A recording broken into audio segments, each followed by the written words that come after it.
So, P-chan, we're we're we're uh Let's we're gonna start with Blue Miburo. cover some blue memory. Yeah. Okay. Yes. So So we were left off. This is episode 3.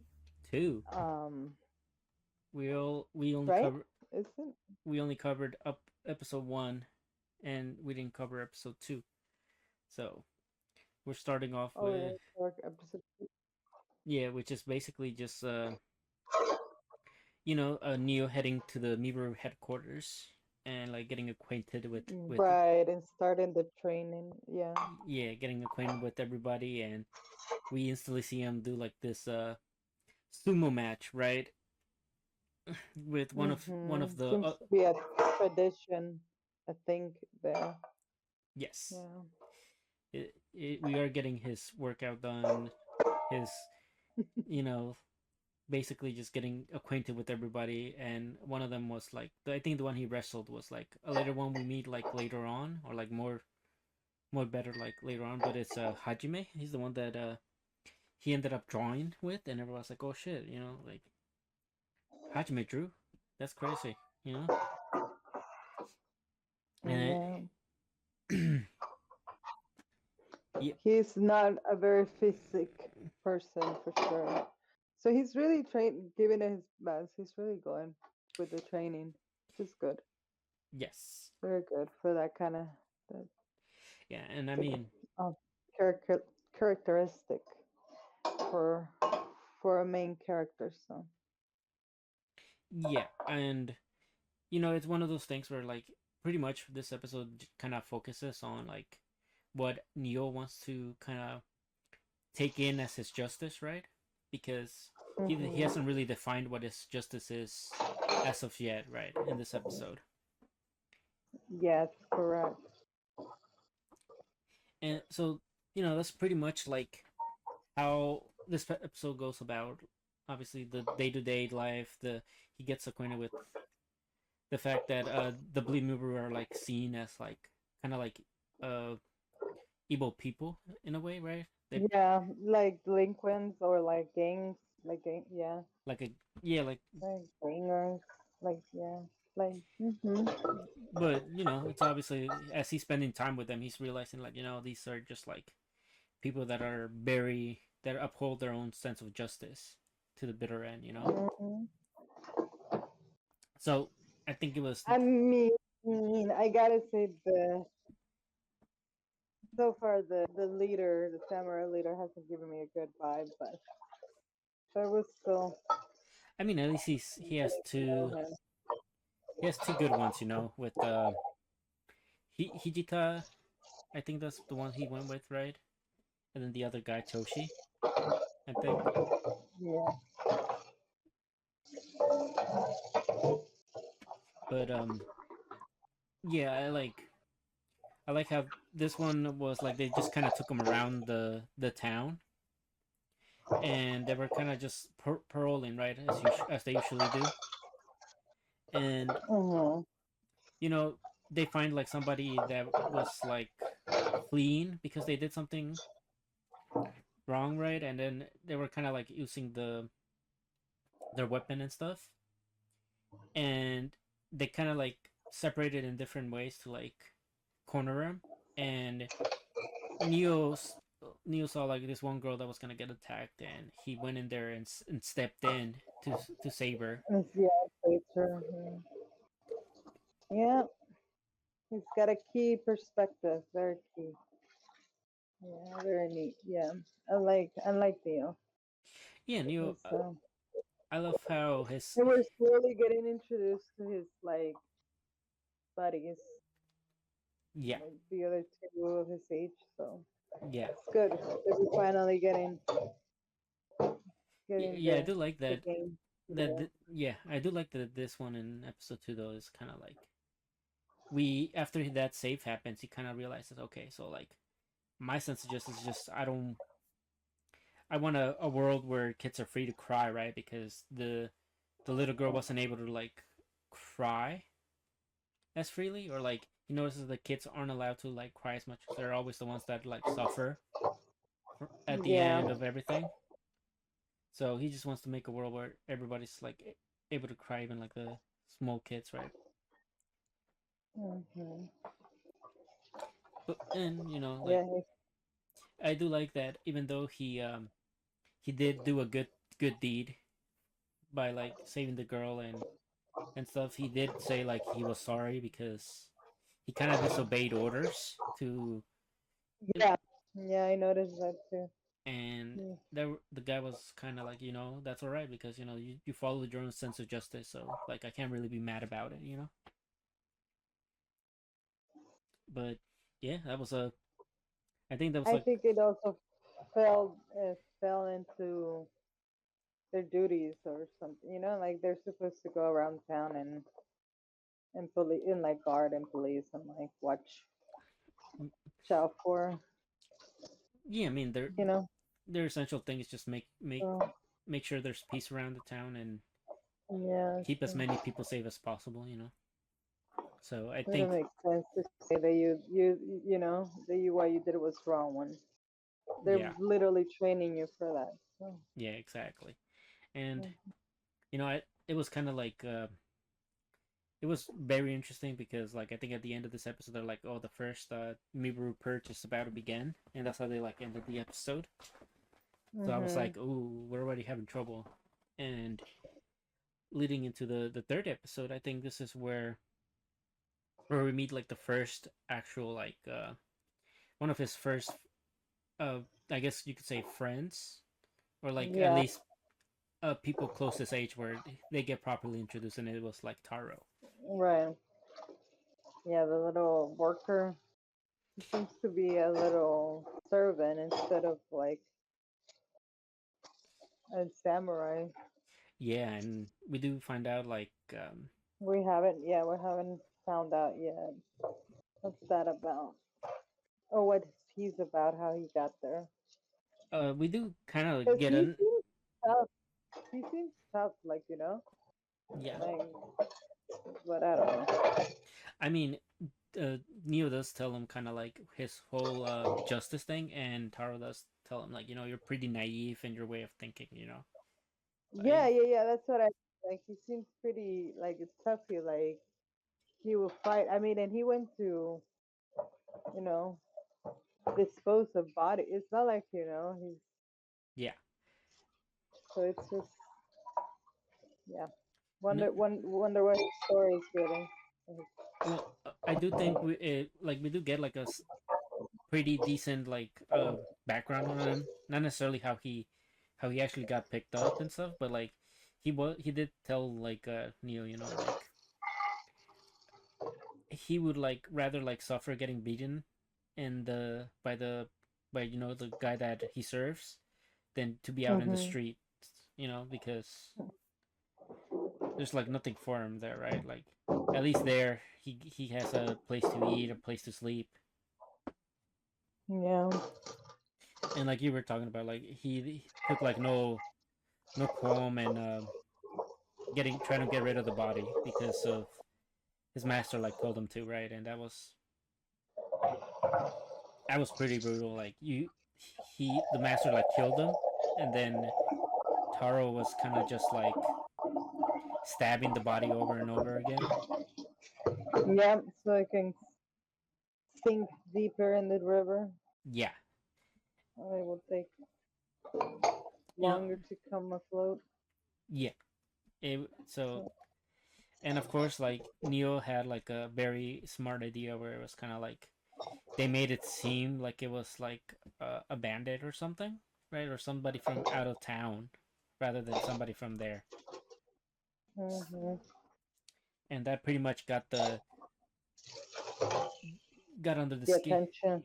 Yeah, got the Yeah. attention of everybody, and also it would prevent how'd you say Taro's hands from getting any dirtier than they already were. So like pretty pretty big brain thinking of him. I do like though that Hmm. Neo does try to like tries to also understand him, and like understand why he doesn't feel like he could be friends, right. And I forget what his name is, but one of the guys that brought Neo. Neo there, he like showed him, okay, well, this is what friendship truly is, right? And he told him like, close your eyes and just like trust me, right? Yeah, just trust me. Yeah, just trust. Yeah, And it was and I love how they interesting. yeah, and I love how they did that, and how it was like animated where like you actually couldn't see like what you actually felt like the camera went all black and there was like no just like Yeah, sudden I like that we got the angle of yeah closing our eyes. yeah like that perspective. I like how that went about it. Hmm. Very neat, very neat. Mm, Yeah, it was interesting. I like how Neo is questioning the samurai, the leader, right? Like yeah, he's Sawa something like that. not Yeah, not really like challenging him, but he is like very respectfully in a way, yep, and I like that. I like that. I have a lot of respect for that, yeah, and I also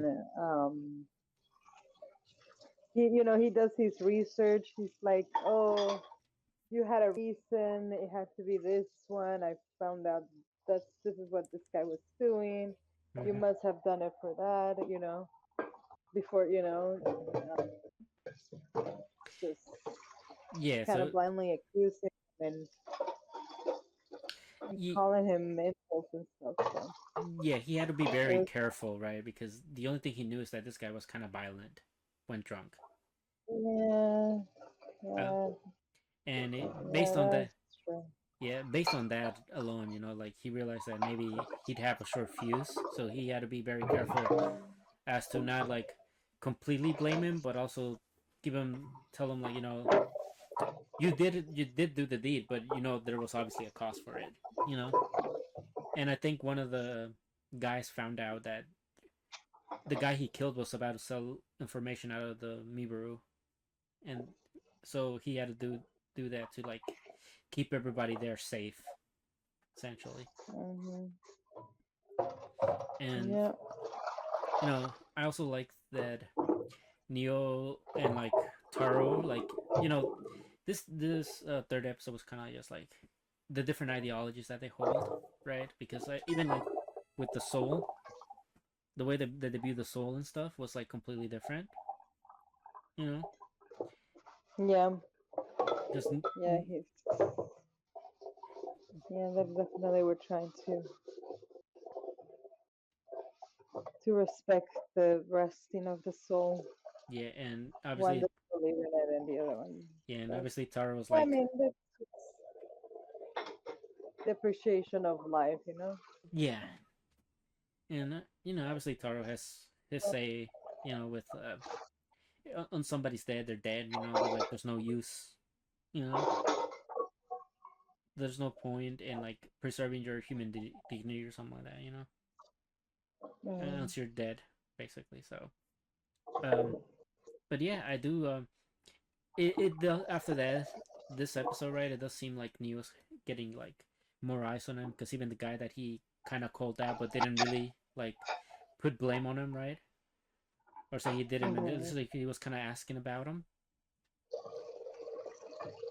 and of course this because of this, like Taro grew a little more respectful towards Neo, and he Neo did put him through the friendship test himself, right? So it was pretty interesting way to end the episode.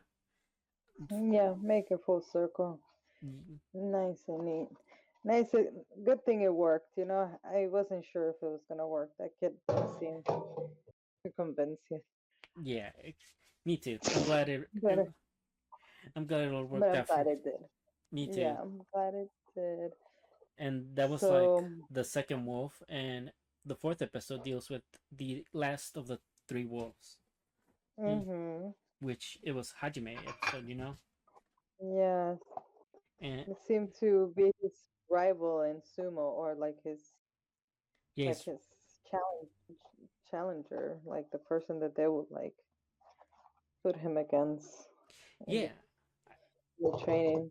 So Yeah, I mean, that was interesting because he was the guy that he obviously the sumo kid was wrestled like as soon as he got there. way, yeah, like he was way seasoned, Mm-hmm.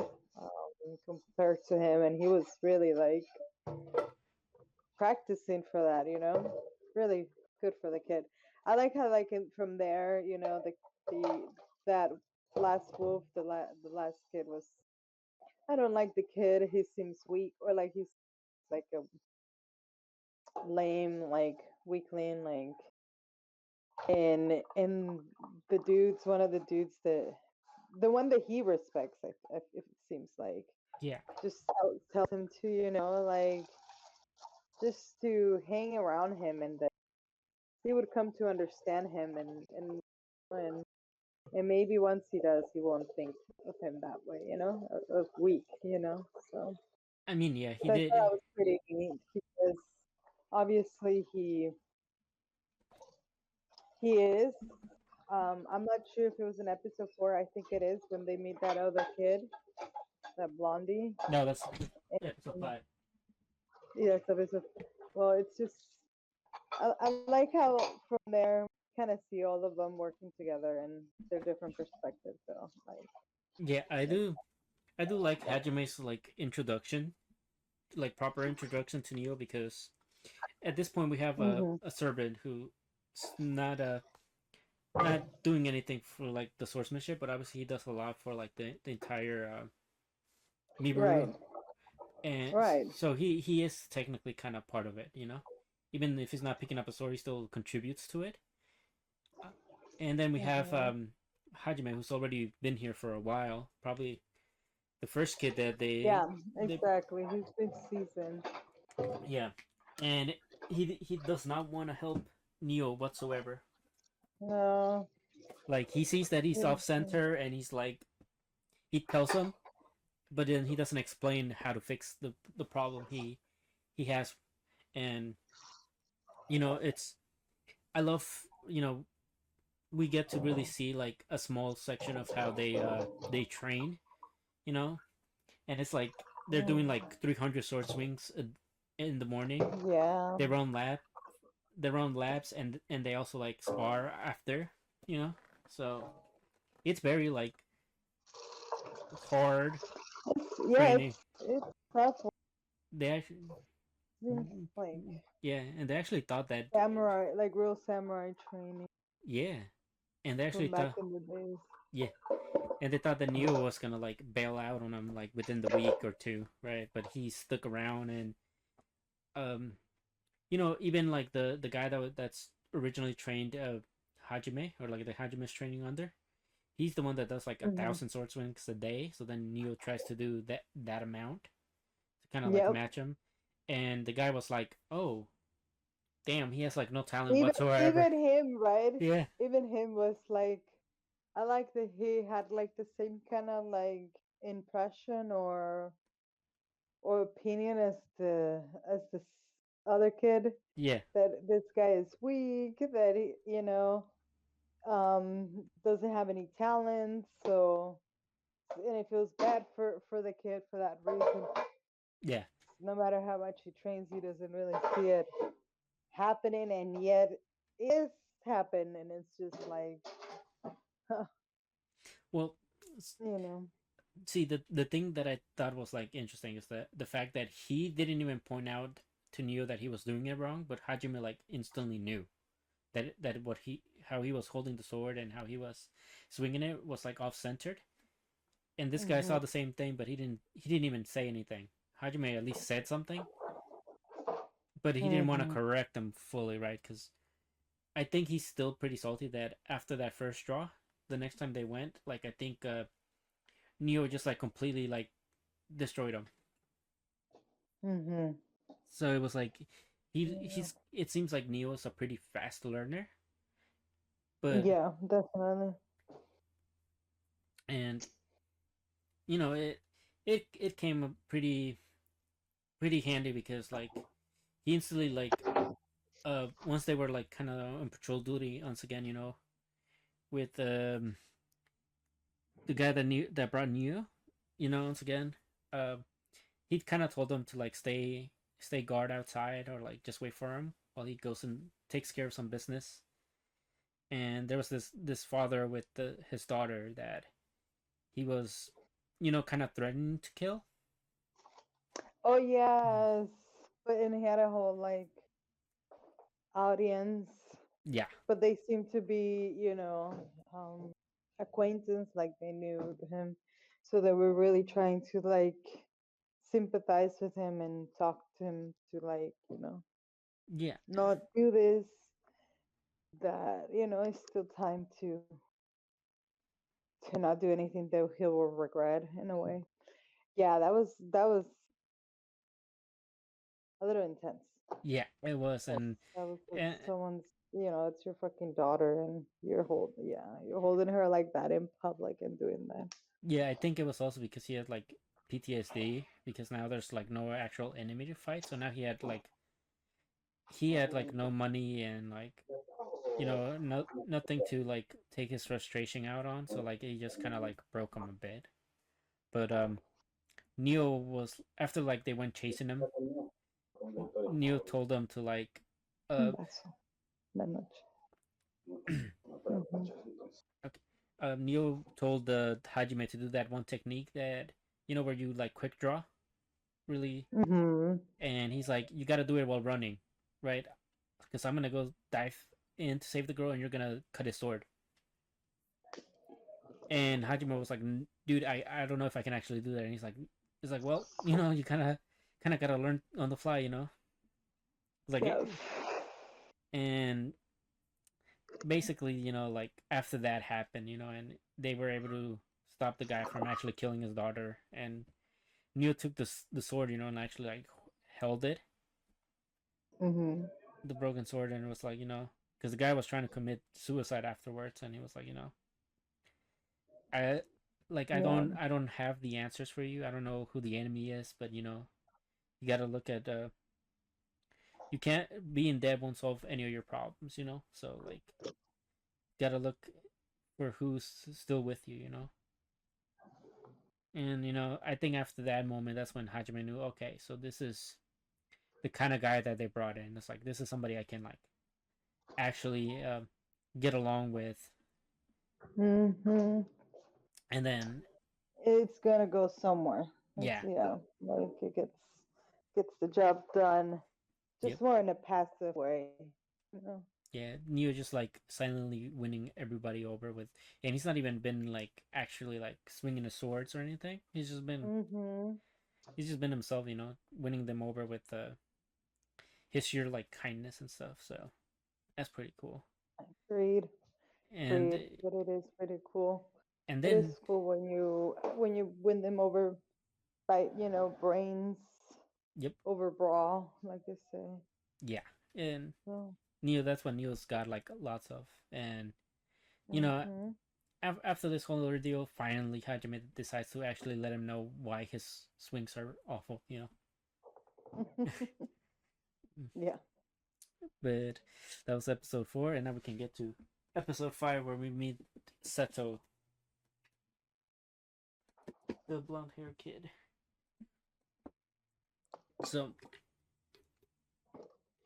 Long haired kid, super suspicious kid.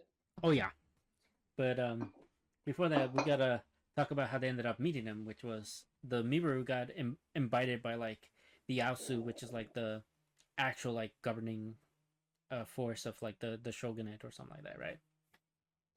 So like Mhm. they're actually about to get like proper work with pay, which prior to this they weren't really doing. They were just kind of doing it out of their kindness of their heart.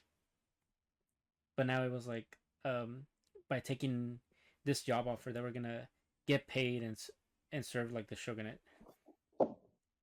So they got all nice and ready, and then they went to go meet the shogun or emperor, or whatever. Yes, they did. A lot of people went for some reason. It seems like the whole fucking crew went. Yeah, the whole crew went, but only like Yeah, five like people. literally, right? Yeah, Yeah. but only like 5 people wore like special items or like special clothes, I should say. And Right. Or requested. to put it. Yeah, and then how I like how the kids were kept outside, or like what? No, the servant-looking kid ended up coming because he's part of it. Yeah, Because he's not. He's not. Mio is like, you're coming too, because Yeah, that's just how but Mio is. And then when he's there, he's definitely not going in there. So he's yeah. saying, no, no, no, no, no, I'm staying outside. He's like, okay, I'm staying too. and And then and then they make the third one says like, "Oh, you guys are kids," and then the one of the dudes is like, "Yeah, you guys are kids," and then his face. yep. Just like I like how quick like backfire, Yeah, instant karma.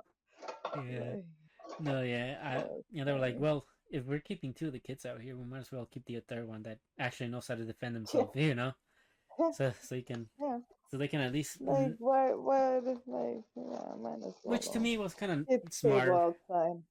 It was kind of smart, you know, just in case, It you is know, stable. because Yeah. Hajime is pretty good at with the sword, so like at least having somebody out there guarding the two people that are, I guess, helpless in a way, you know. Yeah, you can put it that way. Mm-hmm. But yeah. So that this is when the rich kid comes in, Seto, that we meet. And he's like, he's Mhm. not a foreigner. His mom, I believe, was a foreigner, and then she left, something like that. Yeah. So, but he ended up, uh, what was it like, inheriting like this company that's like pretty in the know, and he was kind of like making fun of them for a bit, and but after I think with Neo he was like more calmer, I guess. Like he was more kind, I should say. Mm. And like I think Taro like instantly like disliked them because he was like, you're like a pompous brat, like you don't know the you've never had to like sweat or you know suffer or anything, right? Yeah, it was really interesting to see all three And how they came into reacted. contact to him, yeah, and then the way they each reacted to it, yeah, and the way that he treated each of them, right? Yeah, Like he treated them uh, all differently. all differently, all differently. So And I think the most interesting one that stood out, like at least during the first encounter, was Hajime, who was like, he kind of smells of blood. So like instantly there, you yay. were, and not only that, but the fact that he told, I think, Neo, like, if you ever need any info, I'm your guy. Hmm. So it's like two things that happened back to back that were just kind of like, you're actually kind of shady, kid. Hmm. Agree. And not only that, but just the fact that I think they said prior to this meeting that uh, people in Kyoto do not really like foreigners. So instantly, you can also kind of guess that him being kind of like, I should say, like half foreigner, you know, like Hmm. a son of a foreigner, kind of like already doesn't put well for him. So like he would have Yeah, like instant a like, hard time. yeah, Yeah, hard time and discrimination, and then yeah. yeah. So he would have a reason to go after the people that are being killed. Which we find out. First of all, the shogun is kind of funny because he doesn't like right away like how do you say, like, tell them, yeah, you guys can work for me, like he they get their audience, and then this guy reads off like this amazing speech, and one of the guys looks down and is like, oh, he's reading off his hand, you know so, and afterwards the show is just Yeah. like, well, that very good, like, but what do you guys actually want, right, from this, right? And a lot of people were kind of like, money, wine, women, and Hijita was the one that was kind of like, what the guy said prior, was correct. I just want like peace in the kingdom and stuff. And then afterwards, they find out that there's a group of people that are killing the Asu soldiers, and their whole thing was to find out who it was, use delinquent to get delinquents, kind of like that. And you know, everybody regroups. Neo, Hajime, and Taro finally rejoin the group, and then they separate once again to like one of them is gonna start checking like the places where all the assassinations kind of took place, and Neo and Hajime went directly to Seto, who's you know, like he said, if they need info, he's the guy, and Yeah, because he works in like like a clothes manufacturing thing, right? I think, yeah, or like he owns that. Like you instantly like he probably has like a lot of intel that just like passes through, and perfect place to like uh just get intel from like the regular people, people that go in there and buy stuff. You want to talk about how Neo realized there's something more with Seto? So I thought that was like the big mm, point. mm, um, I'm not sure what you're referring to. Like, I Okay, just so kind of the remember that they were talking in the room. yeah, so Seto did try to get Neo and Hajime, to like get rid of the outsiders for him, but also like um he was being very like vague about it, like almost like he knew exactly who they were, and Neo was just kind of like we're just gonna do our job, and Neo kind of like didn't say like he would join forces with Seto, so Seto was kind of like, oh well, okay, and but after they left, him and Hajime were talking about like, okay, so this was like really fishy, right? Yeah, no, I definitely got that and how he was like, "Oh, so you were always suspicion of him when?" And he's like, "Oh, since the very beginning." Yeah, Like he always had like control of the conversation, or you can tell that he was trying to lead it somewhere, you know. yeah, So and it's so that's suspicious in a way. yeah, so like even so then we have like it's just so cool seeing how Neo was like constantly thinking even in that like regular Mm-hmm. conversation, and then he's like yeah, so you did pick up on him being fishy too, right? Duh. And yeah, and then afterwards, they were just strolling by like some of the place where it was most likely to get an assassination, and they come across a guy with an umbrella, and it ends up as being one of the people that's killing the Isu soldiers. Luckily, Mm. he thought they were just like kids, but you know they're not really just kids, so they were able to evade the sword clash, and that's how like episode 5 ends all with them getting ready to have like their first actual like fight, I guess, to the Yeah. but overall, good stuff. I love the bonding that Neo has with these two other Yeah. kids. That's kind of what I got from all of it. It's like, oh, okay, we got introduced, and now we got a little backstory, and now they're gonna, do their thing together. So. Yeah, because I was very like we've put it off for the longest, but like in the first episode, that we're talking about how there's like three wolves that aren't really well known, and I'm guessing it's gonna be Hmm. Neo, Taro, and Yeah. Hajime, based on visuals and stuff, and just the way they carry themselves, and it's very interesting because none of them really, aside from Hajime, I guess Hajime could be like a little more bloodthirsty, but Right. but I think Neo's gonna change their ways and make them see, killing's not like the solution to making the world a better place. Hmm. So it'll be interesting to I see, definitely.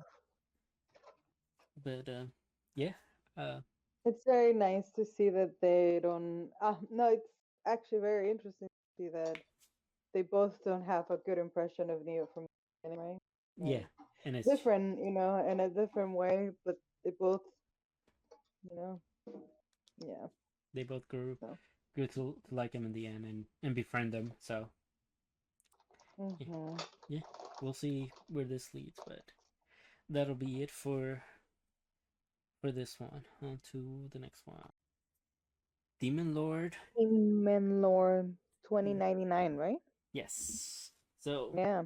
All right. episode 2. We starting off from all the way in the back. Once again, we covered the first episode on this one, and Mm-hmm. basically the Beltol just had realized that Machina was like lower working class, and had Mm-hmm. nothing. Everything she had practically she was offering them. So now it's more so like this episode was him really trying to figure out in what way he could, you know, uh, help her out essentially, right? But also her trying to, you know, keep him like as they were prior, right? Like she was gonna provide for him and stuff. So they had to do a little bit of like shopping per se, right? Yeah. And they've also went over some stuff about like the immortals and how like they were pretty much hunted, right? Or like and a lot of them were like put into hiding of sorts, and she had no idea where like the other 5 or 6 other like vessels that he had Mm-hmm. were. Followers, yeah. Yeah. Part of his cabinet, yeah. Yep.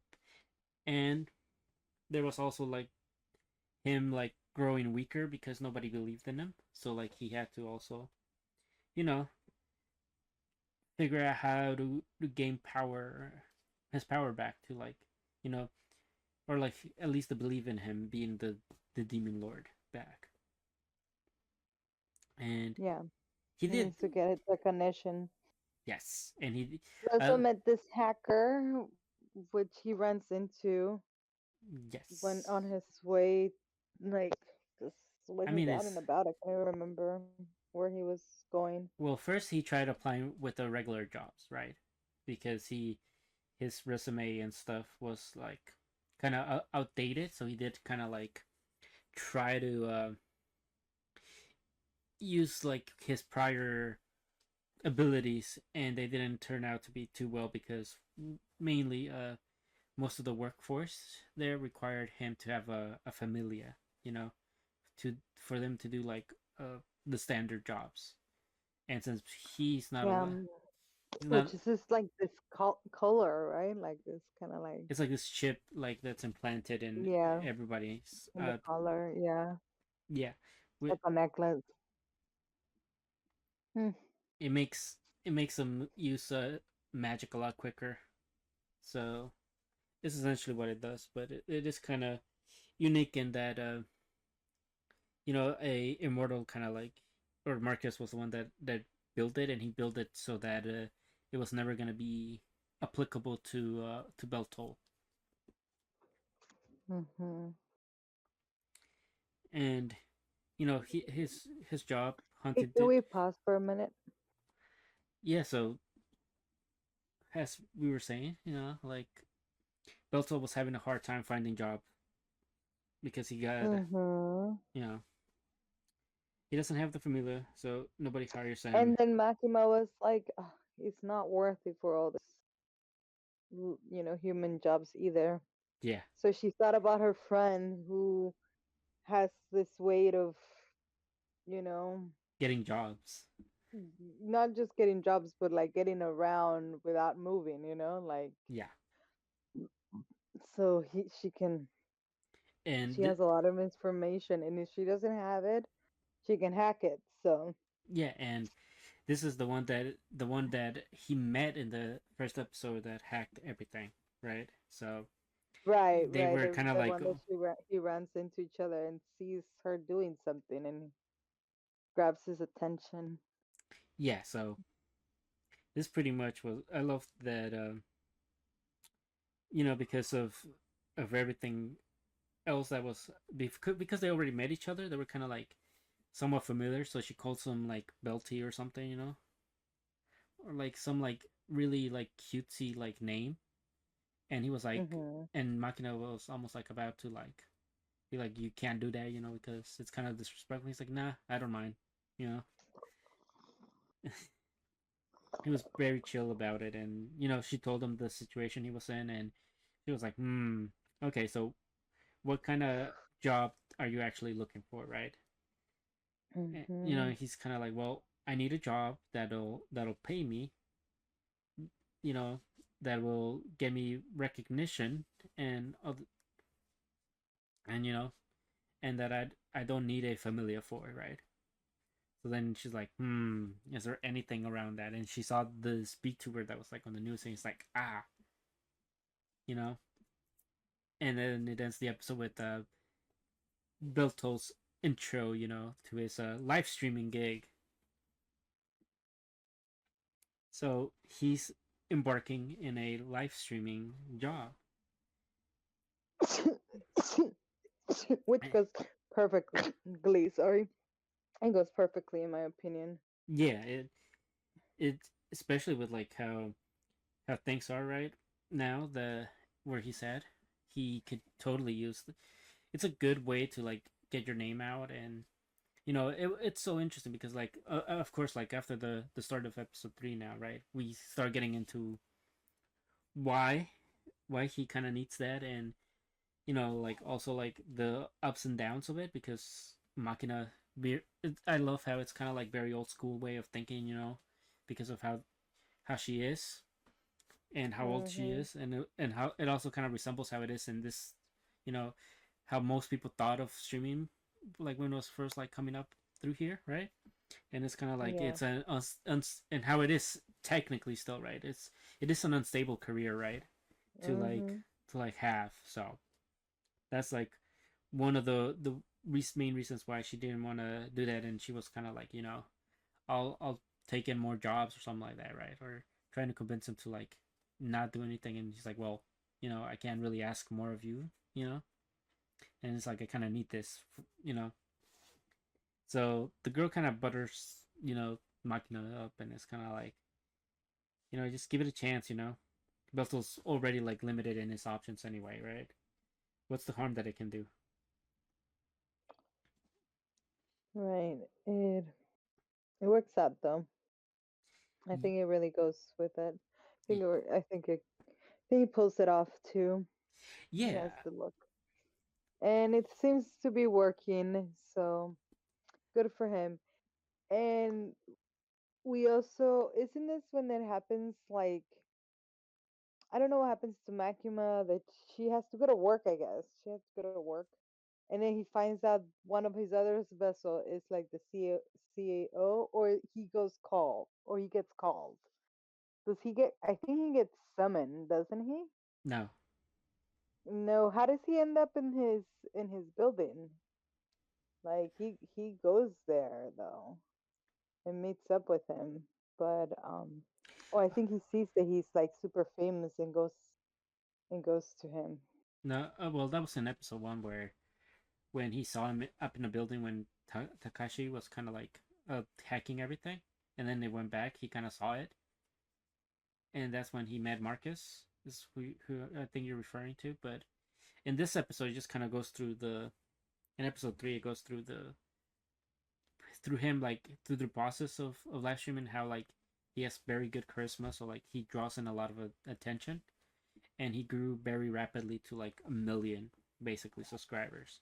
So it's and also like kind of like Yeah. the ins and outs of like how what Makina does still, like she makes sure not to be too loud while doing chores and stuff, and basically still does a lot for Beltol and his job, and make sure he doesn't stay there seated for too long and stuff. Yeah.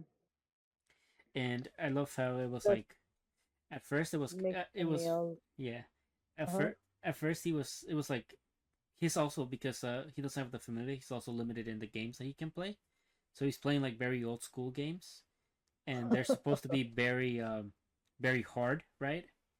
Because there's no like there's like a certain way you have to beat him, and he was kind of like hyping himself up, like, yeah, I've been through such and such and such. This should be a piece of cake, right?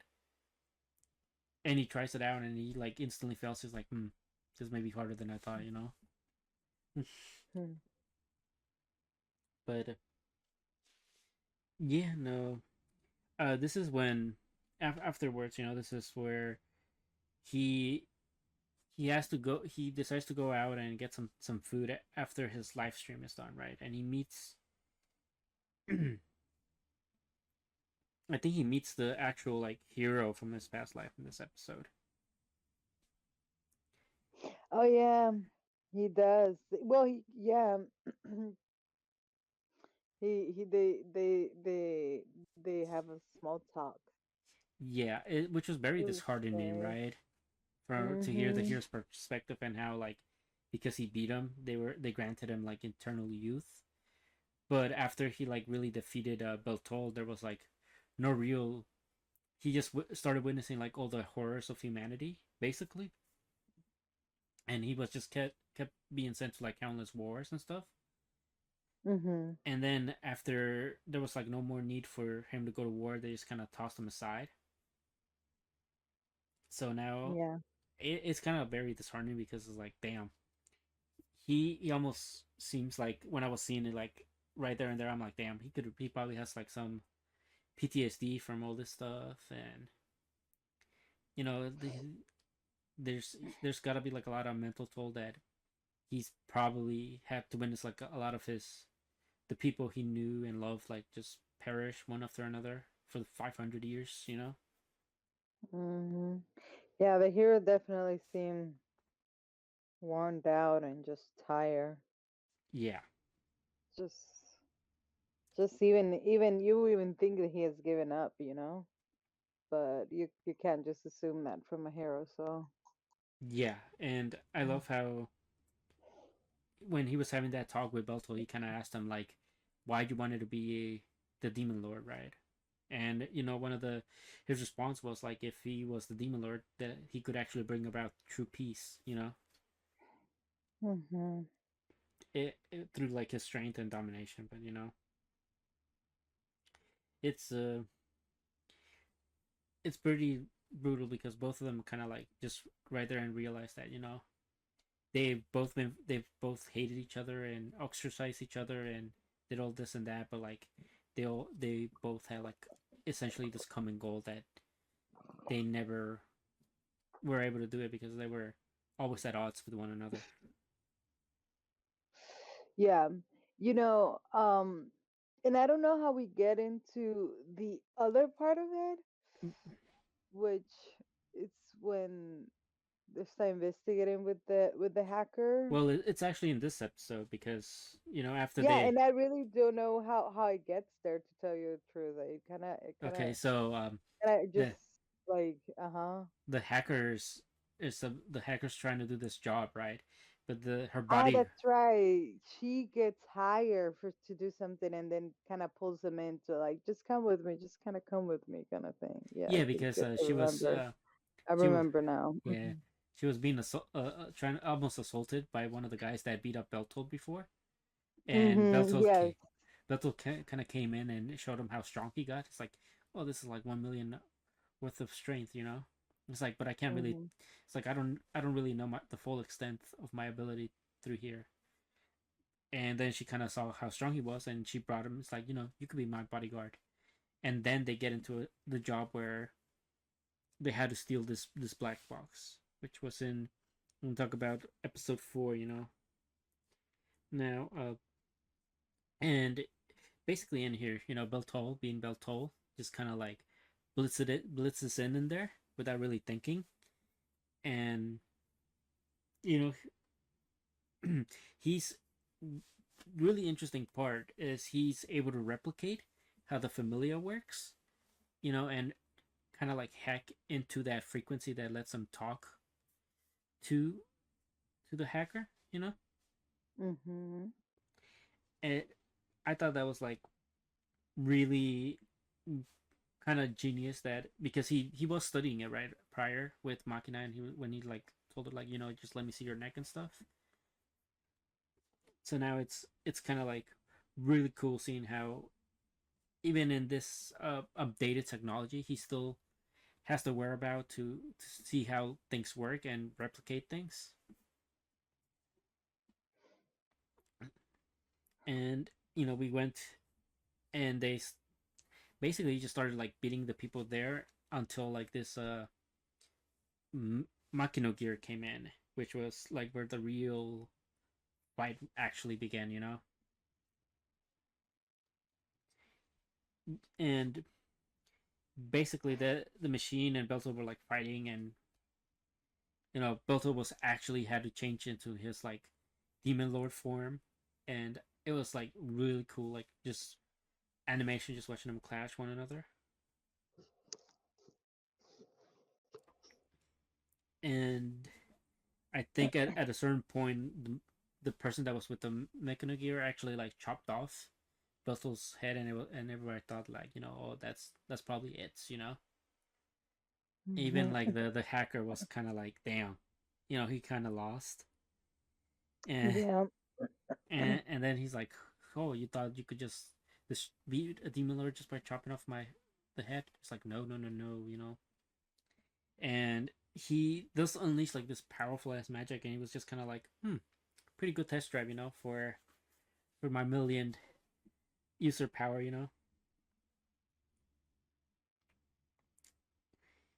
And then after they finished all that, they recovered like the black box, which is was the goal of the hacker's job.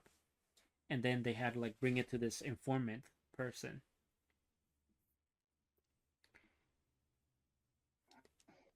especially because I think they kind of looked inside the cube, and they saw that it was a list of immortals, and like certain plans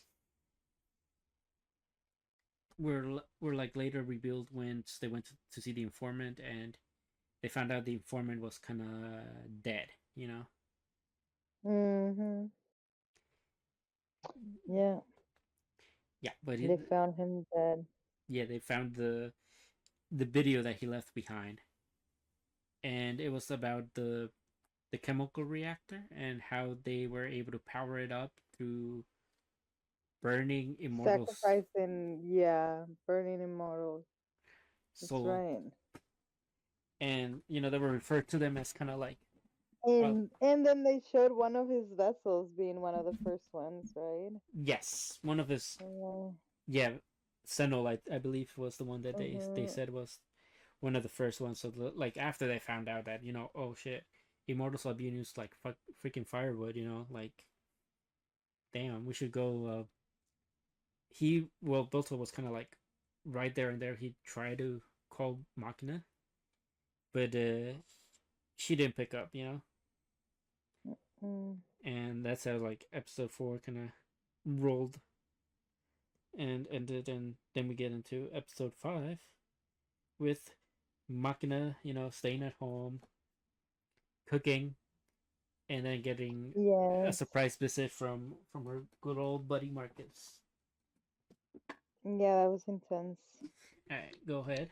Talk about the encounter, the fight, I mean, it was just the um transformation. I don't like to get too much in detail. It's just how she she answers the door as she's making dinner, and it's really him, and he really personally came to get her for firewood, basically. Like literally, that was really Yep. his reason of the visit. And she obviously she fights him, right? She's not gonna go down easy or whatever. And he brings in his assistant, who's a pretty good fighter as well. But we see Makima like literally come in full force, or like I mean, she was you know holding her own. transforming. Yeah, transforming, and her transformation was gorgeous and powerful and just fierce. so Yep. loving her more now. Now that I see her transform more, especially. Yep. So yeah, she lost the fight sadly. They take her, they destroy her home. Everything gets brushed under the rug because he's so powerful. Yep. And it was set into the fight, which I obviously took note that it was important of how he controls the familia, so he has access to all this technology and knowledge. So Yep. that's what makes him the most powerful. So yeah, I was, I feel like it was also to provoke the demon lord because he was like chanting about how he was going to be the new demon lord, right? Yeah. And that's Yeah. He that was basically pretty boasted. crazy. Yeah, he boasted that because of all the technology and the fact that he's getting rid of immortals, there'll be like nobody left until he's the demon lord, essentially. You know. Mhm. And afterwards, basically Beltold and the hacker girl Takashi, something like that. They basically get in there like once everything's too late, and she's so useful because she uses the drones that are constantly like delivering stuff. She hacks into them to see what they saw, and they basically saw that she was Mhm. taken. But obviously, because Belto is not like at his full capacity, right, per se, Mhm. and the assistant is actually pretty meddlesome and pretty like darn good with the sword. He was like, well, if it's just me and you, we are not gonna stand a chance.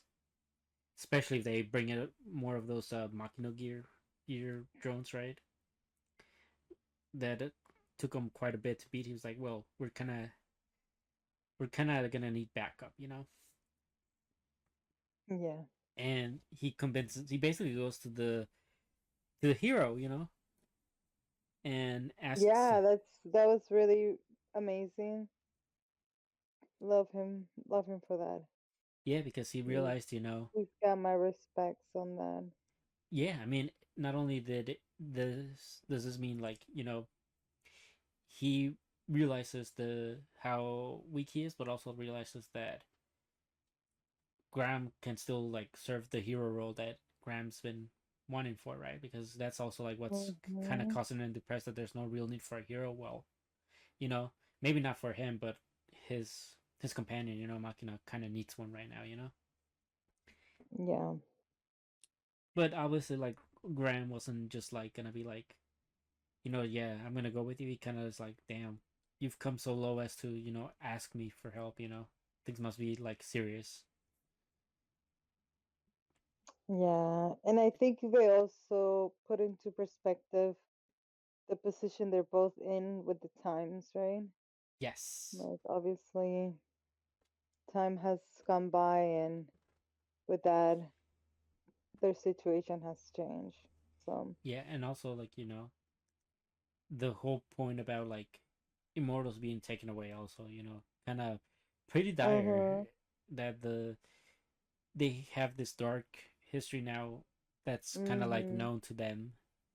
Mhm. I agree. So even that alone could have probably just been enough for like the hero to be like, okay, yeah, I think we should really put a stop to this. Mhm. Well, yeah. And of course they go down to where they're supposed to go to the furnace, and they're fighting about like how to explore the dungeon right off the bat. Like good old friends. Like the hero obviously invented a magic that basically allows him To to, map it out. yeah, to map Yeah. it out. And And he both, gets offended yeah, by the because it's people like, that create the dungeons, which is him. yeah, it's like people spend a lot of times like creating these dungeons, it's not like easy. Like the least you can do is like experience the craft and whatnot. And like the Mhm. hacker's kind of like, okay, you dimwits, like we're kind of like stuck press on time, like is this really a time to be arguing? And puts it in perspective. Mhm. And I like that as they're going down, the hero kind of tells him, you know, you've grown kind of stronger since the last time I fought you. And it was like, I actually think, do you actually think so? You know, and it's like, yeah, yeah, no, most definitely, you know, because prior, No, he says that he's being sarcastic yeah, because he's actually weaker. He's like, I couldn't even beat you right now. He's like, I'm not talking about that kind of strength. yeah. Strength. He's like, oh, So I like think it's, he's like, I still don't. Then I don't know what you mean, but yeah. you'll figure it out. So for me, I just took it more so as like he's kind of realizing that there is a humanity to him that wasn't there prior, you know, and that's why he views him as stronger because now he has something to protect. Mm-hmm. And Yes. that was episode 6, I think, or no, episode 5, and Absolutely. then we're on the final episode, well, halfway through the season with the final episode that we saw this weekend, episode 6, Mm-hmm. which is probably the best, probably one of the best ones so far in terms of like Yeah. just action. Uh, but Very good. so I'll maybe we'll talk a little bit about the action and the fact that Graham took it upon himself to hold off the sword lady. That's with Marcus. The assistants, yeah, Yeah. Marcus' assistant. Damn, she was. I mean, she was something. She was I really shit talking a lot, I yeah, I love that. and That's what's his face. Beltold kind of told Graham, you know, you should be careful. You know, she haven't seen those fine skills since Sennold, you know. And he was like, well, mm-hmm, he's like, oh, then you don't have to worry about me then at all. mm-hmm, And you know, she kind of took offense to that because like, what do you mean? You know, he's like, well, if your source skill is as good as him, you know, I already beat him like 500 years ago, so I should have like no problem beating you in similar way. And to be fair to her, she was like the more aggressive in the fight for most of it, but you could tell right away that the hero wasn't really taking her seriously. Like most of the times, he was just gauging what she would do. mm, Uh, yeah, and even when she brought out the new prototype suit that they've been working on, which is really cool because I think they said that prior uh this one would actually work better for like the everybody else because it kind of uses their like magics that they have, right? Their magic restores, and that if they can figure out a way mm, to like lessen the toll, it would they would be able to like be nearly unstoppable or something like that. And it's just really cool seeing like this like old generation type of fighter facing like a newer generation and using the technology and still not. yeah. That's definitely a good obvious contrast that they were making. So it was nice to see that animated with such good animation. Oh yeah, it was stellar, Like, and obviously this kind of mhm. proved how strong a Graham still is because up to this point we didn't really Oh yeah, know, but he kind of pretty much realized, oh, you're just he copying. totally is. Yeah, he realized, oh, you're just copying the same Right. moves that I faced like 500 years ago. So she's been getting like training from I guess Marcus and how to use the Darkling arts, right?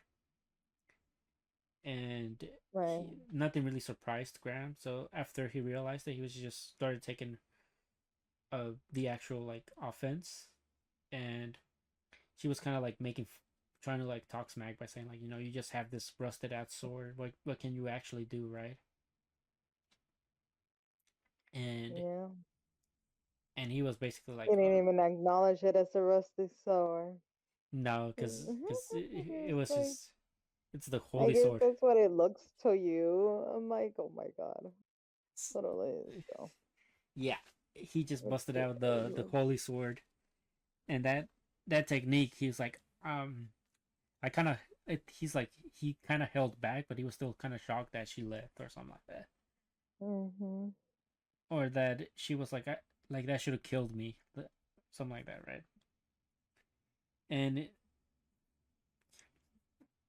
she kind of like Graham is kind of lecturing her, like about losing because she was like, I don't know why I lost to you, and he's like instead of like questioning why you lost, why don't you question why I won?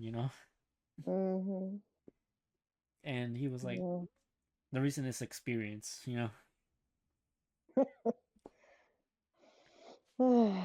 And then she was kind of like getting on him. It's like kind of like, Wonderful.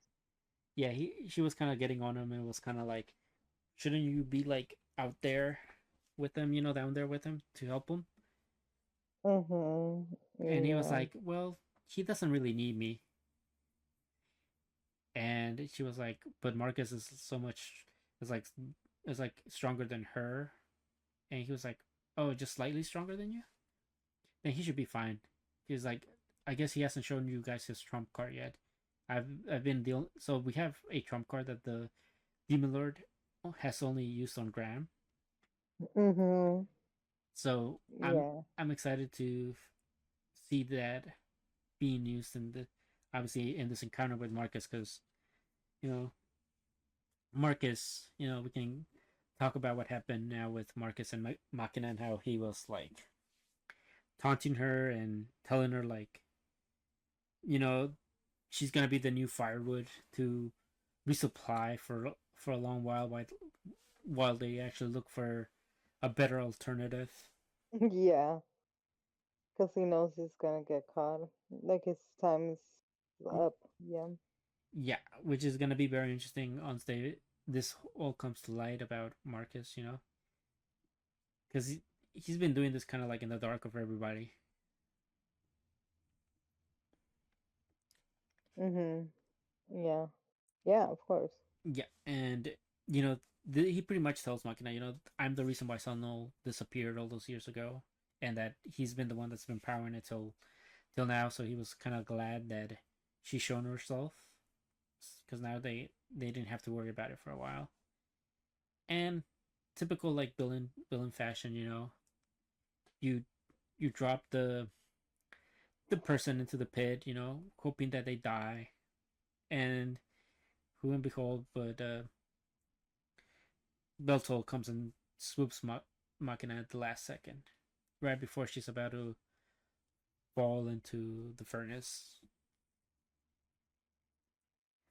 And that's pretty much like how episode 6 wraps up. Mhm. Yeah.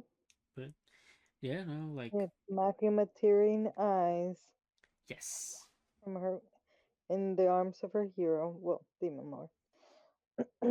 Yeah, I'm uh, I'm definitely like interested. Obviously, this one, I know I've been pestering you for like ever since like episode 3 dropped, practically to like let's recover this for a bit. And now that it's been Mhm.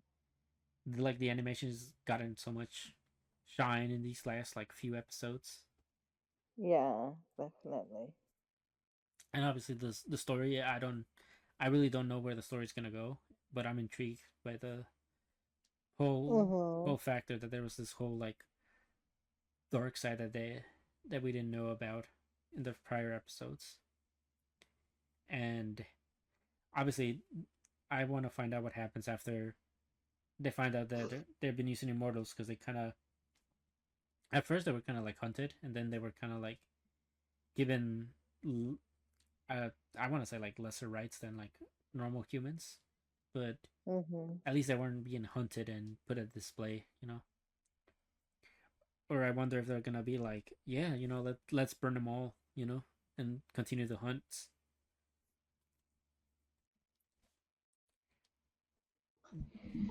Yeah, we have to see where they're gonna take all this Yeah, politics of yeah. seems like they're all demons in a way. Some are just immortals. Some. No, I think Mm, they're humans in there because remember, there's people that from Earth that collided with this world. So this world and Earth yeah. collided, and that's why they have We technology. haven't really seen any humans though, except for the hero. I mean, yeah, yeah. I And mean, I think the hacker is the hacker a human? yeah, they're yeah. If they're not immortal, they're humans. But like Mm. immortals are just there's less of them because obviously they were hunted, so they were like persecuted and Mhm. stuff. But now with the after like Earth collided, there was even more migration of humans, so it kind of became overpopulated with them now. Mm. But we'll see. Obviously, next week is gonna Yeah. or like next episode, where this one's gonna be uh Marcus versus Beltol. So that's gonna be Mhm. interesting. Mhm. And Agreed. that's it for this one. On to the next one. Filling Game, episode 6.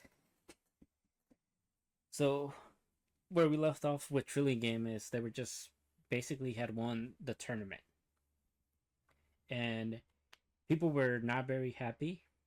Mainly the guy from Kirahime's bank, who didn't want her to sleep the night with any of them, Mm. and they pretty much did some less candy stuff where it was kind of like very technical stuff where they basically told on them and how they cheated, Yeah. and they were We were disqualified. told on them. Yeah, they were, and it was um interesting how that rich lady was taking it all in, really, like just watching everything Yeah, and expressing her feelings for Ed and when um when he did that of getting disqualified. yep, He really thought he was going to get her um disinterest, or at least not, not yeah, only not to get to sleep with them, but just disinterested from like them. not, no, I mean, like, obviously it would have stopped them from winning the bet and sleeping with her or whatever, but I mean, he thought He was it gonna get also, Price. it will break the deal kind of thing, like, Yeah, yeah, like it was, yeah.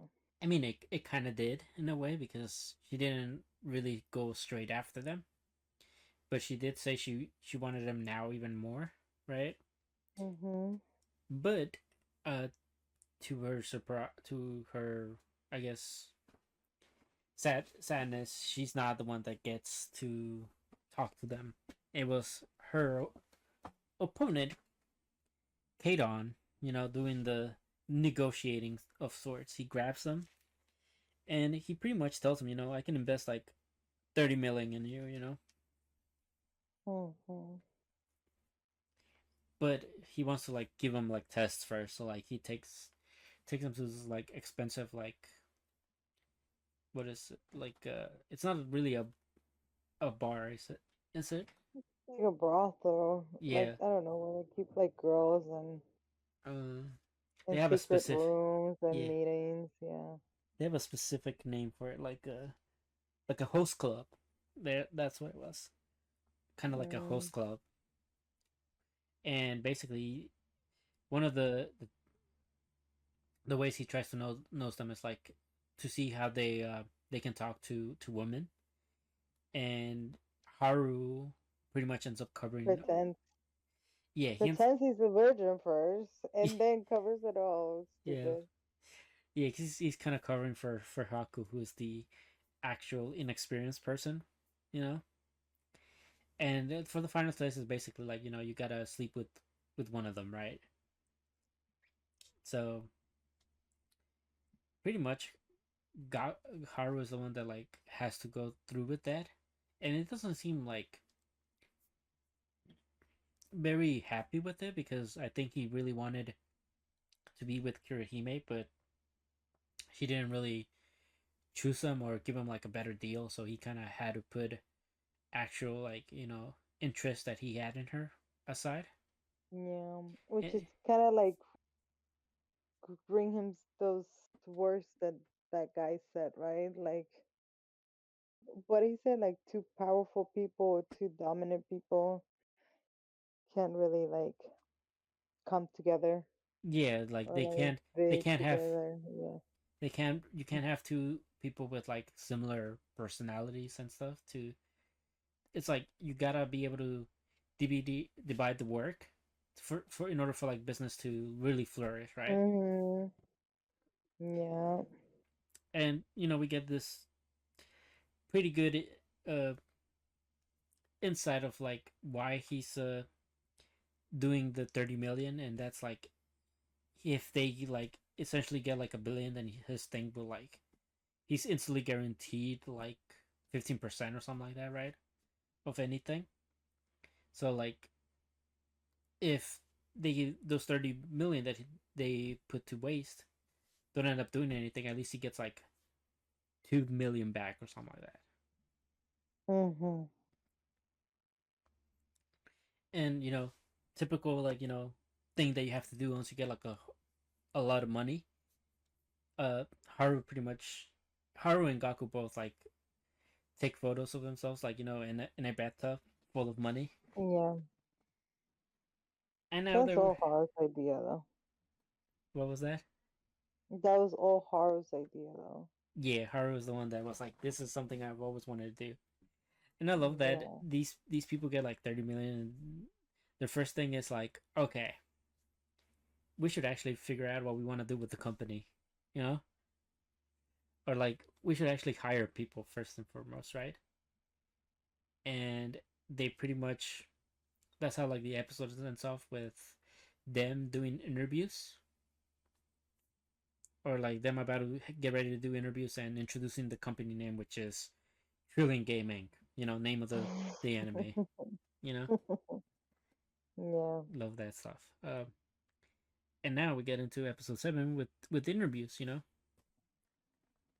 and Yeah, they need more employees.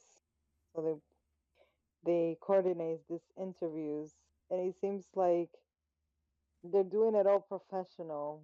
All up until the end what they have even I don't know, I feel kinda unusual in particular this part, but they seem to have had this like guide guide from the Dragon Bank or something like that, and so it was like a how they had like scenarios and questions to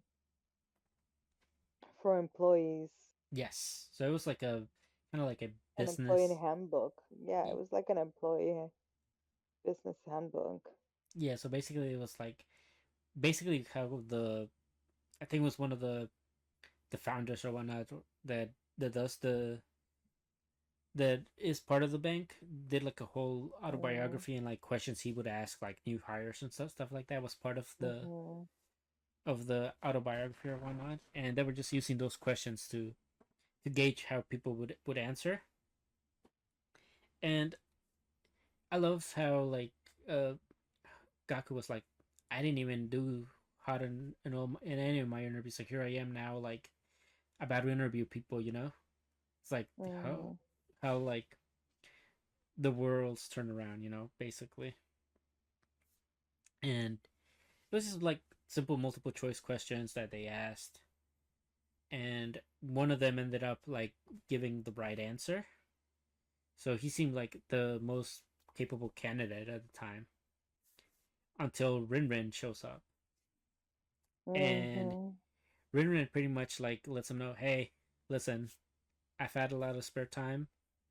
I have already read this book, like this is the book you're asking the questions from, and I would prefer if you didn't, if you asked me something else, so it could be fair to everybody else.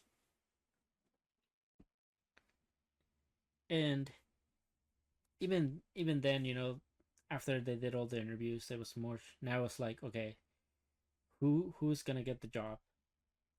And it at first Gaku was kind of like, maybe we should get the guy that actually answered the questions correctly. And then he's like, Haru's like, okay, but just remember, you're gonna be working with them, you know.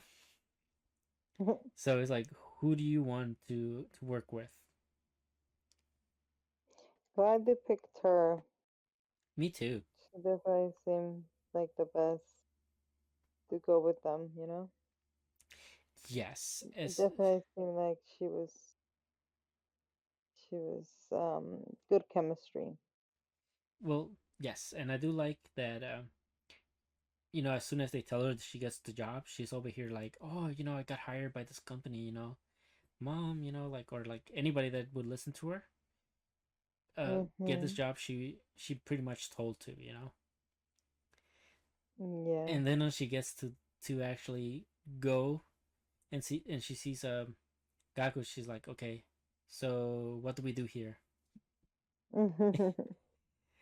And it's like, well, maybe we should wait for Gaku to show up. And essentially, they get her to be like, okay, you're gonna basically, well, she kind of suggests that they let her do some research into what they can actually do, right? Because she was like, damn, these people have like no idea how to run a company or anything, right? Mm-hmm.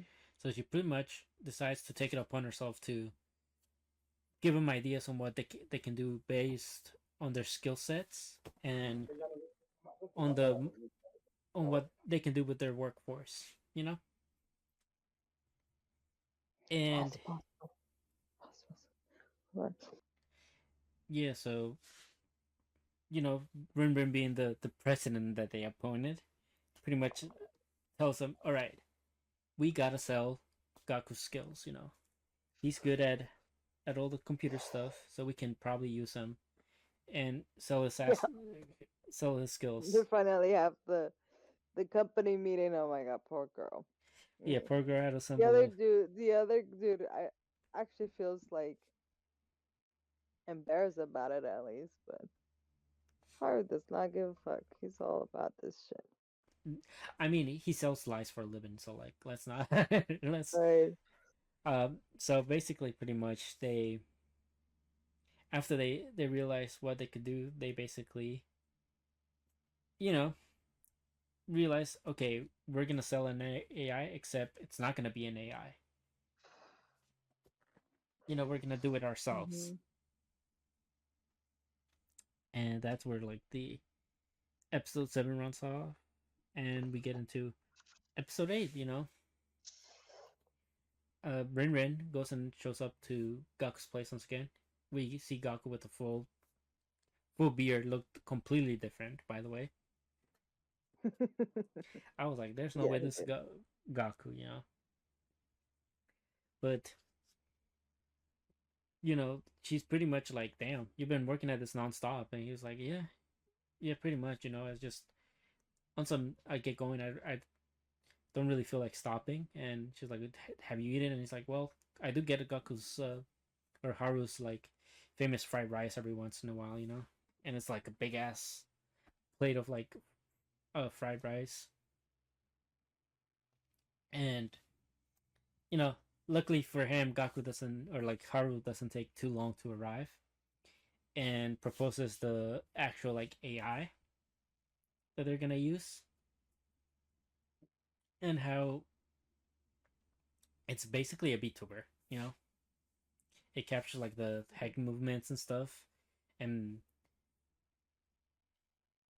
then basically that's how they get people to think that somebody's behind it, because they're the ones talking, and then the VTuber's doing the thing. Yeah. And they create this web shop for flowers to send flowers because Yes. he used to work for flower shops, so they needed to like yeah make it work for them. Yeah, because like yeah, you said Rinrin worked in a flower shop prior, right? Yeah, Yeah. that's So why they created it about it. yeah, I loved how it was like at first was kind of like, so you're gonna be doing it, and they're like, no, you are, you know. Mhm. And you know, basically Rinrin's kind of like, damn, I'm practically a VTuber model now, right? Working like, I love how she's very dedicated to the job, and she's even doing it. We see her do it like even during her spare time at school and stuff. And then it comes to like a point where they were kind of like comparing what people were using the AI and that's Mhm. because they realized it was mainly for flowers. They're like, okay, we have a very because it wasn't just like flowers at first; it was like a variety of gifts, but it was mainly flowers that were kind of like the market that was selling more. So then Haru does this Haru thing where he sells a lie about him being part of the otaku for like this big singer, right? And he pretty much convinces them about the little like uh flower AI thing, and then it gets big, and it gets so big to the point that Rinrin was starting to like get stressed from all the overwork that she was in, and the guy kind of noticed, Kadon kind of noticed, well, you know, usually when you get this good of a thing, it always like comes crashing down at some point, right? So like it's like you got to know when to like really get rid of it, right, before it gets too Yeah, late. sell. Yeah, Yeah, cash it out. Yeah, good for him. because He knows. He knows. yeah, Haru Yeah. knew. Like after a while, he was like, okay, well, I think we're good enough to sell it all, right? Mhm. So once again, you know, Haru being typical Haru, he goes with Gaku and sweet talks the this like big major florist company Mhm. and tries to sell them the app or the fake AI, I should say. And Mhm. you know, obviously, like she was very skeptical, and she's like, "All right, would you mind if I test it out, right?" And she instantly like tests it out, and she gives very specific request to the point where she's like, "Okay, this is a little too good to just be an AI." Mhm. So they pretty She's much suspicious. Yeah. she's very suspicious, and it's like, okay, well, she's like, well, if this is an AI, they can probably do this in a jiffy, right? Like they probably have more help. So it's like, all right, I'll buy it for you, but you gotta. There's like, she's like, okay, there's this big competitor that sells like almost as much as we do, and we sell like 20 million in a month or something like that, right? It's like, so what you have to do is achieve more, and then I'll be able to, and then I'll decide to buy your company from you. Which I think it's a fair deal. Yeah, I mean, if it's AI, it should be like no problem. But you Mm. know, I'm kind of stressing for our girl Rin, how she's gonna handle 20 million cells within like like half the time or something like that. Yeah, of course. Yeah. I wonder if she'll like bail out after they sell the company. It's like, you know what? I think I made a good amount of money. You know, because at first she didn't want to take any money, right? Because they were like Gaku and uh Haru were just gonna use the 30 million to basically pay her wages and whatever other company expense they needed. Mhm. But now that they're planning to sell it, you know, they're gonna be able to like at least give themselves something, hopefully. And how did they plan to sell 20 million? That's what we're gonna see in the next episode for real. Mm-hmm. And I I want to mean, we see them try. We're gonna see them try for at least. yeah, well, If they're gonna do it, mm, we do get a good well, they hint. do. Yeah, we get Yeah. a good hint about how they're gonna do it. They're, Haru's gonna do his charm of lying for a living once again Yeah, with with Gaku, and I think they're gonna yeah, be and the hostesses. idols, yeah, and yeah, how they use the idols, they're gonna use them. Yeah, Gonna probably use a lot of others like that. mm, Mm-hmm. yeah, it's gonna be good. But that's pretty much it for this these episodes. Pretty interesting. I'm excited. I want to see which is the big seller, because obviously we know they made 1 billion, because that's how we were kind of introduced to the show. Mm. So I wonder which is their 1 billion break that they scam people out of, because that's all it is. Haru scamming people out of money. Oh yeah, But yeah. Anything without a else? doubt. If those you want to add? No, that's it. All right. On to the next one. Ranma, episode 7. So where do we start off with? The little scrimmage with Ryoga, or the actual like meat and potatoes with the Kodachi?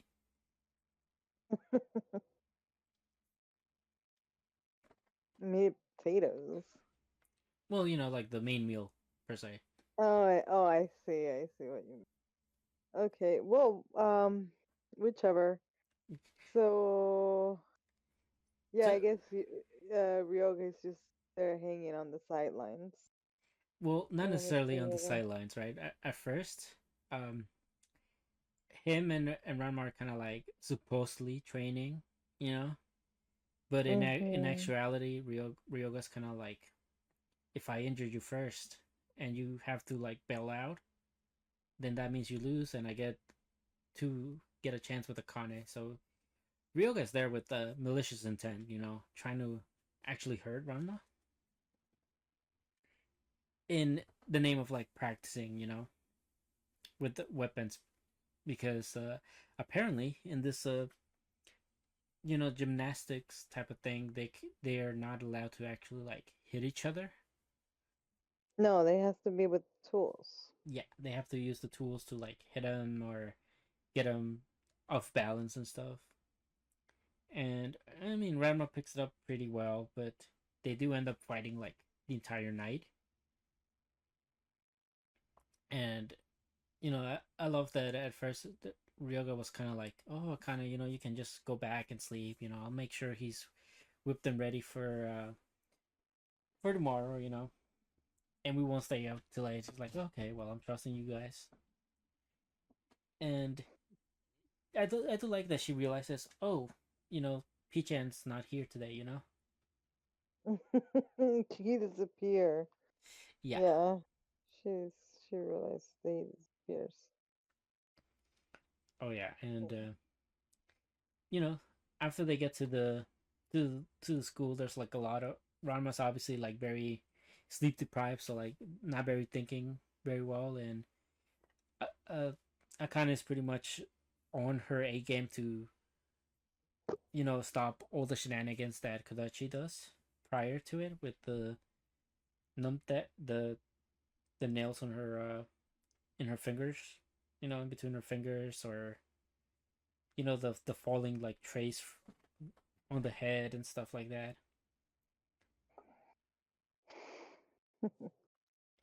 And then it gets to the actual fight, and she gets this like big ass entrance, and it seems like they're like fighting in their school, right? So there's not like very friendly atmosphere per se, but it's just funny that Ranma decides to use his actual name for this fight. So Yeah, Kodachi's kind of like, oh, you're also Ranma, and Ranma was pretty much, they probably she's won't. offended. No, she's offended. She's Yeah, like, oh goodness, she gets so offended she for does, that. but like everybody else is just kind of like, oh, I guess two people can have the same name. They Mm-hmm. didn't pay much attention to that, and that's what Rama was trying to tell. Kind of like, see, you know, this is what Yeah. happens. And prior to this, she does get her hands in Ryoga or Pichan, right? As he's in pig form, and she kind of like handicaps Rama by like, or to her to her knowledge, handicaps him by handcuffing him to Pichan with the chain and stuff. And I love that throughout this match, she's constantly like using different tools or like grabbing different things with her ribbons, and she's using them on Ranma. And Akane's kind of like, it's gotta be illegal or something, right? And the refs are like, nope, safe They usage. can see it. I know. It just because they can't see it, she gets away with it too. Yeah, So that too. crazy. You can totally tell that she fucking has this um sport or just community wrapped around her fingers. This Kadashi bitch. Yes. Especially after we witnessed what the floor was doing. Yo, yeah, with the moving. Yeah, Yes. Like yeah, this bitch. yeah. She has them all wrapped around her little Yeah, like finger. oh yeah. She's got everyone working for her winning. And it's not like she's bad, No, she's not. So I don't know, like I don't know why she has to go through all this dirty work. But I think they stayed as much like prior to this too, right? Like they're kind of like, you're pretty good on your own. Like you don't really need to go in out of your way to like do these dirty tricks. And she was kind of like, right. well, as for me, I always do everything I can, even prior to the matches, just to win. So she just does it for the love of the game, I guess. I guess. Yeah, and at a certain point, after they destroy I don't know if it was after or prior to destroying the ring, they Ranma Hmm. and Ryoga do get splashed with water, and they almost were. Yeah, They're they like, do. They do. And Akana is, oh my god, obviously like yeah, I love. the first one. Yeah, and it's kind of like, damn. The, one of the the crowd person was like, "Is that a dude with another dude?" Yeah, yeah. It's like, I thought it was a That's pig, hilarious. and then of course, like you said, Akane was on our game once again, splashed them with cold water again to transform. Hmm.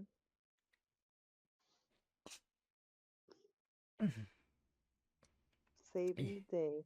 Yeah, saving the Good day. for And Akana. Good for Akana. yeah, and obviously, So like, yeah, Mr. Satome, he went and watched too. yes, he Not did. that he was helping with anything though. He was just there to watch. No, no, no. He's the comic relief panda. He doesn't need to do anything. No. But yeah, at the end, pretty Yeah, much. I mean, Yeah. there is Ryoga in the fucking wrist. Yep. Make it like honestly, he's definitely like He not was more, helping him. but Like actually, he was more help. getting in the way. Yeah, he was Getting trying to. in the way. He's Uh trying to huh. get. He's trying to get in the way, but because he was just a tiny little pig, he doesn't really get in the way. He's more so like helping him, because even prior he was using him to hit Kodachi, or like he like drop kicked them while aiming at Hmm. Kodachi. So it counted as the pig hitting her and not actually Ramna. Yeah. Hmm. And then the other point, it was with the with the ring ropes. He was able to like use them there as well. So it was more so like he he really helped them succeed in this win, or like stay inbound, because after they destroyed the ring, obviously, Kodachi fell in the pit, and that was it for her. And Ranma wins the match. But um, she did a clever thing right after they win, which was like, you're right. I'll stop pursuing Ranma Satome. It's like, but it was just her. But so it's like, so I'll stop pursuing you, and I'll actually like focus my attention on Ranma. You know,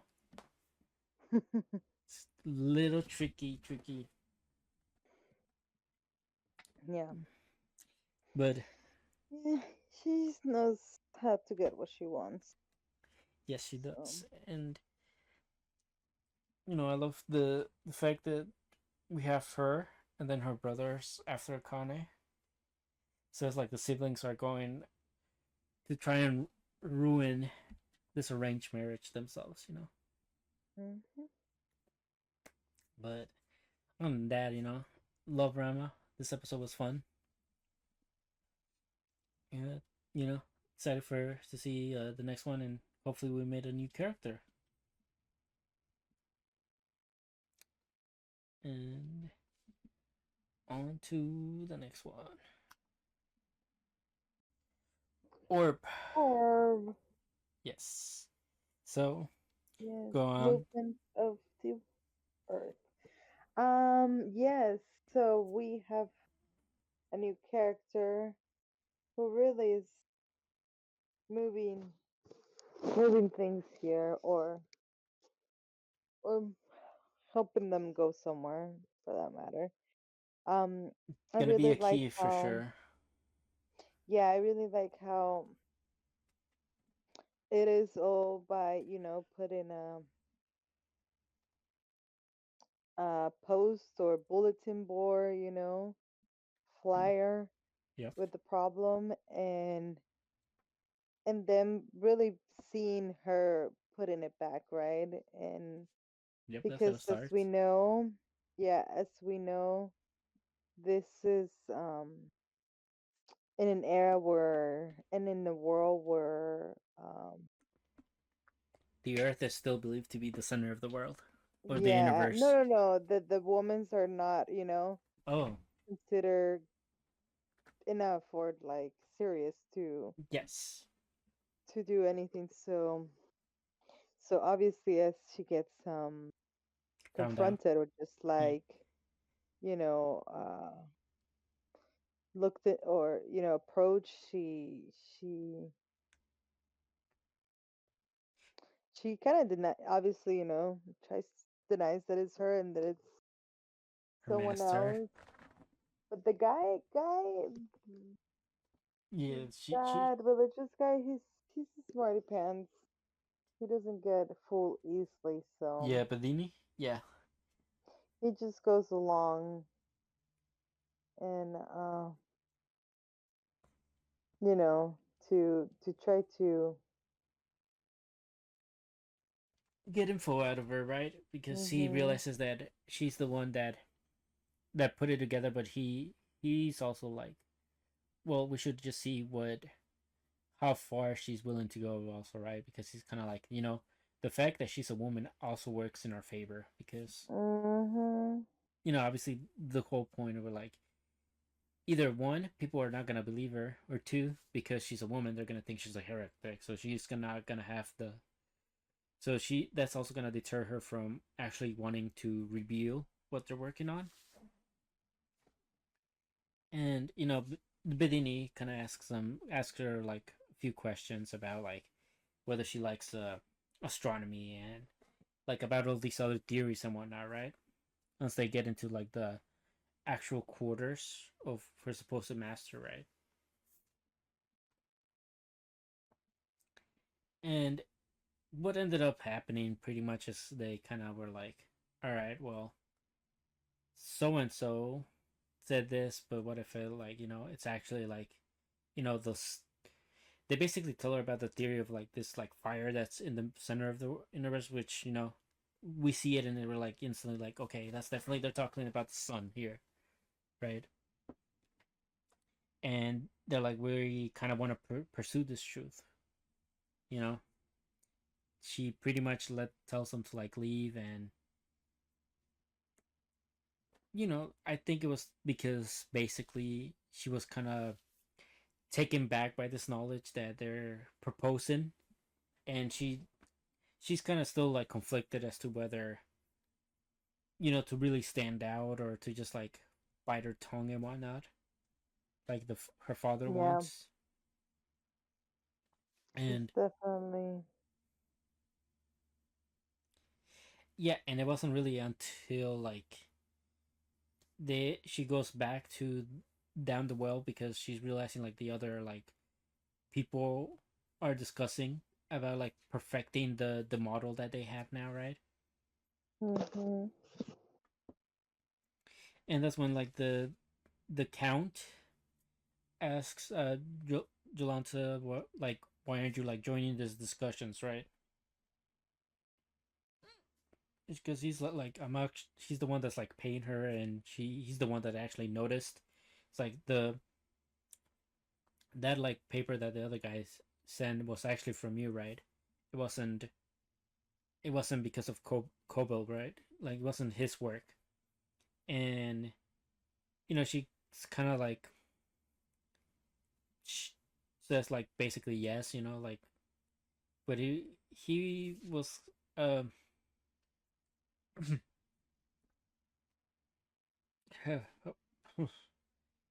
he basically was telling her like from now on like whenever you write something you bring it to me yourself, and but don't and Love don't that happen. yeah, I love that that happened because it really showed that to him it didn't really matter who was the one that put in the work, as long as it like worked towards the goal of like pursuing like the actual truth. And that's when she kind of like got more confidence, and she went back to Bedini and Oxy and was like, yes, it was I that like fixed those problems, right? And they were like, okay, so you should pretty much work with us, like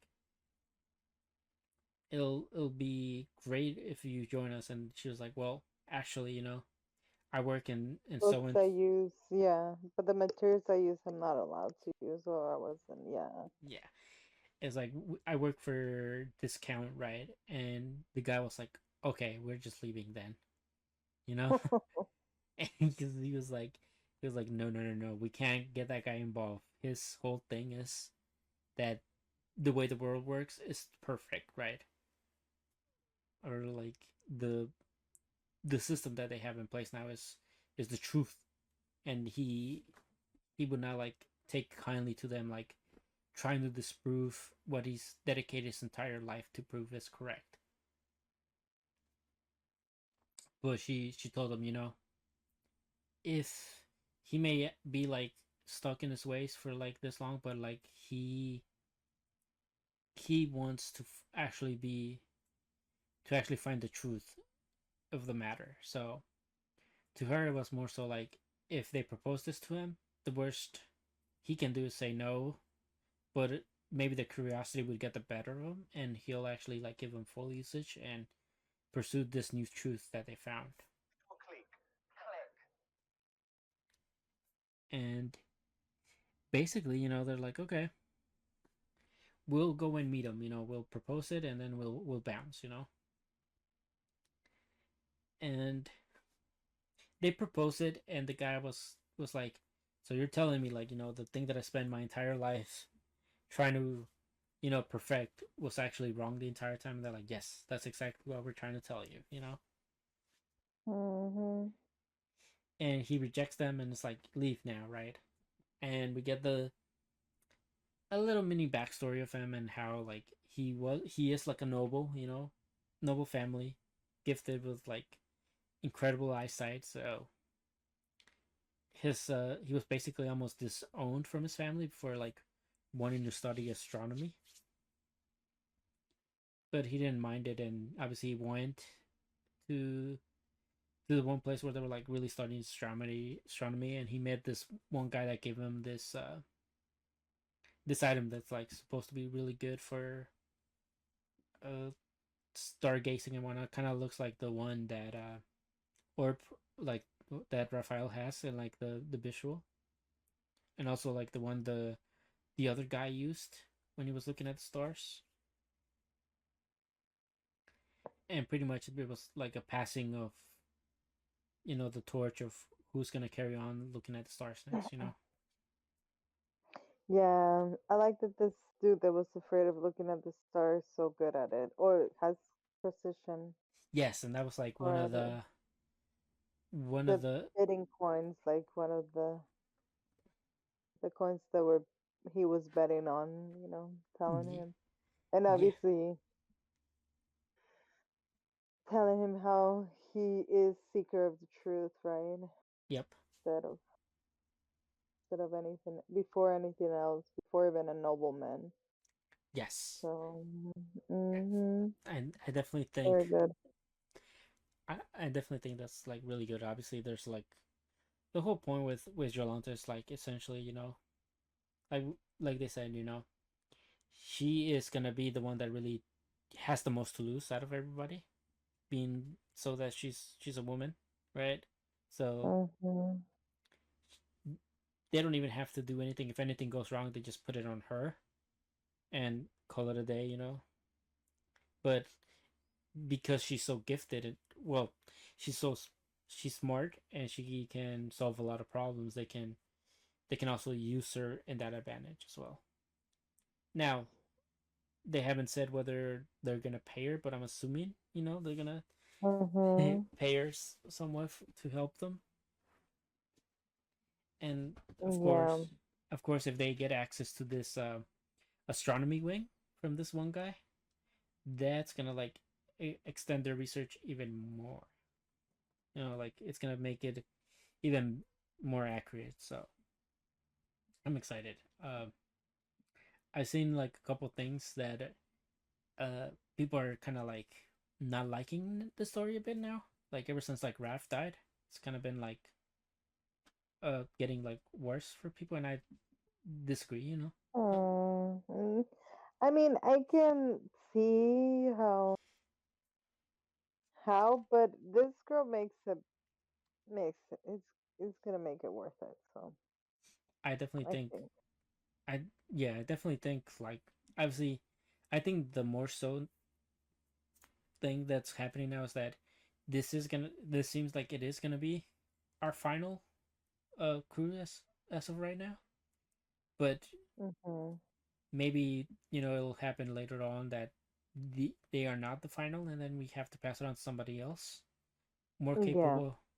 Like, it's just I feel like that's just how it has to be, and just the fact that this is just we just have to take it as like a accumulation of everybody's work, and I just Mm-hmm.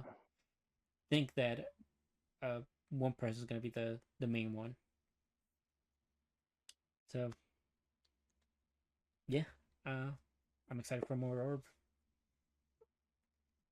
And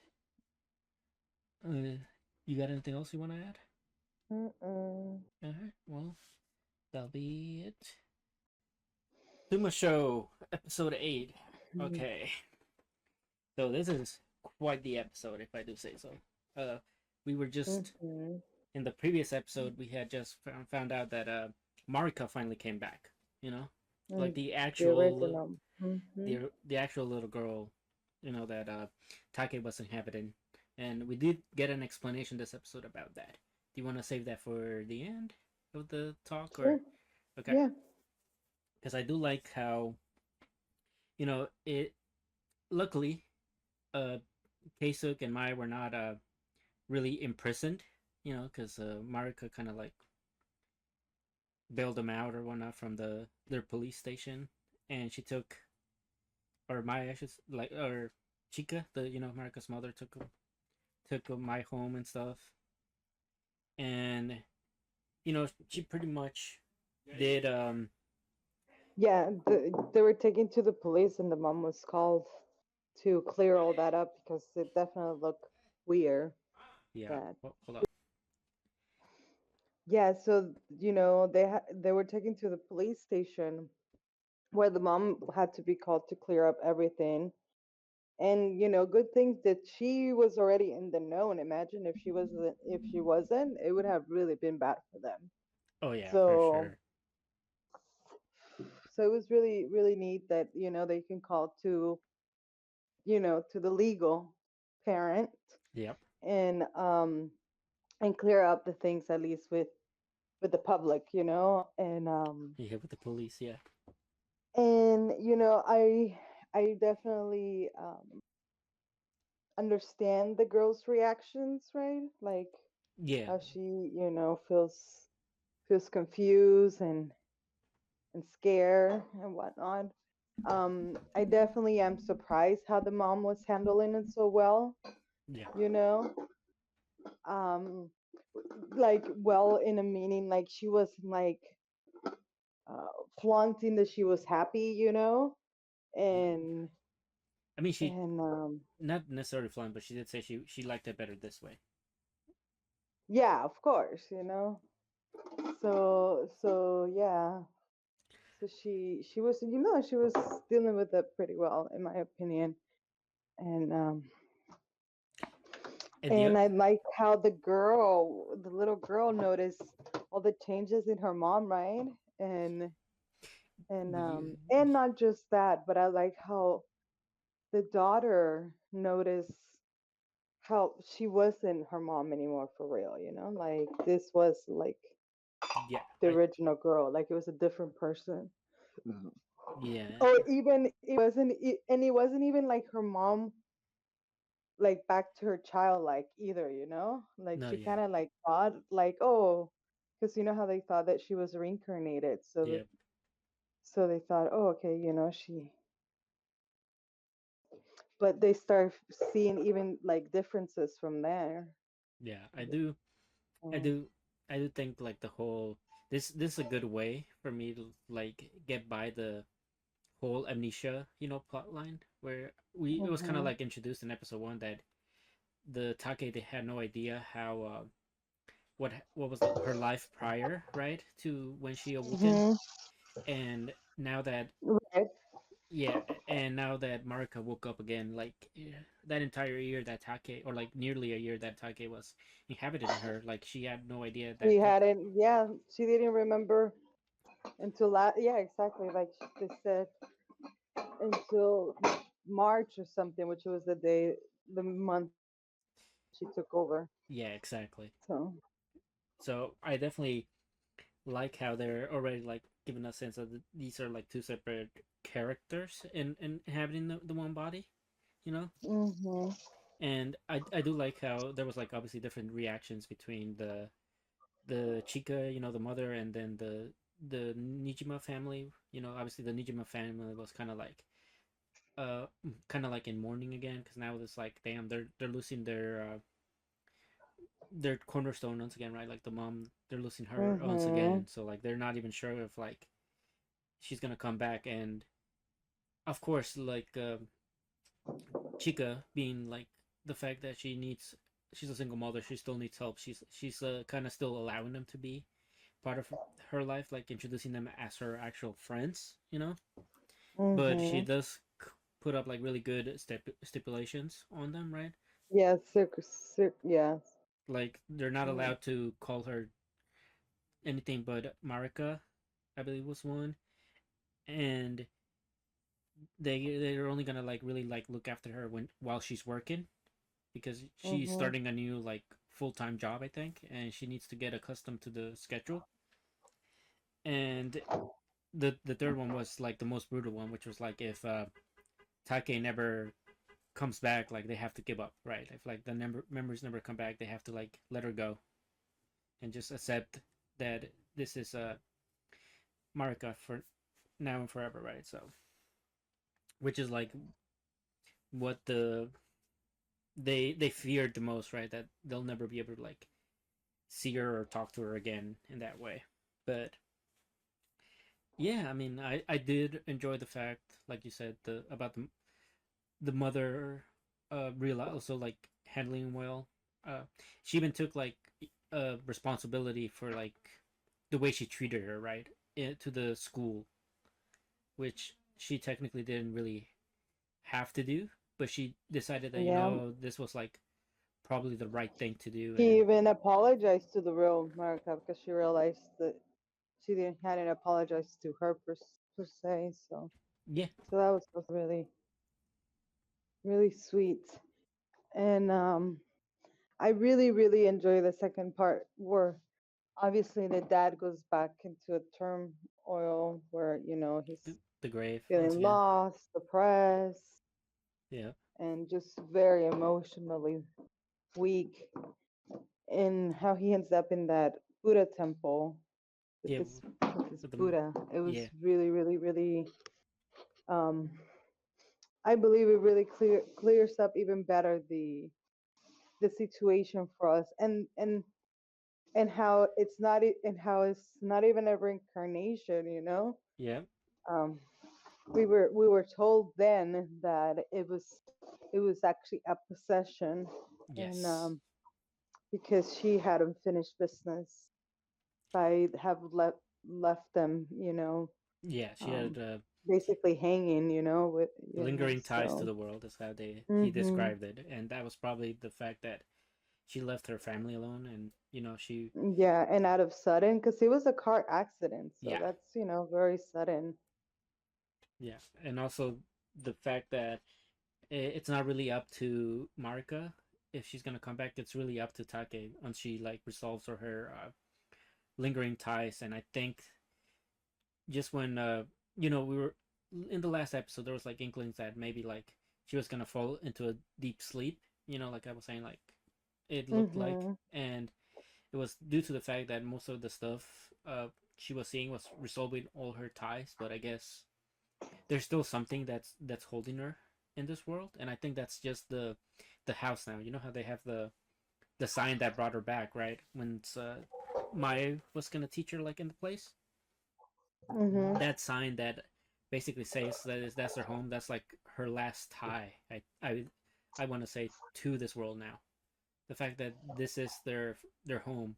Uh, so I think if for Take to really let go and have Marika completely in control again, the family's gonna have to really just accept that she's dead. Yeah.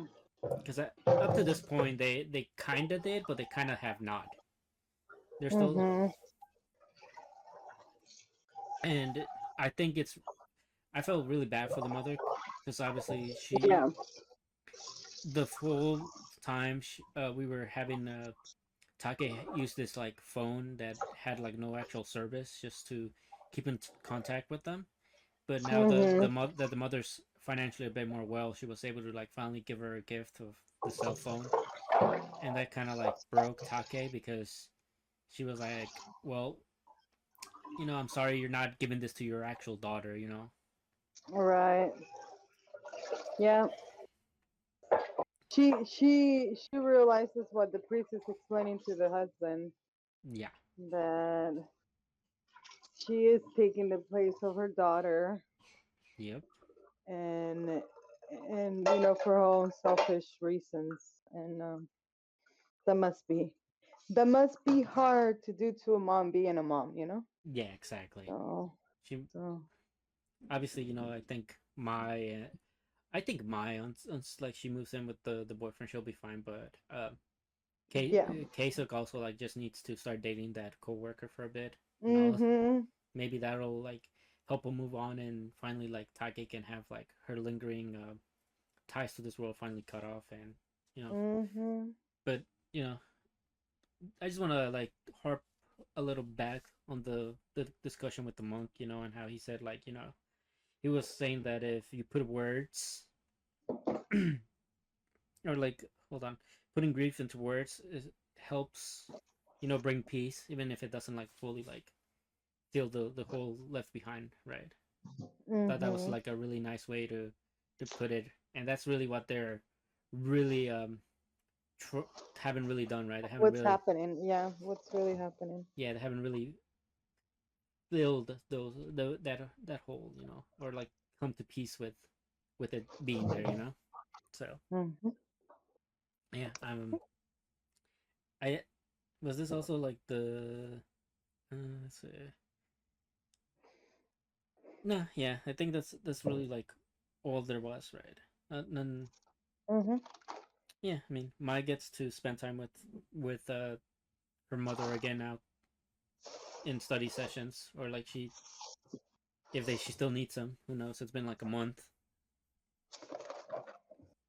Like I really want to like know how the actual friends of like Marika took it when now that she went back to like her old self, like if they like told her anything. We didn't really get Mm-hmm. any stuff from that, but I guess Yeah. we'll Well, it's only been one episode of her, of yeah, we knowing that she comes back, so yeah. we So need to get some more. yeah, and hopefully we'll get more of like what makes or like more of Take like coming to a realization why she needs to move on. Because Mm-hmm. the ending of the episode with just having her cry and the mother just like not knowing how to comfort her, you know, pretty pretty sad stuff. Um, anything else? No. All right, on to the next one. Tower of God. Power of God. Yes. So pretty nice episode. We come back from the reunion and little Mm-hmm. mini flashback to when Rock found out that or thought that Bam was dead. He didn't really accept that he was dead. Mm-hmm. So he never bought it for a second, and obviously now this reunion. I like that Bam did not deny uh Rock, right? He just kind of was like, Mm-mm. you Not gotta, right now. yeah, He's not right, like, not right now. I just can't come back right now. yeah, Like he knows that the end game is to get back to them. yes.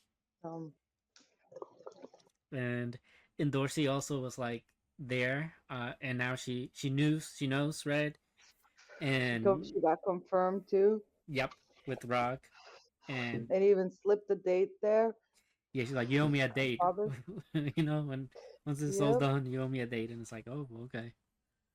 I don't And think then, I don't think Bam remembers that promise, but Dorsey's not gonna let him forget. oh yeah. Um, But yeah, we have you know what's her name, Gisong, or the glasses girl. oh my God, that was so cute. Yeah, That was so cute. That and was so cute. Guardian kind of like having their little moment, dancing. It was and it was really nice just seeing love in the air for like a brief moment. A brief moment for sure. And we found something interesting. While they were talking, right? That first of all, he wants to come back to the gang, so like, yeah, let's go. Um, and then we also found out that he knows about Sophia, the one that was like treated him fairly when he was being experimented on, and Mm-hmm. he kind of realized that she was kind of in it, you know, and she was using the research.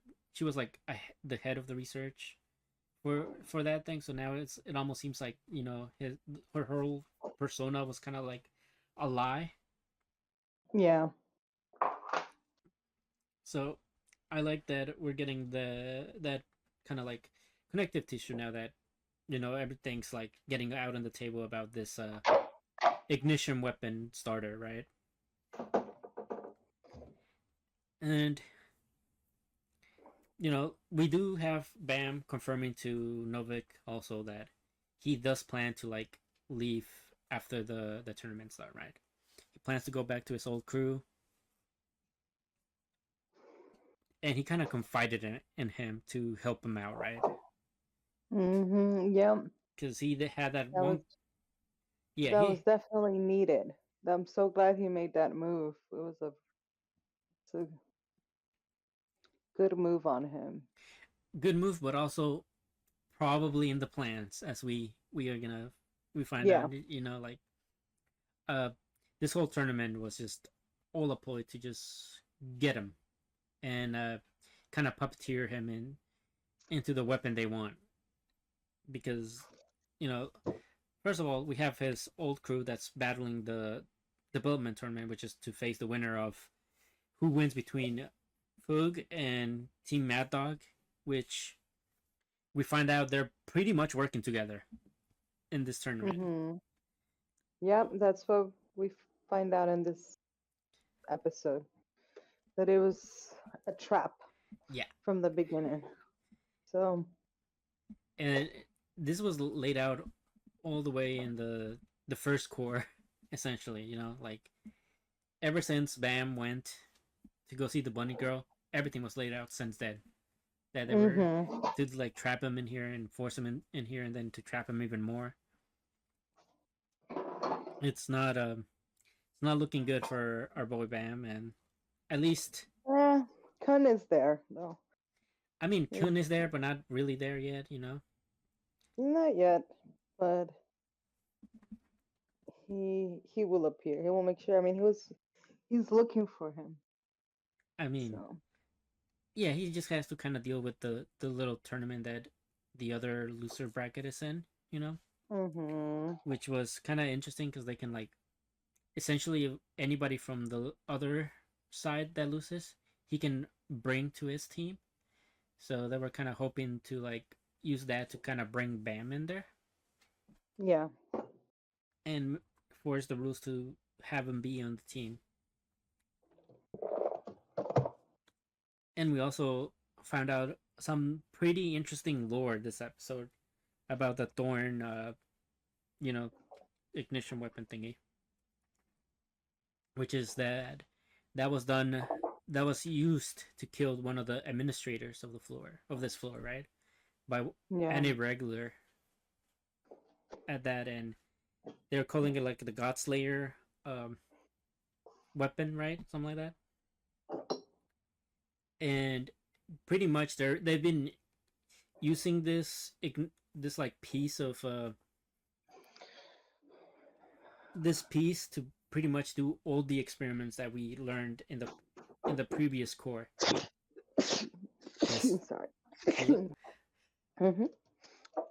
Yeah, and it's all been like maneuvered by food. The ones that are already entrapping Bam as it is. And surprisingly enough, the one that's telling him this is kind of like the most perfect ignition weapon, right? Beta. He's the one that's been feeding Bam all this info. He even told him like where the weapon was, in hopes that he would consume it and that they would eventually be able to like use him as a puppet. But Bam is trying to like get it for himself so that he can break free of mhm. control. And we have Novik, trying to finally fighting off against Reflecto, the one guy he was scared of way back. Yeah. And he come to realize, that's when we realized that, oh, Mad Dogs are just working with food. Whoops. Yeah, and that angel girl, she seems so innocent and weak, but goddamn, Yeah. she fooled everyone. Yeah, and I also like that Anox is also like present to an extent, right? Mhm. And she's also like kind of like in the know that Beal is Bam. Just hasn't really Mhm. confirmed it as well. But yeah, no, that we're we're looking pretty thin on the ally side or like the strength side right now. Even the actual Mad Dog, we learned also what they were about, but uh, they really it really don't seem like they're gonna be any help. Yeah. So we need Well, at least they got it to escape. So at least yeah. We those got just to. like you said, we just need Kun to like be able to summon them to their side. Mhm. Exactly. That's all we need. And I do love that. Well, all right. So I guess since we got the Bam stuff out of the way with the betrayal that he's once again succumbing to because he's such a good natured boy. Mhm. People are always betraying him. Uh, this other side of the coin, Kun uses uh the Wang Nang to kind of like start the race to like get friends, right? And he has to face off against this like supposed duo, but they're essentially one person together, right? Because like whenever they connect, they can use Shinsu, but like Mhm. when they're not, but their downfall is they can only shoot like straight. So like if you get behind them or to the side of them, they're pretty much done, and they use that to pretty much be able to summon the entire crew there. And Rock was kind of like, "You took too long to get me," you know. Pretty, yeah, pretty good stuff. I do Yeah. like like we said, like these has all been set up for whatever's about to occur in these last 4 episodes or 6 episodes, I should say, because I think we're getting 13 for this core. So Okay. build up has been good. I can't wait to see how they wrap it up. It's been a while since I went through this section, so even for me, some of this stuff is still gonna feel kind of shocker, kind of like Mm-hmm. still not gonna. I'm not gonna remember it too well. So Right. yeah, Of course. It's been so long. yeah. But yeah, that's it for Tower of God. Let's move on to another one. So, as I reincarnated Aristocrat, episode 19. Boy, boy, has this been quite the war we're in, right? Mm-hmm. We're in war Yeah, in we're this world. yeah. And This he's the general calling shots and, you know, leading plans into motions. yeah, I Pretty do. big stuff. Yeah, ours has come a long way from just being a scared child, from season one now to, you know, now he's making deals, even though he has no solid plan on how to actually perform these rescues. Mm-hmm. Yeah. The Right. He did promise to rescue the hostages for yeah, the the Lupa's wife essentially was being held, right? So like he was like, I'll I'll free her, and then you'll join our side. mm-hmm. And that was like, and if not, like he would allow them to like have his head. Pretty pretty big step up, pretty high stakes, and Yeah. the one thing Pretty big we challenge too. yeah, because it's supposed to be like a very hard base to like get into and stuff, based on like the cavalry I think they have is like top notch. Yep. We saw when he appraised them, right? Yeah, It was like, oh wow, this general is very strong. Oh my god, all his yeah, they're like all people. well, yeah. The general was like had like almost the same stats, practically the same stats as Ritz, Mm-hmm. and then the other ones were like above average. So it was really difficult battle to say the least, or escape battle that they were planning. Uh, they even had to have like mercenaries in the back just in case things were getting dicey, right? So Right. this Which mercenary, they did. Which they did, but they still wanted to go through the plan. yeah, Pretty ballsy of him too. yeah. I mean, we'll talk about it because I think first of all the whole plan was to like retreat, right? Attack and retreat, have them chase you and get into the woods far enough where they can like pincer them and outnumber them, which uh, would have worked out if it wasn't for one of the generals that or like the I guess the lore of the castle that was there. That's Yeah, the also lore, yeah. he was Kind of also figure out the plan. yeah, he figured out that these people were this is probably like a tactical retreat because they don't look like they're They don't fearing. look fearing or yeah. So he even joined the battle, and he people were like, is he really? He's like just a lord, right? Like he doesn't know the first thing about like war and like all this other stuff. And they're like one of the guys was like, actually, me and him were kind of raised in the same place. He just kind of like cut off the head of like one of the lords there or something. That will, and then he was given a promotion to be a lord essentially, and he took it. but he was pretty sinister. I know we got a picture of it, right? And he was so young Yeah, when he was bringing someone's head and shit. Wow. yeah, Like, it was it was it was crazy to see that. Which like yeah, and instantly, his expression, right? yeah, Like his he was, expressions are evil, like straight up evil, yeah, yeah, I agree. and it just makes for such a nice contrast to ours, right? Because when ours was at that age, he wasn't chopping off heads or anything. He he stayed kind of sheltered in, but he still like put in the work to get strong himself. Yeah.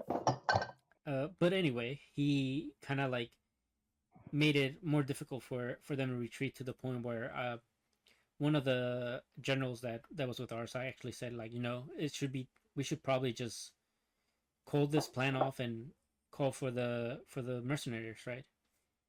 Right. But But ours, ours wanted to hold up hope.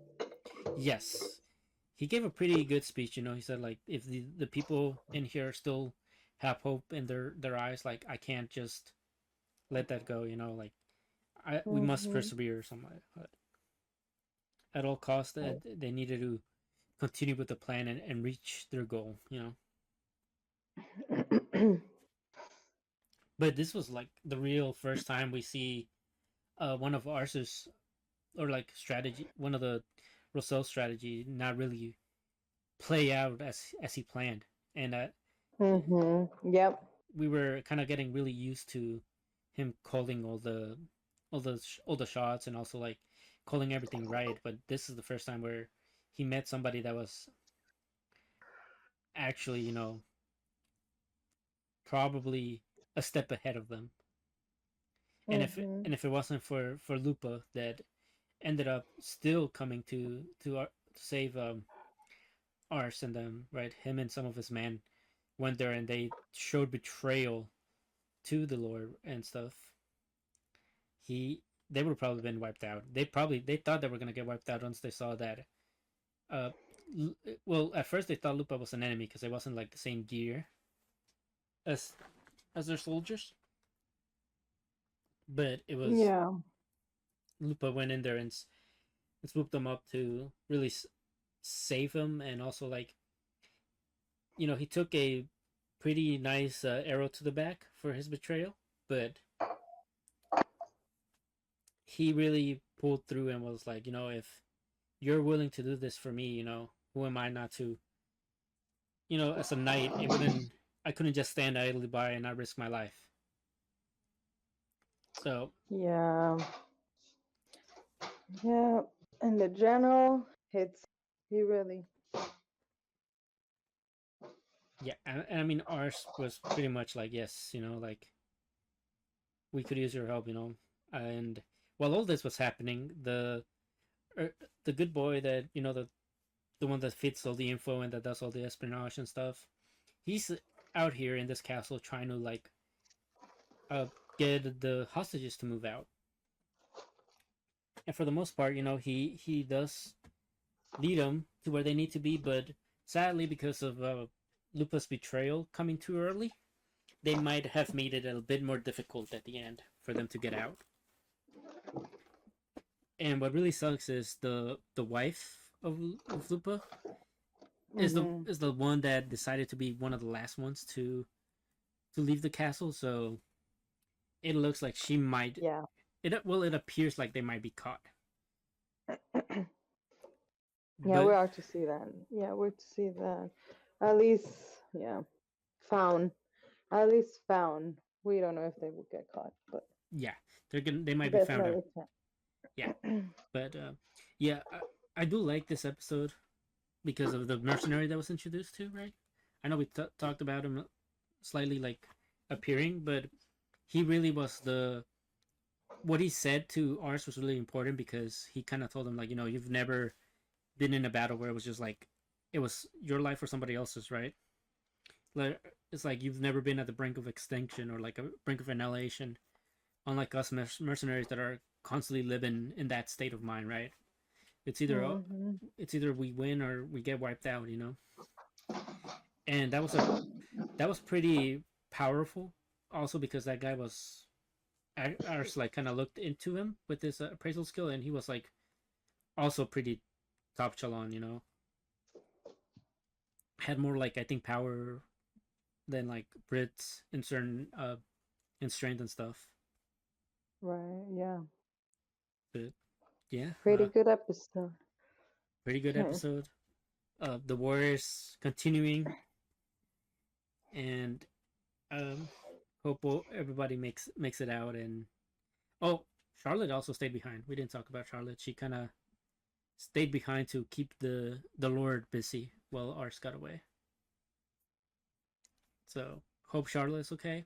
Hopefully she didn't end up in the capture and stuff. But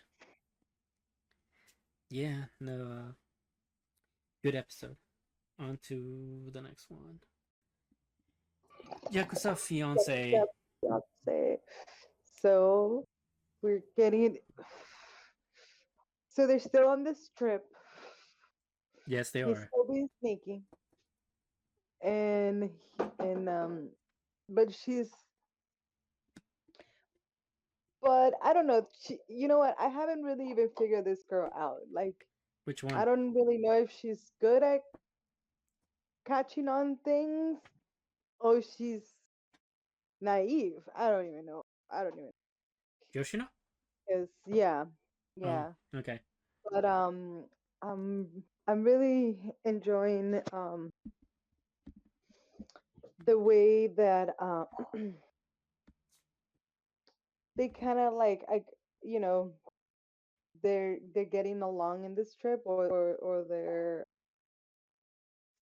doing this trip together. Yeah. I remember how they were talking, and he is like in a separate uh hotel, but they went to the school, right? And I don't know why he stayed outside, He's but he not. stayed outside. He's not planning to go And to the university. That's why what? he wasn't planning to go to the same university. I do believe that was one of But the. but then he ended up. But the no, I'm saying like, how you gonna accompany her to go somewhere, not go there? Not go there completely. True. Like that's what I'm trying to say. True. So, but I think it was all part of his plan, as we see yesterday, later, right? Yeah. I think it was all like kind of like how he said it later too. Like, I didn't plan it. I wasn't, but I definitely saw the possibility of you guys running into each other. Yes. Which So I didn't cut it off. they did. You know, Noah finally met Yoshino. You wanna talk about Yes, that? they did.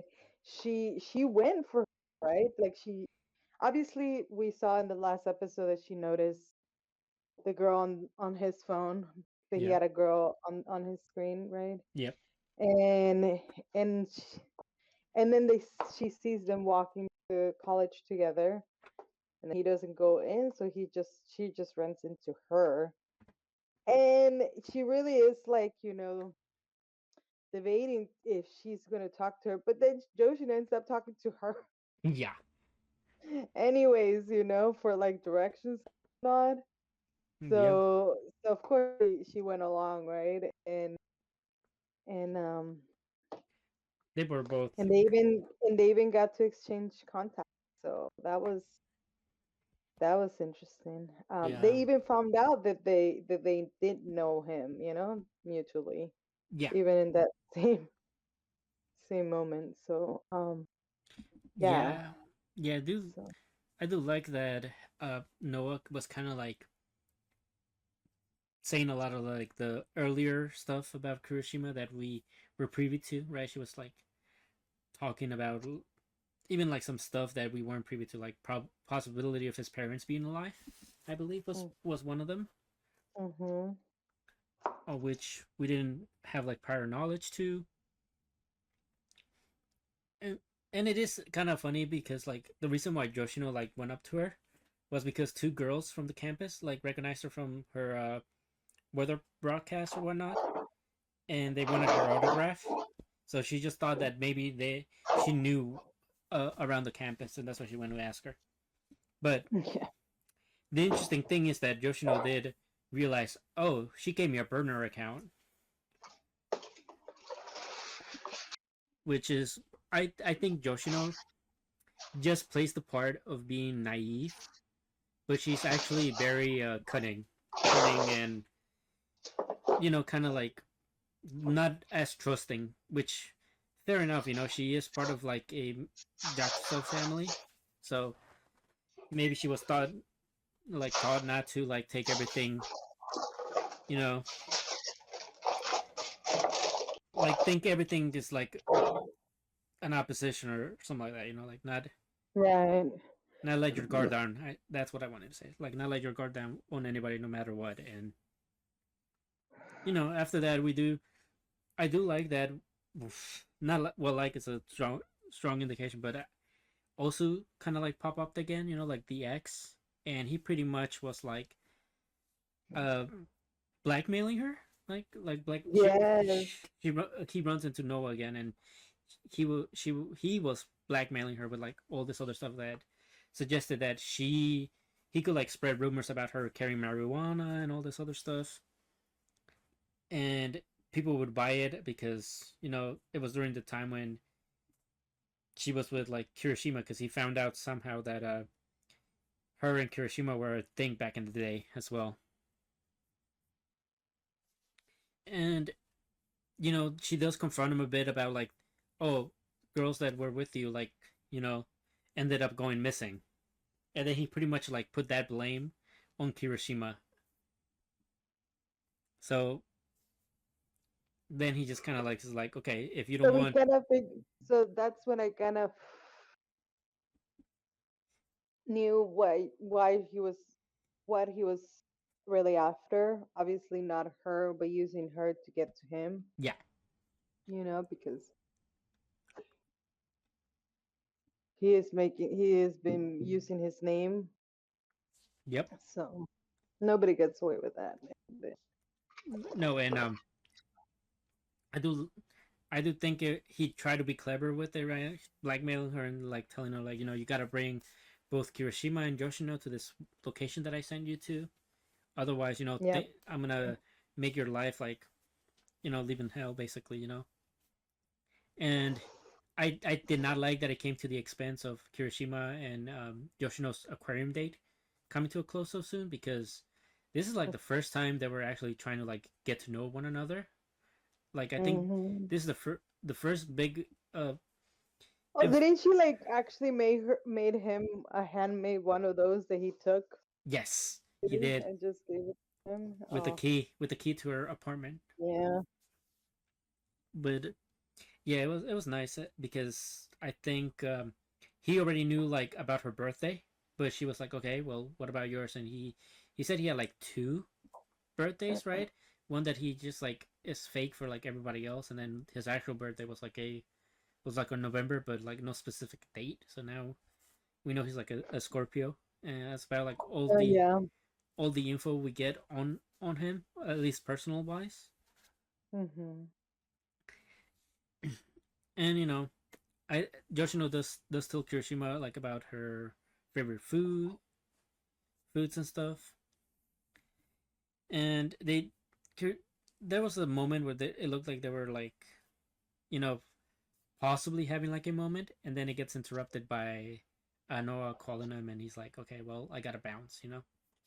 Hmm. And that's when Yeah. we get into the whole thing where you're like, okay, he probably planned this all out. You wanna get into it? Yeah. I mean, so he goes to her, right? Because Yeah, I hated the way he replied to her, right? I don't yeah. even know. Like, I will do anything for you, or I don't even know. Like, it was something. Like, I'll be like, Like showing I he don't know. cares about her. Yeah. Anyway, so he runs to her, and obviously she's putting into motion the thread that she was given. Um, so they sleep together, right? They seem to have that pillow talk, Yep. and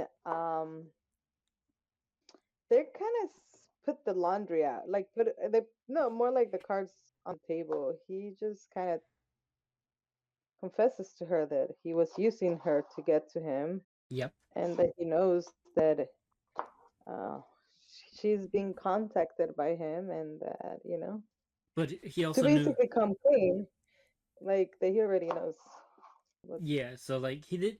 happening. You can't live out that he said, "I know you're just using me for my contacts too, right?" It's like just like I was using you for Yeah, yeah, so yeah. and Well, yeah, and I mean she kind of like let him know like she wanted to know that if he was involved with the girl disappearing because he was the last one to talk to her apparently, and he's like, "Oh yeah, a month prior to her disappearing, I did kind of like talk to this one girl, right?" And I tried to offer like he was kind of trying to offer her a way out, kind of like I, in a way, it just seemed like he was trying to use that poor girl that was going through this thing to get to him, mm-hmm. but she didn't end up coughing him up, and then next thing he knew, like she disappeared, and then three girls followed suit. Yeah, But uh, aside from that, like something's happening there. yeah, Definitely human trafficking, yeah, well thing. they said as much that every girl that get involved with also gets sent to like older men and stuff, or like gets introduced to like older gentlemen for money and stuff, and then they end Yeah, up he definitely said that. yeah, Definitely. and this is just like the confirmation of like what actually takes place. And I think because Kirishima's trying to like he's trying to prevent other girls from falling into that. That's why he's trying to Mhm. get like the actual info out on this guy. Mhm. And to a I I can't believe he was the one that sent the text message. Well, I can't believe it, but also like how petty you gotta be to like fake your own message, right? Just so she sees Yoshino on your phone, right? Yeah. Yeah, that was so creepy of him. Yeah, Definitely. and then he kind of was like, okay, well, your plan I failed like because how the conversation ends with her, like with her telling her, "Well, I told your little girlfriend about it too, and she's heading over there." And he's like, "Well, I have her phone tab, so you can't it's like I know, tell me." Like, I know what she texts. Like, I see her yeah, and nonchalant about it too, like creep. but let's just realize that Yoshino knew that he's doing this, so he purposely gave her a laptop info to talk to, Hmm. and that's how like they were able to avoid it. But instead of going to the actual location, Yoshino realizes that this guy's somewhere else. Like she just spots him randomly. It's like, Yeah. yeah, I'm looking at him right now. Come up, basically, uh, telling Hiroshima, you gotta come over Which is here. what I want to figure out next episode. Like, how does she knew where she was when she didn't go where they told her to? So, So mm, my own theory about this, right, is we know Shoma is around. Probably Shoma has connections, just like and she just asked him, like, "Hey, where's this we're dude trying at? to get this guy." Yeah, Yeah, maybe. or maybe That's a good. yeah. Plus, Shoma's pretty.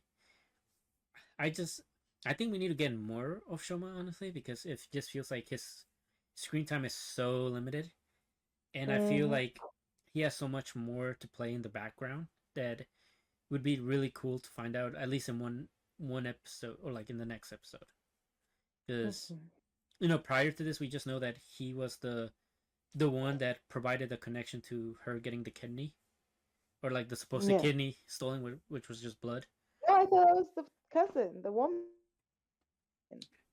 Yeah, that was the connection. I think Shoma was the one that got her there so she could get it done though. No, because they were already cousins. They were already friends. No, but the cousin wasn't in the area, right? So either she went there or Shoma brought her there. Either way, her and Shoma have been like in constant contact, right? So like Yeah, that's definitely true. I definitely think that Shoma had some to play with how this the end of the episode turned out. It just we just need to see it. That's all I'm saying. Uh, Mm. but yeah, Kirishima still a freaking red flag and a half.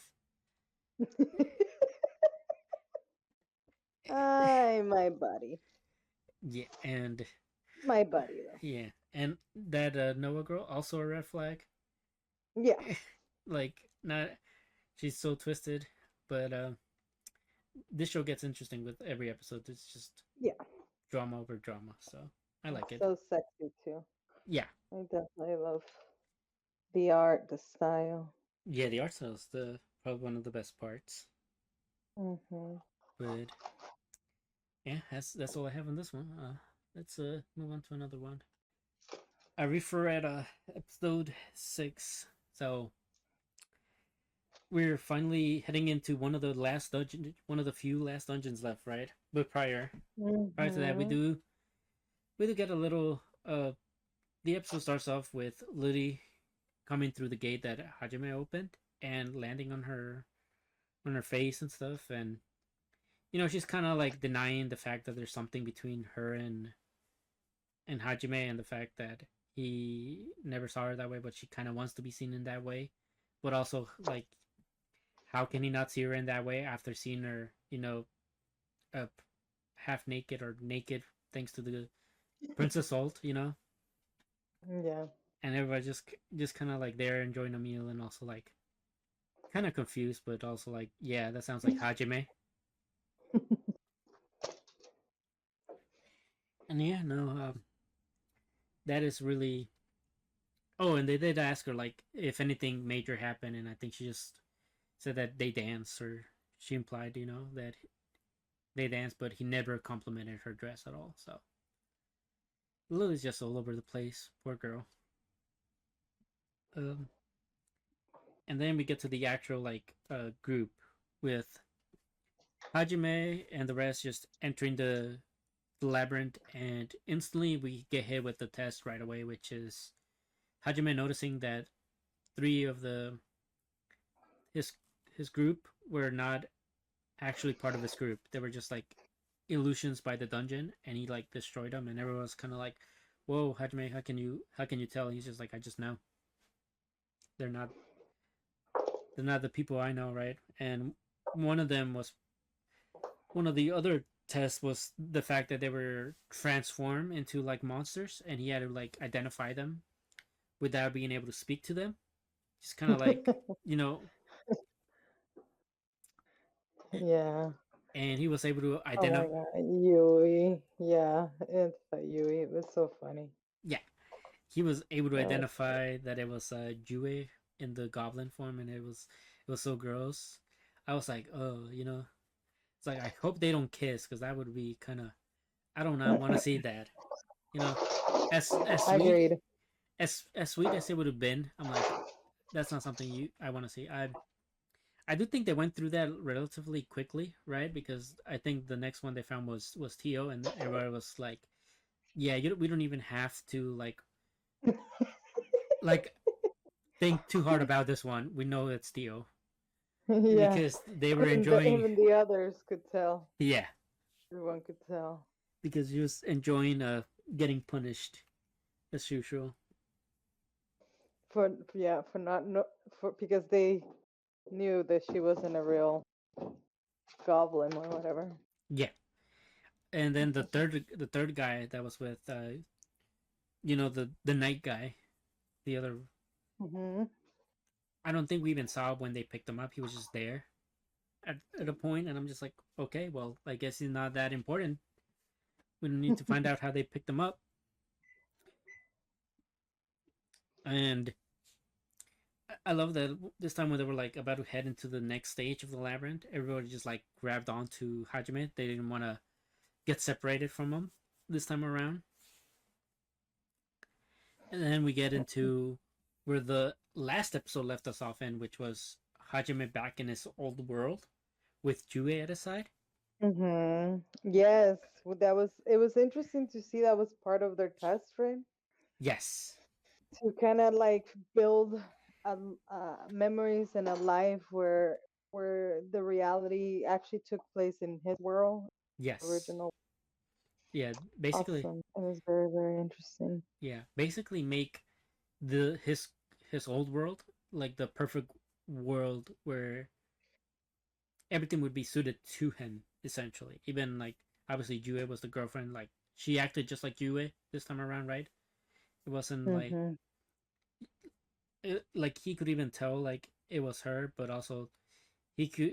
There was like times when he was like, okay, something just kind of feels off, or like it just Mm-hmm. feels like this is too natural, right? And one of them was like with Shea, like also like Shea was also kind of part of it as well, and she was also kind of like the I guess the second girlfriend in this world as well, but she was actually still like just as strong as like the Shea he knew, right? It was like, well, I guess Mm-hmm. that's natural for her to be able to like beat up all these thugs from school, right? So he was getting a lot of nostalgic feelings towards this world, and and that was like what was bothering him because obviously like he's always supposed to be living in this world, so why does it feel nostalgic instead of just like natural to be there? Like Correct. like why is he thinking that it feels nostalgic instead of just living the world, right? And there was like also certain things like of the way he would like try to do certain actions, like he was trying to grab his guns, and he was like, why did I perform? Why did I try to do that in this scenario, right? And why does it feel like a natural aspect that I like I've always done this, right? Right. It was very, very well put. And then we definitely got also like a flash, like wake up, like you need to like wake up, like, Yeah, and yeah, then he does. yeah. That's what he does. It's his inner self that was telling himself to like wake up, like, and he realized it like right away. Obviously, there he was like, yeah, this world is not natural. It's just the Mm-mm. natural. It's just like it's too perfect, Right. and they do try to like keep him locked down by like telling him, this is what you always wanted, right? This is what your end goal was in the end, right? This because this is essentially what he wants his end goal to be. After, Yes.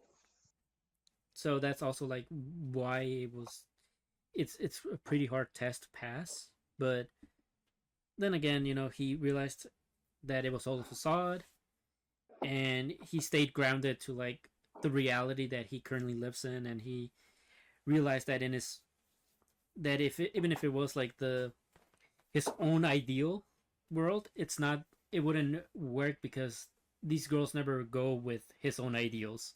They're their own selves, and they always mess up his ideals anyway. So like that was the In one way or another, yeah. yeah. So that's his indicator that this is not the real The world. reality, true, yeah, the truth, yeah. Yeah, the true So reality. funny. But That's funny. yeah, I do like. I think my favorite one out of the bunch that got into this world was probably Theo, who was the teacher, and Yeah. oh, oh my god, Yes, and him talking shit was so natural. Even yes, him, like, why did it feel natural? yep, and That's and why her expressions feel natural too because she was just kind of like moaning on the side, right? Because he was looking down on her, and it's Dios like, mío, tío. yeah, oh no, it was a fun episode, but like really nice theme, right? Of the realities and your ideal world versus like you know how to make it basically your ideal world, right? And how you should want it to be lived and the actual reality that you live in. So, you know, good stuff. Good Uh, stuff.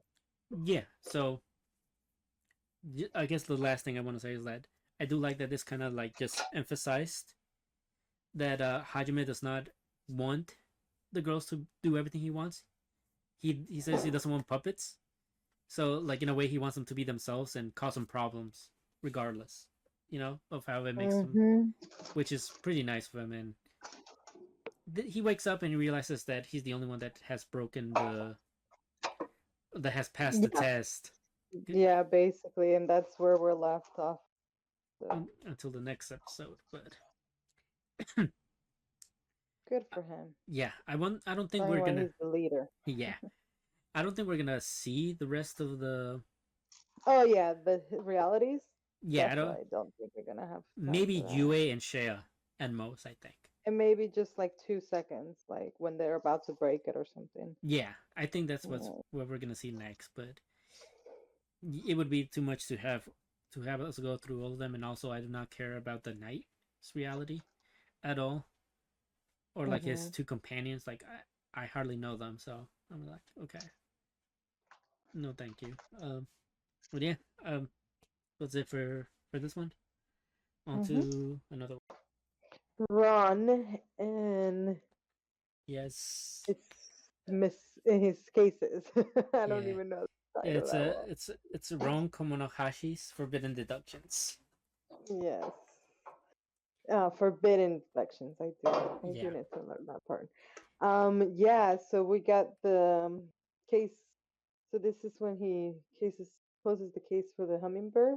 yes, But we start with obviously they're still trying to figure out how they took the girl the from the upper floor from the yes, highest floor. They are um planning their next move, right? How they're gonna pull this, how to catch him, and they're basically doing all the deductions, like um, that was is there a possible. secret room? Did he like get a helicopter? Like, Did she hide is behind the he door? still in the room? Like um did she leave in secret when in there were so many. Then we see that as they're figuring it out, they're splitting, right? They're Yep, thinking like, okay, we need to go outside and make sure that he doesn't leave. yep, And while this is happening, Ron is like already already seems to have figured it out, like, and he's just waiting for the right time, in my opinion, y- to like like solve the case, because as you see, he's very suspicious of a particular officer, yep. and he's I mean, seems to be kind of doing what he does, which is trying to he's conduct conversation, or the things to go a certain place, like, yeah, or or for something to happen, like, so. yeah, So and yeah. he's also trying to figure out like, okay, get the how do I get this piece to move this piece forward, right? And Mhm. one of the things that they try to look was possibly maybe she once they opened the door, maybe she hid behind the door and then Right. Mhm. snuck It to was. the basement, you know, for the or to the panic room or something like that, right? Yeah. So they went to like the storage place and they found out that there was no curtains blocking Oh the yeah. light. So And that's when I think he would definitely figure it so now he kind of out. probably that was one of the pieces that he kind of needed to prove something, right? And then the last piece that he really needed, I think, came after when the police officer came in with like an unfinished a finished music piece, and then the manager was like, "Oh, she couldn't have possibly finished it, right?" And it was like, "Okay, well, can you just listen to it?" And she was like, "It's not, it's kind of unfinished." And they're like, "How do you know?" And it's like, "Oh, this is a this level, the levels are off," even though she claims that she had no like music knowledge prior. So that was kind of like Right. that should have been like a dead giveaway to us, you know.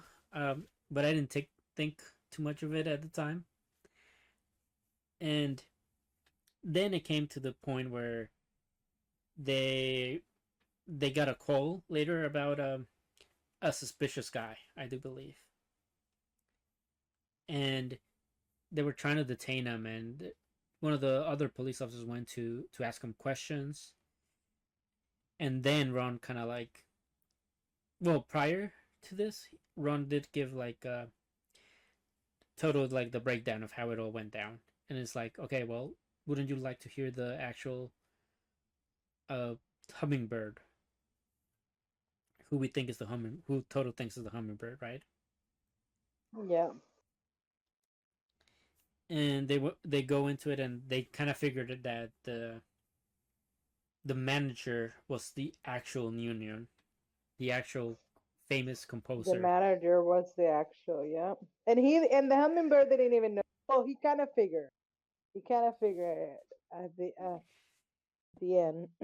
Yeah, and he kind of figured that at the end, and also like I think the police officers that tried to check that was like, okay, this is probably the one, right? Mhm.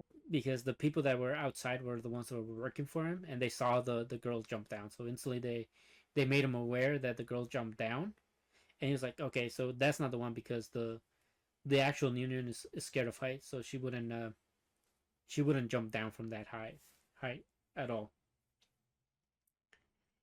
And that's when pretty much Toto was like, okay, well, we'll go with you to question this one guy that they caught, supposedly, that's supposed to be the hummingbird.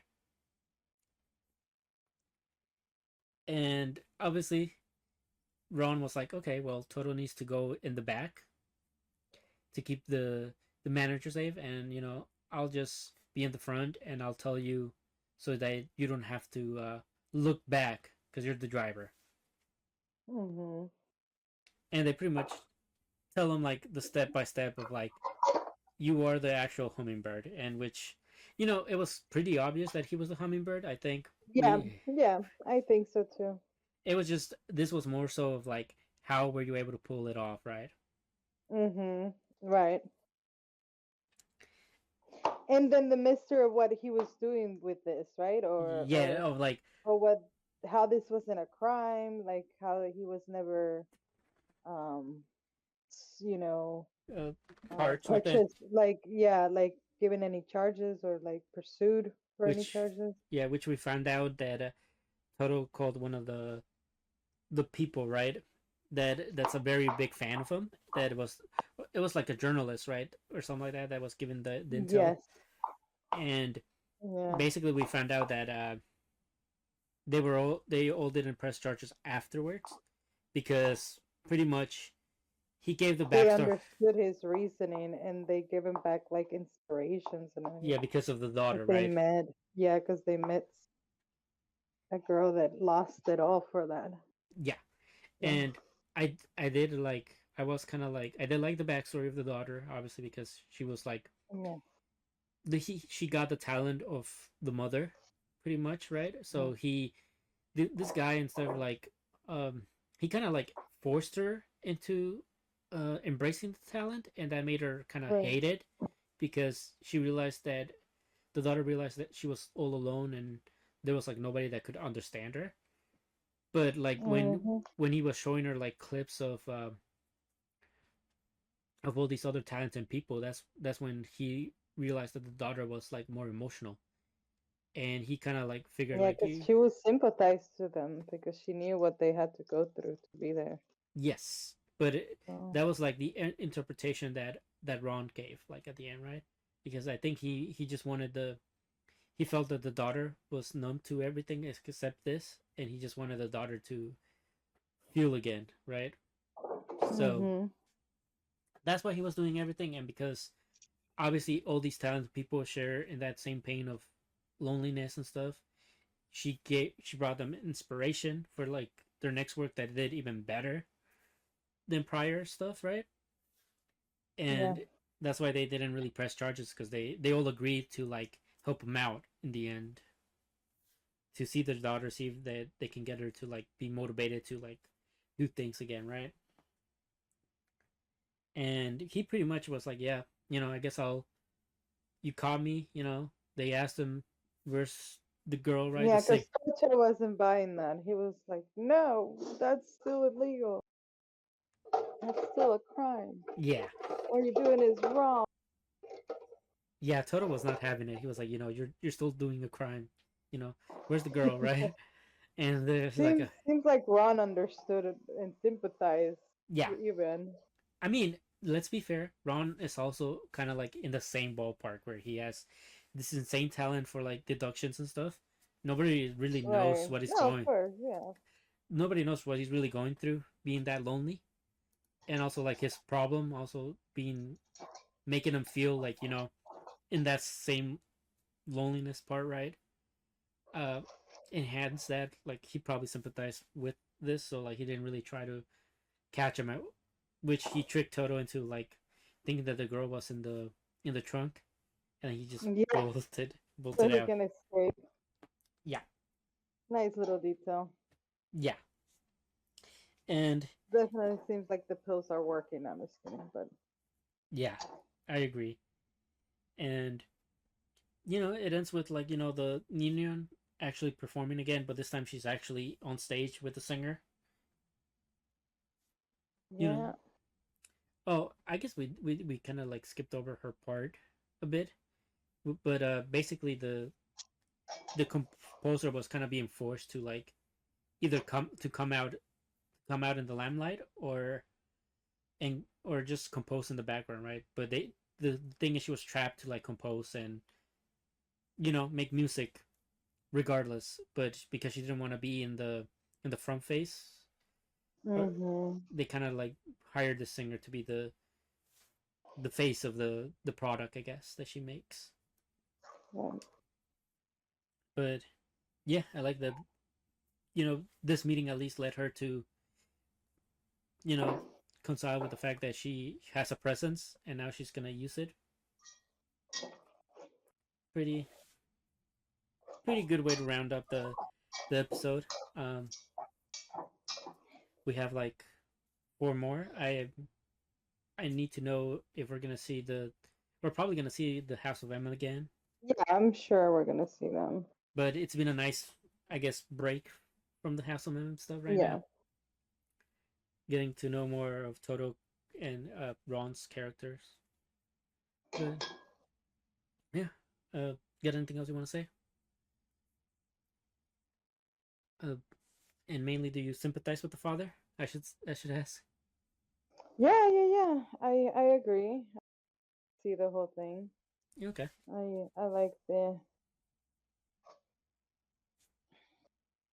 I like the whole artist struggle Yeah, I think and that was. father love. And father love. Yeah, I think that was the. Nice. Yeah, that was the really good part of this whole mini arc. But Mm. yeah, I guess that'll be it for Ron. On to the next one.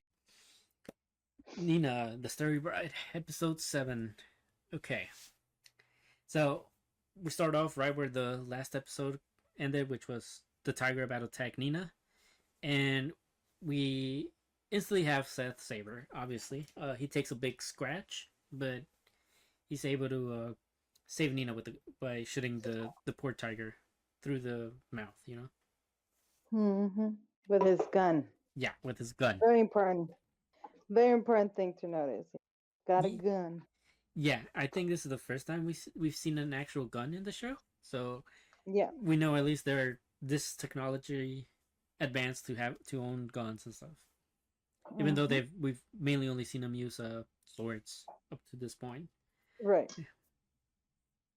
But yeah, pretty much Seth starts really being like kind of protective towards Nina, after he rescues her, and it's kind of like, we need to find a safe spot to like rest up while the others like catch up to us, right?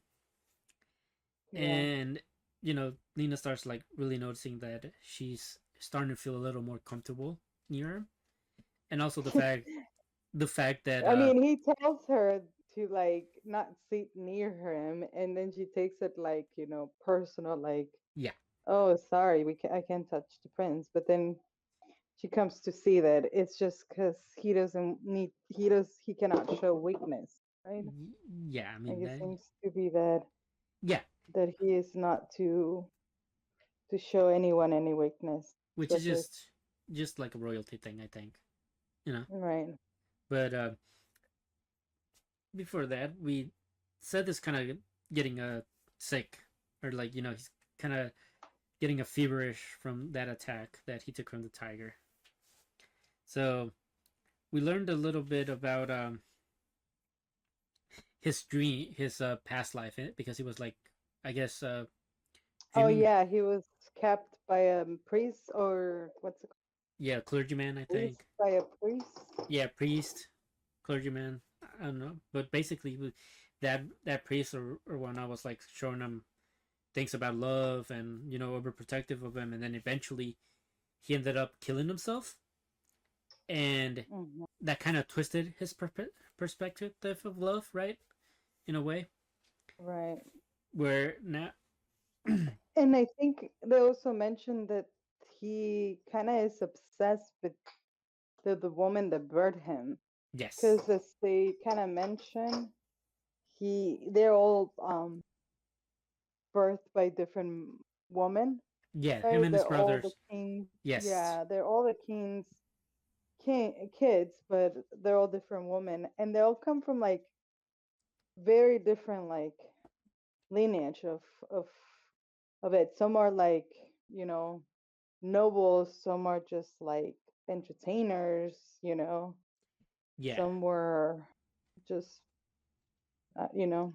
yeah, but they're like, it's pretty cool seeing that. Well, not really cool, but it's pretty good way to diversify like the the sort of classes, right? Because even within them, they pretty much uh call him like the son of like a priestess or something like that, right? Kind of like Hmm. demeaning him, even though he's like the front runner in the to be the king essentially, Hmm. and he doesn't take shit from any of his brothers. He despises them, even Yep, like when Nina was like trying to take interest in his family, he found it weird that she thinks as family is something precious or someone, or Yeah, I mean, some. yeah, and I think that's always like the kind of duality that these two have, right? Because Seth's whole perspective of family and love is like completely different from Nina's perspective, because obviously she did grow up with her parents for a bit Hmm. before And then took like two kids as brothers, yes, two strangers, as brothers, even though that always felt like they might not have felt the same way as, yeah, as sir, her, because she did consider them family, but yeah, maybe they didn't because they saw her, of course. yeah. But So yeah. speaking of family, they had a new family member to the rank. The tiger, the little pup tiger that Ah, they did find the mama of the one that attacked them, right? yeah, that was the little one of that one. And Seth was kind of like, you shouldn't bring him, and she's like, well, he's kind of like he'll die without anybody looking after him, right? Mm-hmm. And then Seth does comply with her demand in the end. So good on Nina. Now she has like another companion. I know, I love that. She's just I full thought of about Nina, to tell you the truth. yeah. And she's got this like pets. Yeah, she she got two animal companions now. I like that. um, and I like the fact that she's kind of like blunt with Seth when he's with his brothers, right? She Mm-hmm. kind of like smacks him a bit, like, Yep. and everybody's kind of like, oh, gasp. And she's like, oh wait, I probably shouldn't have done that. But Yeah, I love that. Seth is just like, yeah, and, kind of like I'll forgive give her for now. But I do think that the whole point where it was she kind of was like, well, I kind of like him a little bit now, just not as much as. Said, oh yeah, me too. And even after reading Ned written about it, I still love Az. He's like the original, you know. Yeah, it's kind of hard, but And is then you know, and then you know that she's doing it all for him, which you kind of feel bad for the guy, because you know, because she did, you know. Now well, we have seen that she even tells him, you know, like, oh, you should try to pretend to like me. Maybe we'll get along better, right? yeah, yes, that's the main thing, right? It's like probably the reason why we don't get along better is because you've never liked anybody in your entire life, you know. um, so so if you pretend to like me, maybe you'll actually start liking me, you know. And if it, Mm-hmm. eh, And eh, and then she's gonna do the same, right? yeah, Like she's yeah, it's like, and she's I'll gotta do this thing. yeah, she's pretty much got to do this the same as him, and And then she's I like, do, "Oh, forgive me, Saz, yeah, as I do, like you said, I do feel you bad know." for us, and I feel bad for Nina because after the queen hears about Nina being there, and also like all the other stuff with how they haven't been able to take Fortna for themselves, right? Because this nation Mm-hmm. is like 4 generations old, and they've been conquering ever since, right? And that's Mm-hmm. why they're a big powerhouse now. So now they kind of want Fortna for something, and pretty much Seth is the one that's closest to acquiring it by like getting Nina. So now the Mm-hmm. mom is getting, well, the queen, I should say, the queen of the nation is getting really impatient with not having this nation under her. So she declares that the race is off, and now the a new race has begun. Whoever conquers Forna first is the one that gets to be the king. So now I'm seeing like Nina is now even used as a more of a puzzle piece, but now by like everybody. Everybody's trying to get Nina now Mm-hmm. because that's the way they're gonna get Fortna essentially. And you know, hearing all this, I'm just like, damn, poor Nina. And then she goes and has to spend the night with Seth in bed. You know? Oh yeah, I'm glad we talked about this. It's like, did we already pass this scene? No, I mean, this is when he really opens up to her, and we see why, right? yes, It seems that she has managed to how can I to move on or come to terms with or just like accept yeah, the the he opens past, up. He opens up you pretty know, much. like the past, because like he was having a dream of the past, right? And Yep. like you said, this this priest that killed himself in bright daylight in front of him told him that loved him, you know. So Yep. for him it's like someone that supposedly loved him treated him with such, you know, abuse, and then killed themselves, you know, Yeah, and in the name of that love kind of thing. And yeah. So I guess I'll bring this up now since we're talking about it. The way it was kind of like so Seth told Nina love was more of a curse. That was like how Seth viewed love, mhm. and that's because of what happened with the priest and stuff, obviously. And Yeah, and his mom and the king, right? Like I mean, yep, he's never really been shown any affection. yes, that too. So He's never shown affection, so he's never known. And not only that, he's never been allowed to feel anything. So now that right, Nina's opening up all these other doors of emotion for him, he's kind of like taken back as to like, damn, I don't even know what I'm feeling right now, right? right. But he does come to a realization that with Nina being there, the bed this like night is feeling like a bit warm, and he's like, that's kind of ridiculous because in here like in And Galgada, there's life things he yes, notices now. the bird sleeps with him. Yep. The other Cat. The tiger. pet. There's another pet, there. Yep. It's another life form. There is Nina, another one, Yep. and she's so, like he said, right, like off guard and like open and just comfortable. Like she even said that she wasn't going to be, and yet, she Yeah. found herself like Yeah. not having a problem sleeping, falling asleep. Yeah.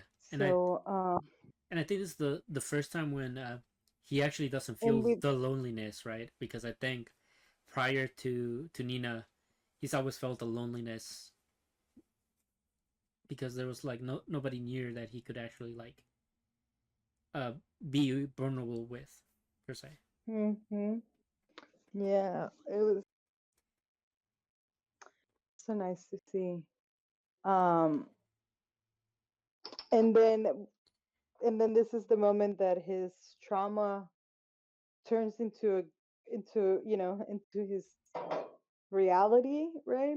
Like he's like having a nightmare about his memories, and yet the one behind that door Yep. It's ended up Nina. being Nina's. Yes. So it's like it makes you think or feel like he's come to terms in that way that, okay, that brought me here, like And also do just do just you know just to kind of like put into perspective, like, he kind of sees her in a like almost like a savior, right? In a way, mhm because yeah she's showing him the light essentially in the dream, and even though like he notices that she's I don't know if he noticed the name. I do not recall, but she does kind of like mumble S's name in the while she's sleeping, and I don't know if he actually oh, knows. yeah, and she yells at it when she's getting attacked too. Yeah. He So does notice it, yeah, he does. okay, so even that, even though he notices it, he doesn't really like, how do you say, like, go haywire or like off the wall about it. Mhm.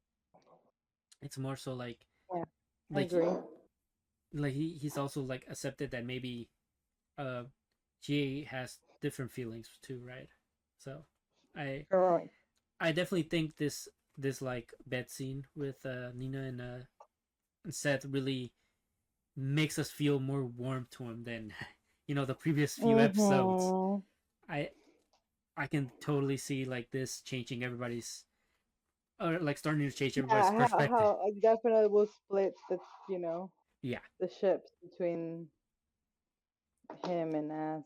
yeah, and So I guess we'll say what happened at the end of the episode with you know you take it away. with The new king. us, yeah, we see that us did more than what he set out to do, or he Yes. did what he had to do. Mm-hmm.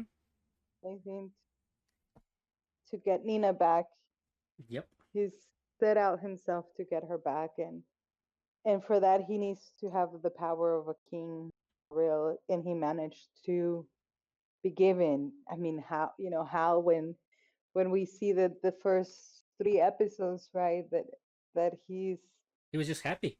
Yeah, just he happy was with. not just happy, but like everybody had already, you know, um, settled or been, convinced that the kid was going to be a. But there was always doubts in a way, right? Like people Yeah. didn't understand how someone so qualified, so great could not be given the chance, especially when the real king it's so lazy and out of the picture, right? Yes. So I think As was definitely betting on that, and And I mean, and he ended up winning it. So yeah, and this is, I think, what we can say was what Ass was telling Nina. Wait, I'll think of something. I think this is what he meant by, right. He was gonna get the right. power to make sure she didn't have to go anywhere. Um, Mhm. but obviously now that he does have the power, he can try to get Nina back. I don't know how he's gonna fare off because we got 4 other princesses that want to get Nina as well. So it is going. I don't want to. And then we have the most dangerous one really getting attached to. Yeah, So. yeah. It is definitely. It is like I said. Nina's just a puzzle piece now, waiting to be moved. Mhm. We'll see. Well, that's how it looks like. But I know she has her own candidacy, and Mhm. she'll make a move before they all do. Is what I'm willing to bet. Surprisingly, as is, so I mean, about time because she's been making all the moves, right? Yeah, And he's finally making a move, like, yeah, catching up to her. yeah. You can say so. Good, So yeah, good, good on we can't us. wait. But Can't wait. yeah. I guess the last thing I want to say is I can't wait to see us meet Seth. I want to see the love triangle just meet. Oh, it's great. So It's yeah, great. There's such good. There's such good. There's so good. They're such good boys. yeah. I mean, we'll leave it at that because They're both. I don't They're wanna. both good boys. Yeah. As you see, Seth is not a bad boy. You know, he's just Oh no no no. He's not. He's he's just. been he's just had it so rough and abused that he just felt like that was normal to Yeah. Exactly. him when you get to know him, you know, because even Nina kind of said that, right? You have to come to him with bad for him to do that. Like it doesn't come natural to him, you know, Yeah. He and doesn't that's just what kill. evil people are, Hmm. you know, like it comes natural to them like that. Like I think that's why they put example like that guard, right? Yep. Like he'll find any excuse and make anything out of it, right? Yeah. But Exactly. for said you kind of have to make it bad for him to Yeah. respond that way, you know. So I mean, the girl yeah, he killed tried to kill him first, so it's self right. defense. So yeah, um, yeah, that's about it. We should move on to the next one.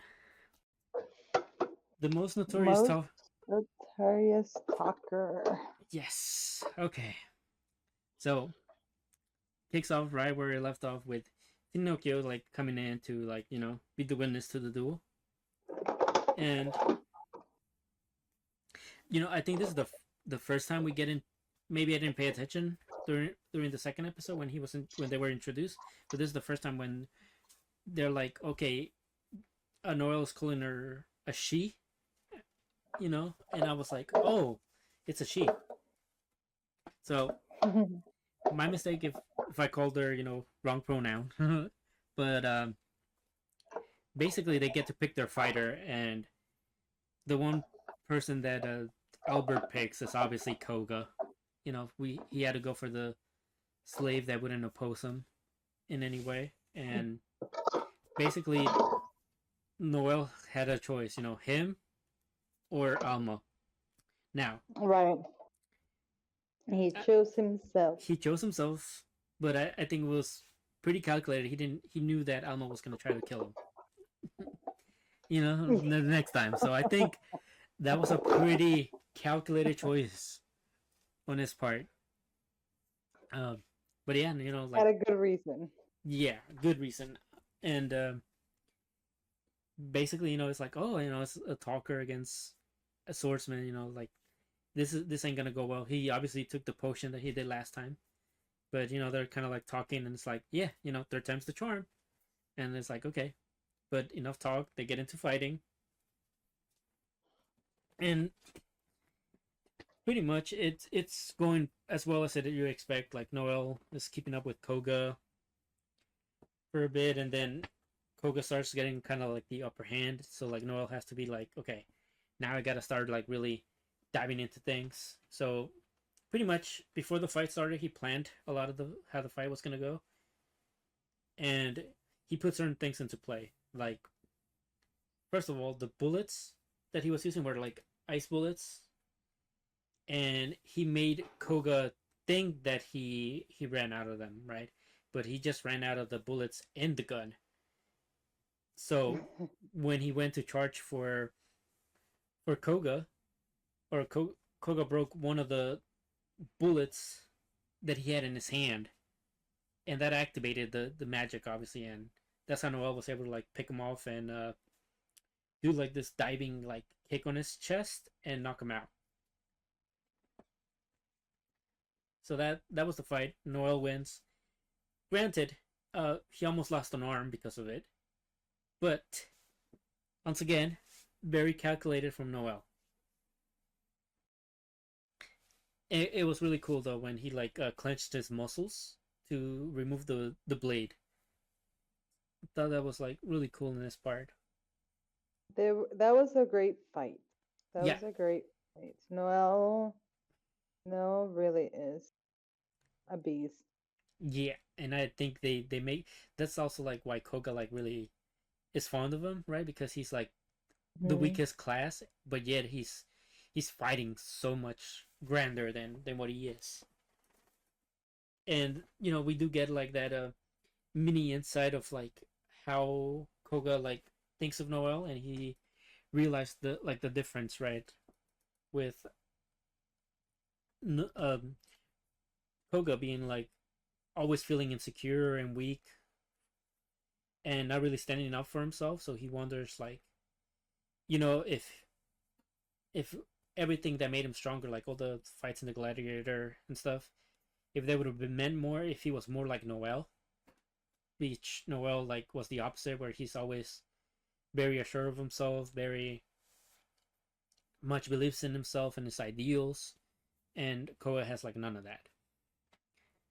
So he wants he wants to basically be like Noel, but obviously he knows he can't be, and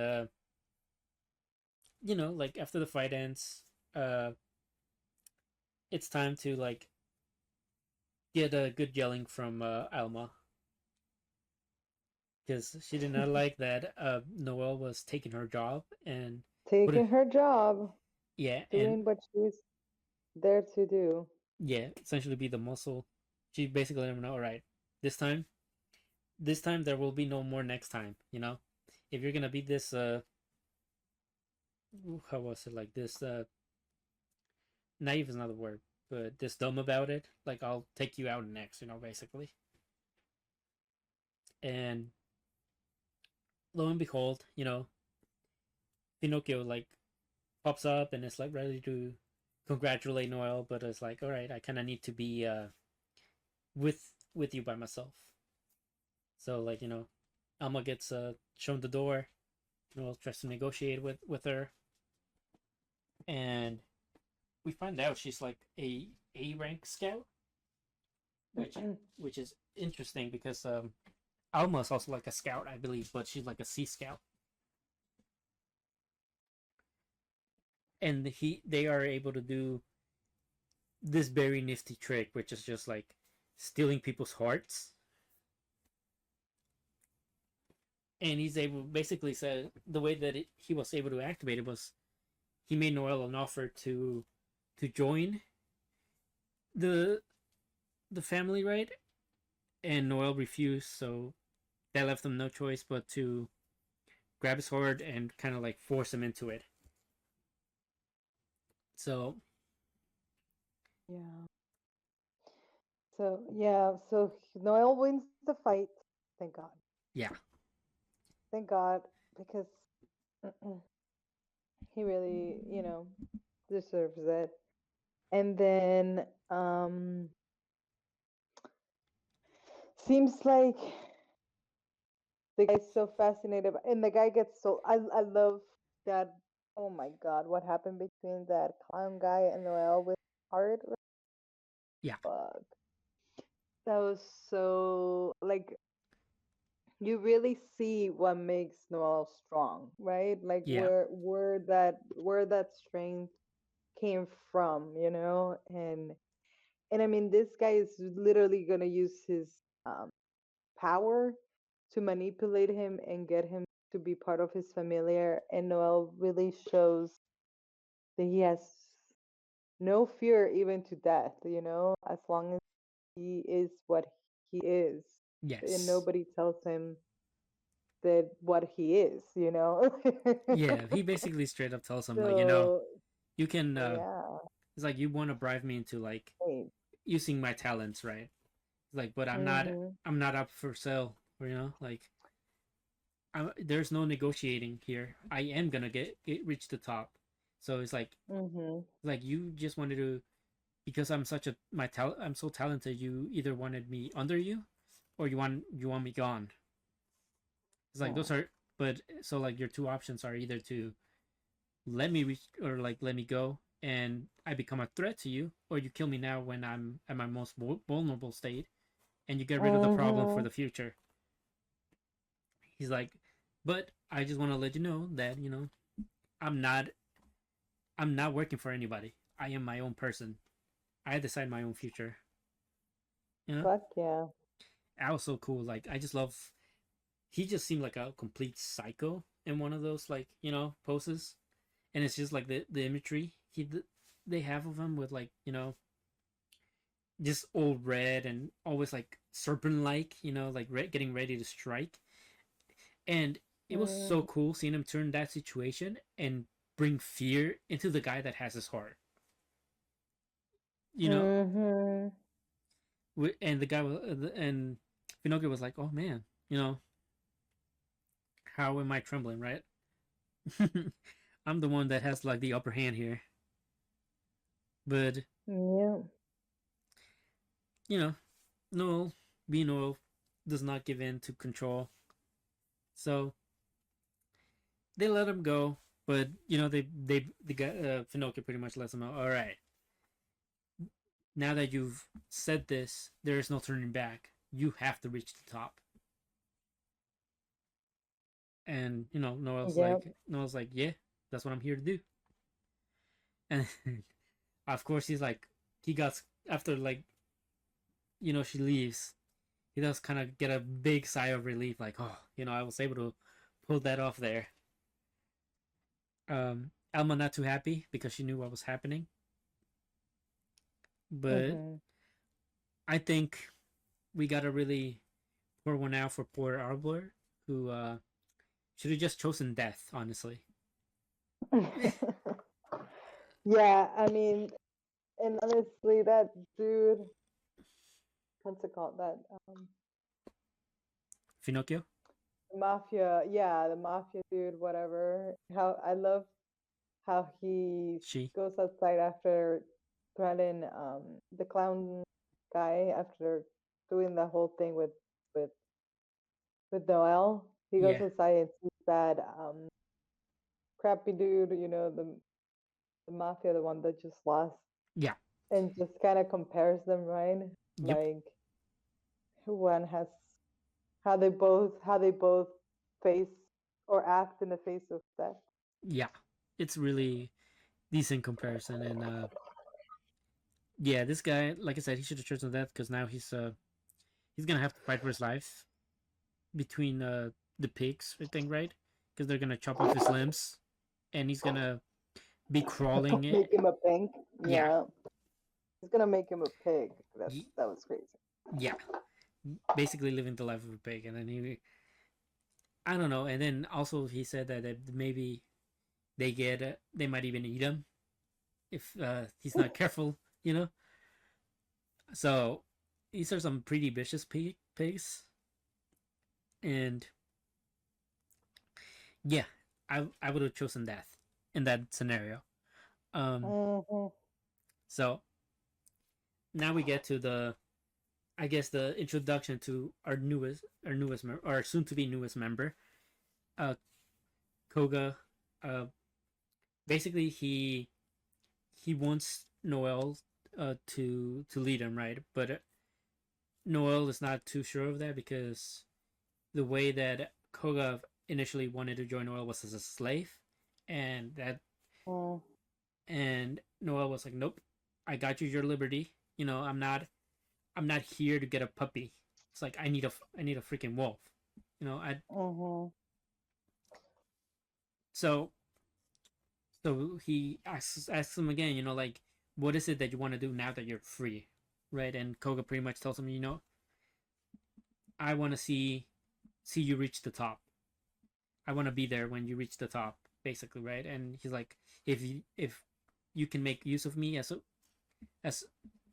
if you can make use For of me, that, yeah, it's to like I make want, that happen. yeah, if I can be Yeah, of he use wants to you, to. He wants to take I'll part become of it. the wolf you need, essentially, right? But not but as a free man, essentially, like his will is to help Noel reach that top spot that he wants, and he gets welcomed into the blue beyond.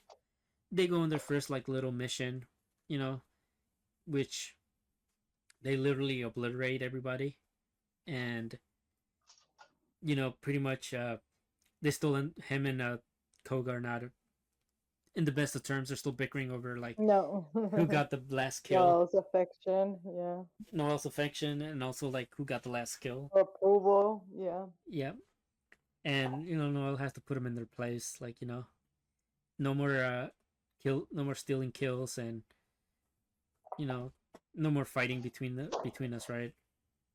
Yeah, yeah. Hmm. But after that gets settled, two things are made aware of Noel. He has leveled up to B rank, and that he feels they are definitely of quality enough to start the clan that he wanted to start in episode 1. So Oh yeah, the clan, which is what the title is part of, right? The yes, the tis the for most the most notorious, powerful clan, yeah. yeah, the greatest clan, and The greatest. that's literally like how Noel realizes, all right,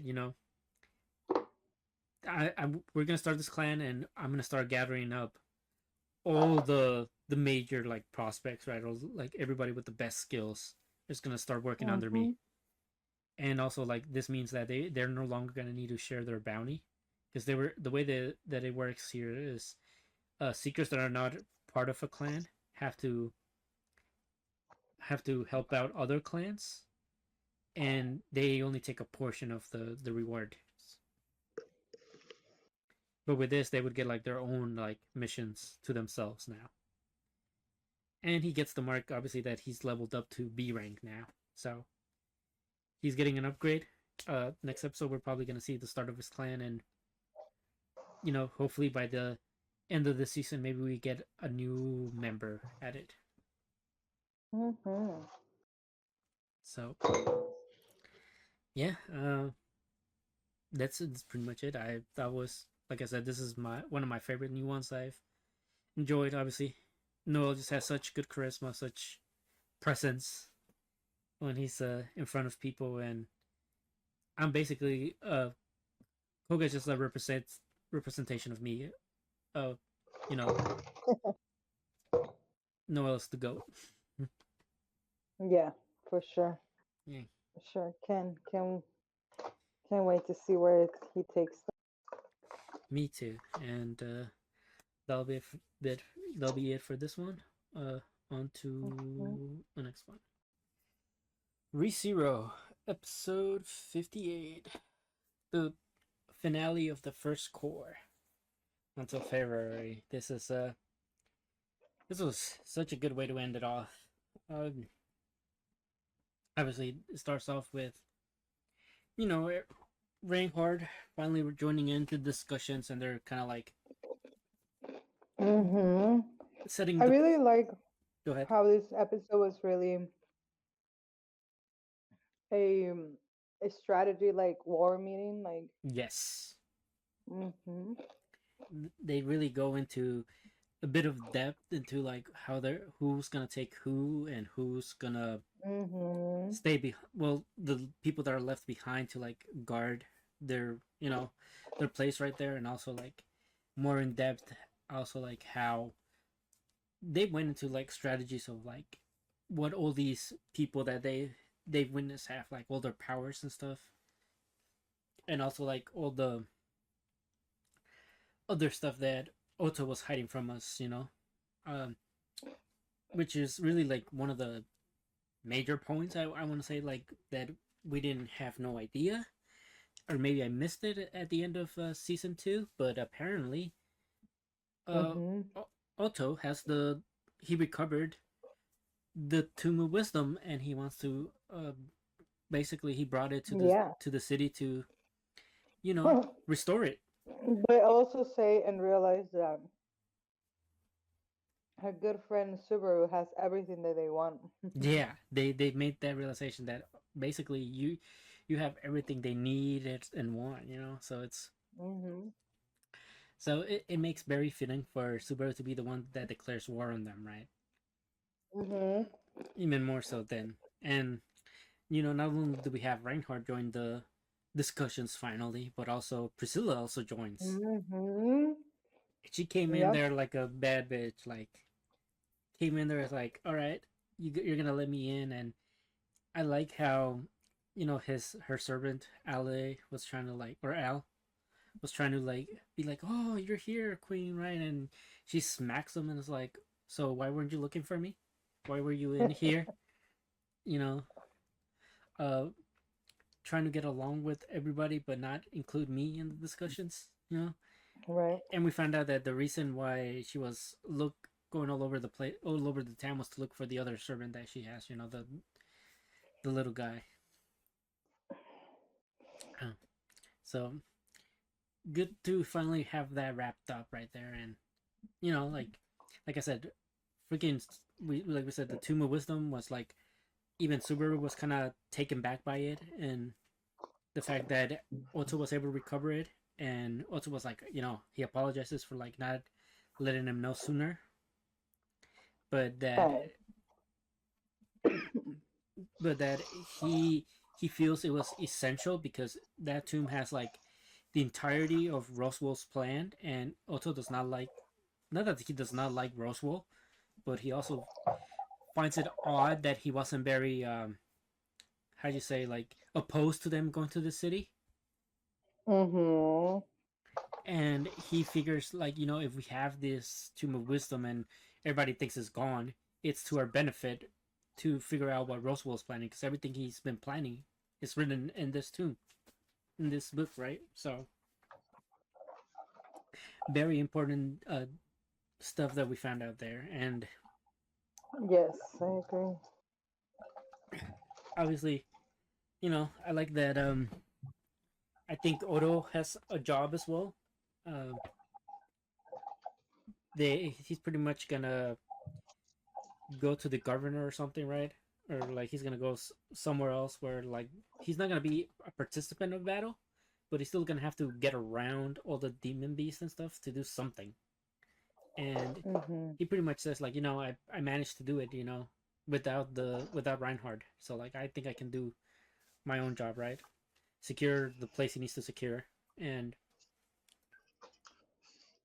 yeah, and we have a nice touchy moment with Subaru and Krush. You know, obviously, Wilhelm comes in, gets Subaru because Krush wants to see him, and we see the kind of state she's in, and she looks gruesome. Like, Yeah, that was a moment really. I like how he he sees that he has the power to kind of heal her, but obviously in the cost of his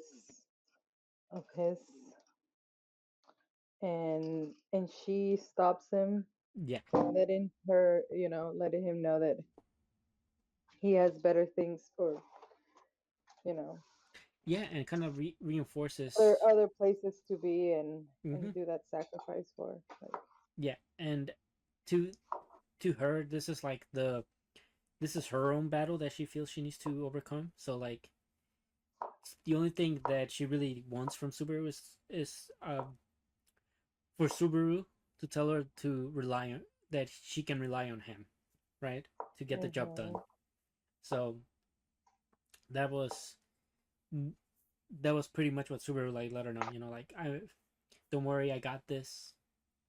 I'll make sure everything goes back to normal, right? And obviously, I just feel for Felix because even though this is mhm, happening, Subaru still got to let him know, like, you have to get it together, and you have to help the rest of the people that get injured.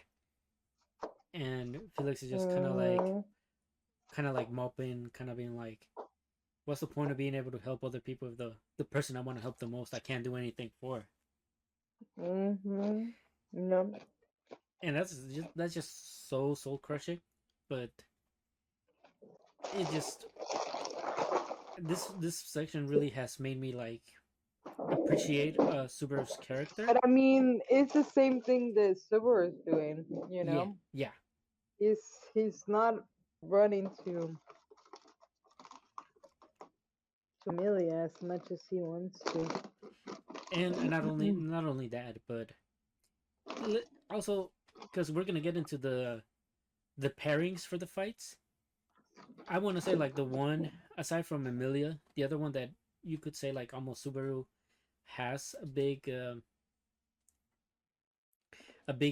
how do you say fight with has to be with Gluttony, who that's something Subaru can't Mm-hmm. really do anything about because Gluttony ate up No. Ram and nobody knows Ram, so like in a way like he knows what Felix is going through because there's nothing really he can do to help Ram in her situation.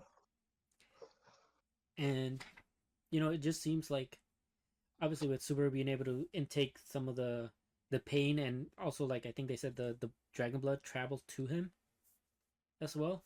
Yeah. Um, now he's actually looking a bit his bag is looking kind of big, you know. It, it could be that he's carrying all the burden and stuff now, but like yeah, I like how this section just makes it even more known that Subaru is willing to take the leading role.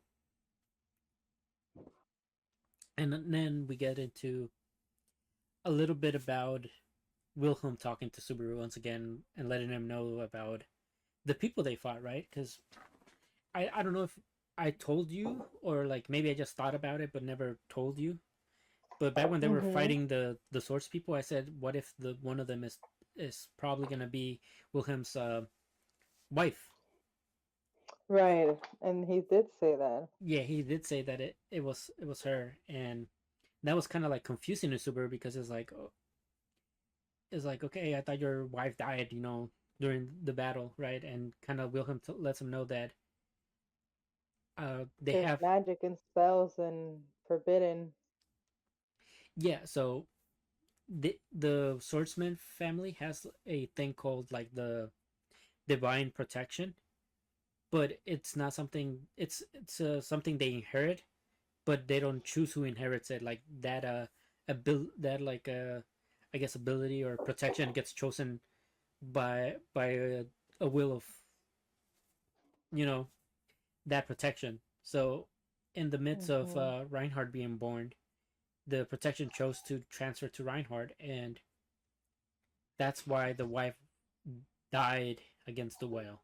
And that's something that Wilhelm did not want Reinhard to realize, that the reason why his grandmother died, the reason why the family's so broken, and because of the grandfather, is because the grandfather allowed her to go fight when he knew that she no longer had the divine protection.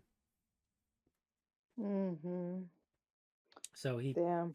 That's a burden to deal with, to take on. yeah, and he pretty much told Subaru, "I'm telling you this, but so that you don't um don't let Reinhardt try to fight him, right? And also to keep it between us, right?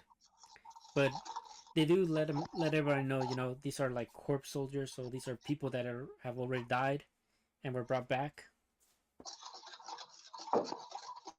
Mm-hmm. and the ones that end up having to fight that is Garfield and Wilhelm.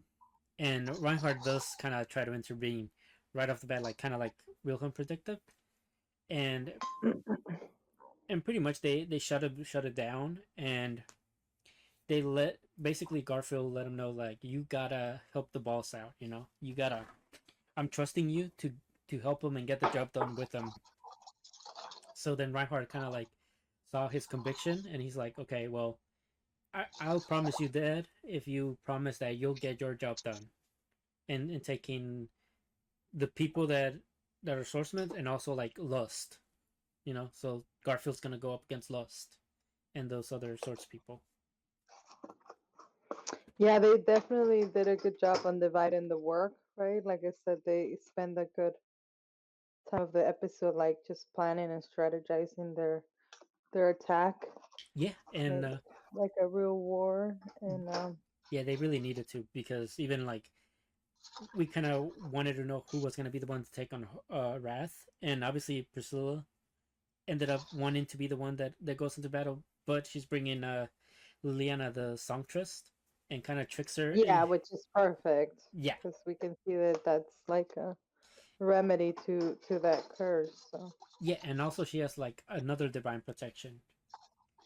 Like from the, I guess from singing, she gets like her own little divine protection that's passed on. Mm, And I like that Reinhardt's like, hold on, let me just get this divine protection real quick and see if she has one.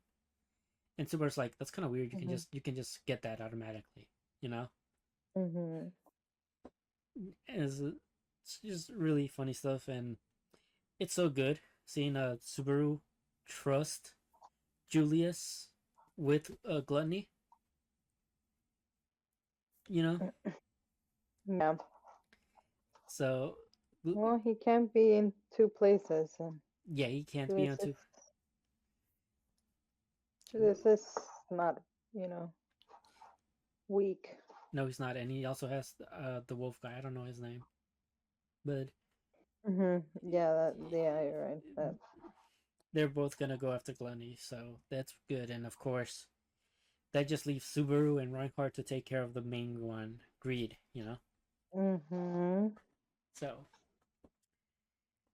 that's that's how the and then Anastasia and the rest are just gonna hold down the fort. So then we get into the Greed and Emilia conversation right before the wedding. You wanna get into that? Yeah, yeah, yeah. So, you know, they're out to bond each other through love and and in a commitment of forever love or whatever, you know. And I love that Amelia's like, you know, being Amelia, like taking it seriously and innocently, like Yeah, he's she's asking all these questions, right? And like really like trying to get a feel and a perspective on his opinion about marriage love. and love. Yeah, And and obviously he's very vague on just treating it like, you know, like just object, like just like you know, like fulfilling his desires more than anything, you know. And she and you know and she puts it in a perspective with the name, right? She yeah, says like, well, why do you, you know, um put, you know, name him after numbers? Like yep. I can't understand that because I'm not even, you know, I'm not even sure about love. And I love when I get called my name because I know that it means something different depending on how it's said, you know. She talks about Subaru. And obviously greed is not having it of her talking about another man, right? Yeah. In his presence. Not only So that, right? Not only that, but he also straight up tells her, uh, you have to let go of all this, right? You're Once you're my wife, you're no longer gonna smile, you're no longer gonna laugh, you're no longer gonna have any emotion. You're just gonna be basically his plaything, right? It's gonna be like, because emotion makes you ugly. Is essentially what he says, right? Like you're no longer gonna be cute if you start like questioning him or start showing any sort of emotion. So he says that's gonna be done and under the water. And I do think it's great that Emilia did point out all these things about love, because you can visibly see Greed just like get angrier and angrier with her. mhm, And of yeah, course, to the point that he wasn't even sure he wanted to marry her. no, well, he did. He said he had that seat of wife 79 reserved for somebody he truly could see himself with, right? But the first one kind of like died, So then he found Amelia, and she's like, oh, she's perfect for it. Like, she's beautiful and stuff. And yeah, I do. Obviously, Amelia does go more in depth into like what she thinks marriage is. You wanna? Mhm.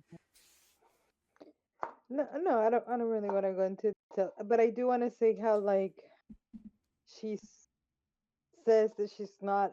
She doesn't even know what love is for Yes. herself, and that she feels bad because Subaru loves her, and Yep. Unconditionally. she doesn't love him, but that she doesn't not love him, and that makes him suffer in his own way. But she does know that if she is to love someone, or she will love someone, it will be him, and that's Yeah. why she cannot marry him. Yep. And that was so Amelia, because that was so sincere. Yeah. and I also love and that she brought up that she knew other people that loved each other but never married, and she brought up the petal geese mhm, and her mom, right? mhm, So that's her like only like real, uh, I guess, tangible thing of like what love is supposed to look like. And it's pretty much just this is just her way of confessing that she loves Subaru. She just doesn't mhm, really say it to him. mhm. Um, and of course, I agree.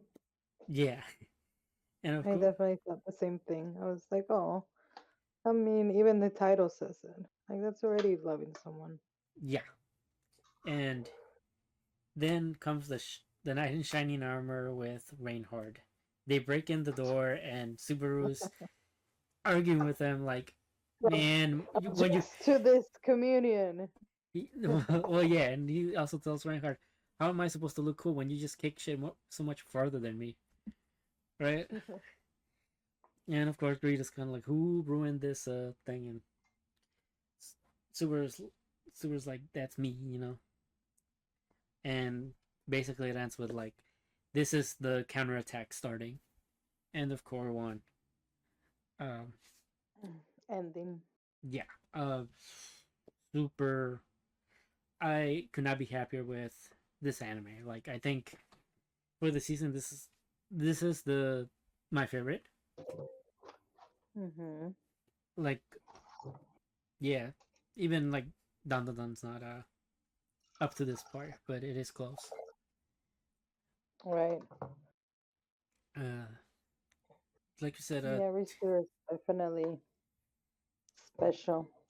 yeah, definitely left us hanging, but can't wait for February for them to pick it back up and get into the action portion now. So yeah, looking forward for more ReZero. Yep. Mhm. All right, let's go to the next one. Feeling Game, episode 9. We are back in the present day with everybody celebrating. Yes. For just a quick moment, though, because they are kind of reminiscent, and they even pull a picture when they used to do hosts, right? Yep. And we learn through the hosts, the through the memories, that Yep. the reason why they start hosting it is to be able to Promote their AI. Yeah. complete the challenge of the cells of for the flowers for the AI. Yep. So um, it's really interesting to see that they went in. They did got in as host. Haru, of course, is like doing magnificent. I mean, Um, so is Gaku. He is keeping the tables clean. He is keeping the champagnes yes, popping. but he's getting bullied. But he's getting Yeah. bullied at the same fucking time. Yeah. And of course, it's when Haru sees him and saves him, that it's when he stops getting bullied. Yeah, and I like that he So wasn't even the fact that Haru got there and still saw that he didn't Haru didn't attack the guy. He waited till the guy attacked him, yeah. and even then, like Gaku was like, "Yo, stop!" Yeah, No, don't do it. You're gonna hurt him. Yeah. yeah, and he's like, "Oh yeah, I'm gonna hurt him," and it's like, "Not you, Haru," you know. And then that's how they get the photo taken of the guy cleaning Haru Gaku's shoes because Haru beat him up, and Yeah. yeah, of course, we get a little intro to the hostess stuff and what they're the things that they're supposed to do and not do. Right? They're not supposed to ask Hmm. for their age. They're not supposed to ask for the Profession. profession, and they're not supposed to answer anything about shampoos because they don't want to steal any of the clients from the other hostess through that talk, right? Hmm. And yeah, you know, like Haru's a little too good at the job because obviously he lies for a living, you know? So being a hostess is like his natural element, you know, and he quickly climbs Hmm. to compete with the top hostess who he beats up later in the episode. Who is the bully? Yeah, who is also the bully. Yep. Hmm. And that's when like Gaku kind of puts he's like, okay, well, I'm not gonna ever compete with Haru, you know, in his own like you know backyard. So Hmm. he starts compiling lists of things to do and things to not do, right, or things that he takes note of, and he starts taking note of like, oh, you know, I can start probably using uh our AI here to start being promoted by our clients around, you know, maybe they get to start using it and they start promoting even more, right, around, Hmm. which it ends up working for a bit, you know, like they're making more sales and more sales. They're kind of like questioning, okay, how long can we keep this up? Because you know it's kind of getting to once again we're being reminded that Rinrin is kind of reaching her limits, and they don't know if they'll be able to make the 20 million before she breaks. Yeah. And we also see that there's a part where we go back to the people that challenged them, right? Yeah. And the guys are like, oh, they're so ridiculous. They couldn't do this challenge. That was just a nice ways for a lady to reject it. And if they do, and if they do this, we'll shave our heads, you know. Yep. Or do And if they? they pull this off, Yeah. and and sure enough, you know, they start little by little. They start with the whole Instagram, with the whole app, right? Like developing the app as they went. Yeah. And And yeah. he started taking on paying attention on how to make it work between his both works, professions. Yes. And also So they started noticing that a lot of the customers had like multiple birthdays that they celebrated, right? So in that way they're I like, cannot hear you. Hold on. Let me. yeah. So Haru kind of not Haru, Gaku kind of came up Hmm. with the idea because of the birthdays How to things. mix, yeah, how to do this together, right? Like he was like, okay, I'm gonna work while I'm at work. Yeah, and not only that, but like he devised it to where now the app can automatically you can type in your birthdays, right, and it'll deliver the flowers for your Hmm. birthday or for that day, right? Or if you need it for the next month, it'll make sure to like deliver it next month like that, right? So it's like it's a pretty good way to just like make sales and already have a planned uh make sure like all your birthdays are not the same, right? Because you're already in advance buying the flowers per party, right? So that worked out well for a while, but then they started coming up with in kind of like a block per se, right? Because now they're getting to the point where they basically got all the customers that weren't already happy with the florist, right? So Right. That was what made this episode so interesting, and to really wrap up the things that everyone has a job there, right? That everyone does something for it. Haru comes up with the ideas and with the strategies in a way, and then the other ones kind of do the technicalities and the practical, yeah, and like. yeah, and they agree that maybe like if they could look at the flowers like three in like a 3D motion, it could like help make the decision making. So now Haru went out of his way to take a bunch of photos pretending that he's getting married and stuff. So and like I said, he like they said he lies as well as he breathes. Yep. And basically got all the photos Gaku needed to start making this program that like lets you kind of like look at things 3D based on all the photos and stuff. And then they do that to like make it so that when you select certain flowers that they took photos of, right, you can twist them or rearrange them however you want. Mhm. And then they came up with the idea of making it so like you can grab the that photo of the bouquet or whatever you need and basically apply it. Already see it. Yeah, be able to Yeah. see it through the Which phone. Amazon has it, right? Like, which is already part of today's kind of reality.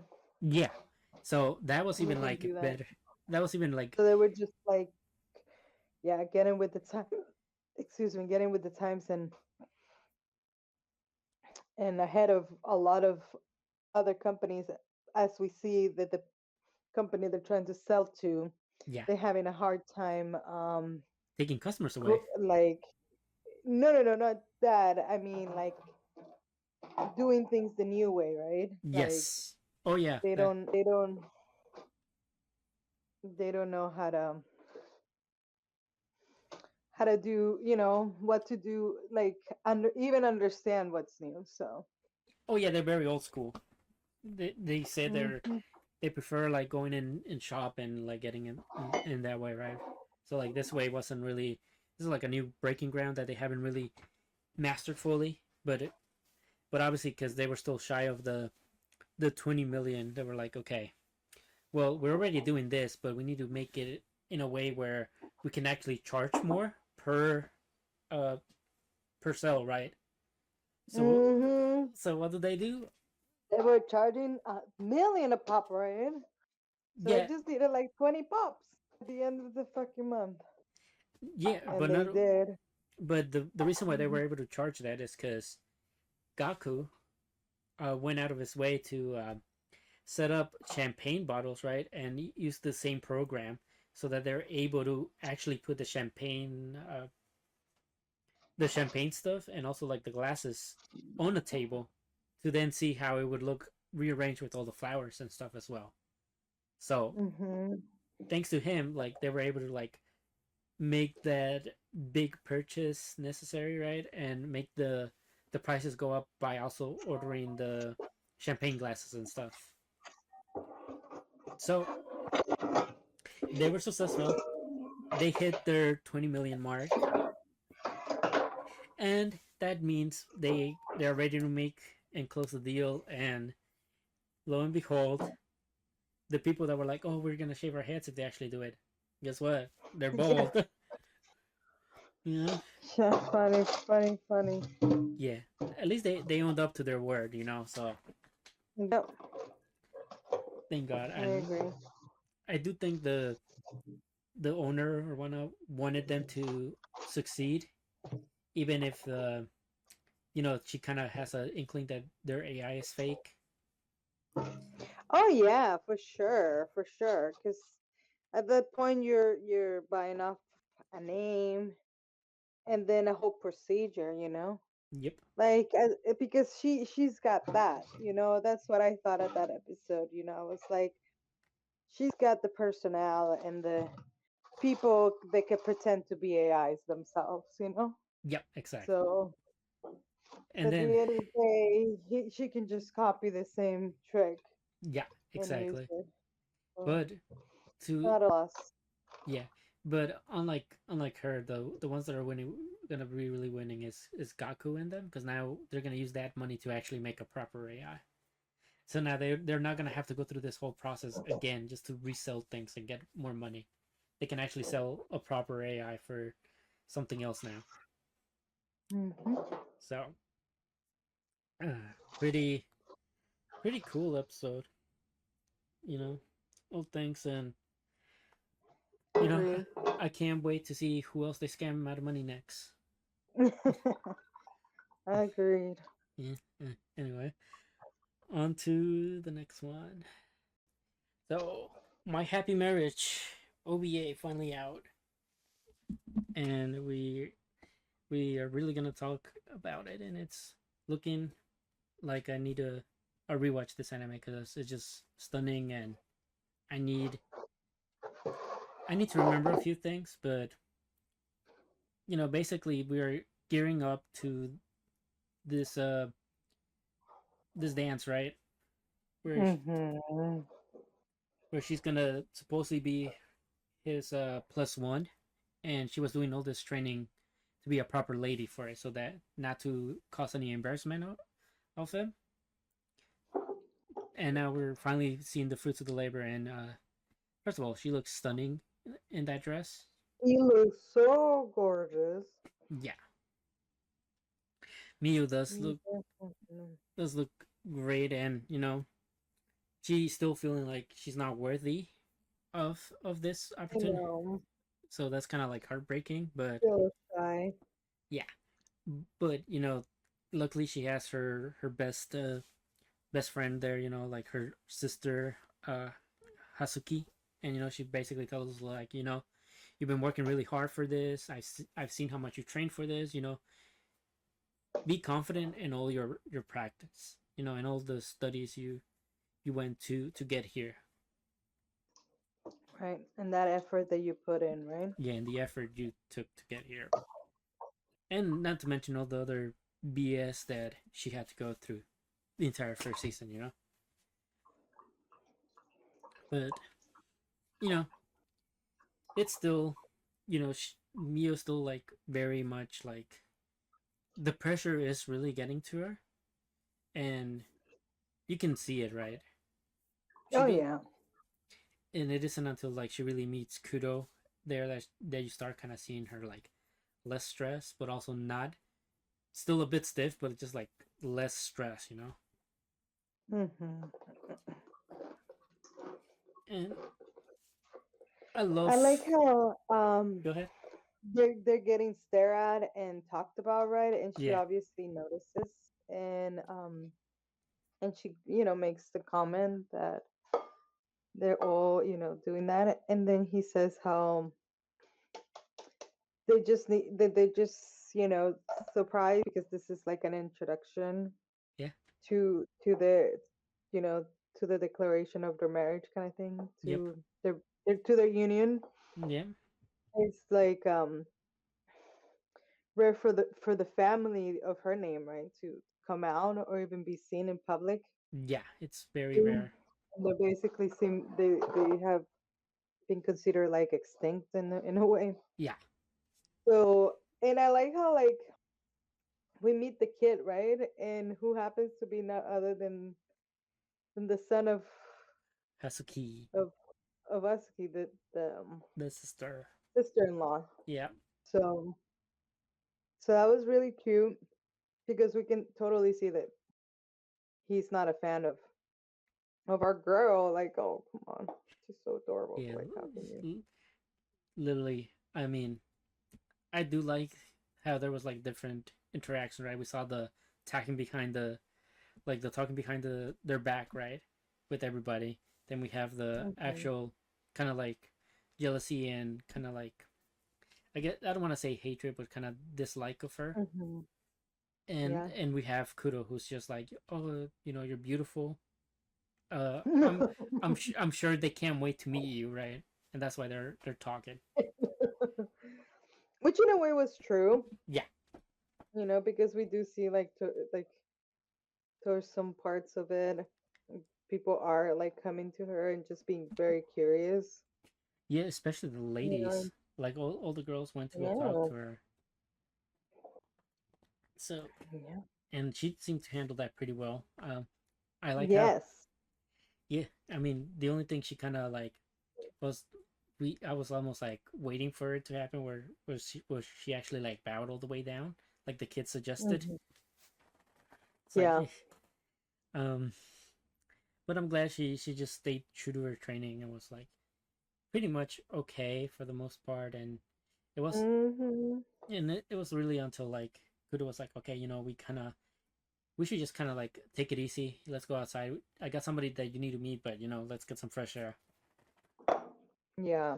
And they go and meet the guy that was kind of helping. The Emperor's son, Yeah, none Takai. other than the Emperor's son, Yeah, a exactly. very important political just person. Yeah, Um, and he pretty much took the blame for like the emperor, right? Pretty much said like yeah, it was wrong of him to go about the way that he did to try to acquire your power and stuff. or try to just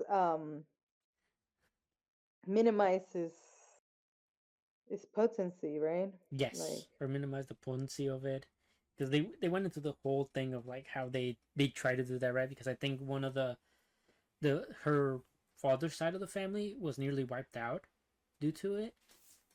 hmm, and and of course the mother that once they found out that she didn't bear any other thing, they were like, okay, we're probably gonna be fine now, right? Until like she showed signs of it awakening. hmm.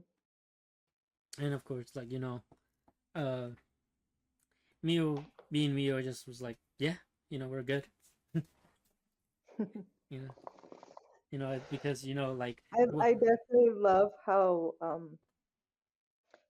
she was told from beginning to end how the emperor got involved. yeah, As soon as one of them had the power of dream sight, yep, and everything he was trying to basically avoid, it happened to him. And as soon as the curse was broken, he went basically nuts. yeah, And she took it pretty well. And I think he did too. yeah. I mean, I mean, I and do gotta say the reason why he took it more well. First of all, maybe not just to not cause any problems, but I think another part of it was the fact that she kind of told the emperor's son, like, whatever I went through, it was like I think it was worth it because it led, regardless of what I went through, it let her meet Kudo. mhm, he led me to him, and Yeah, we ended up together. yeah. So I think that also had like another like aspect to him not going completely like, Because oh, you know, imagine if it, because I think what she kind of meant to say, it's like maybe, her mother would have been the one to marry to this family, not her. yeah, And or other, or other things like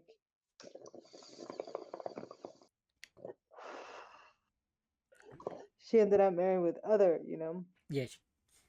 Or it could have been like people. her sister. Um, Could have been her. yeah.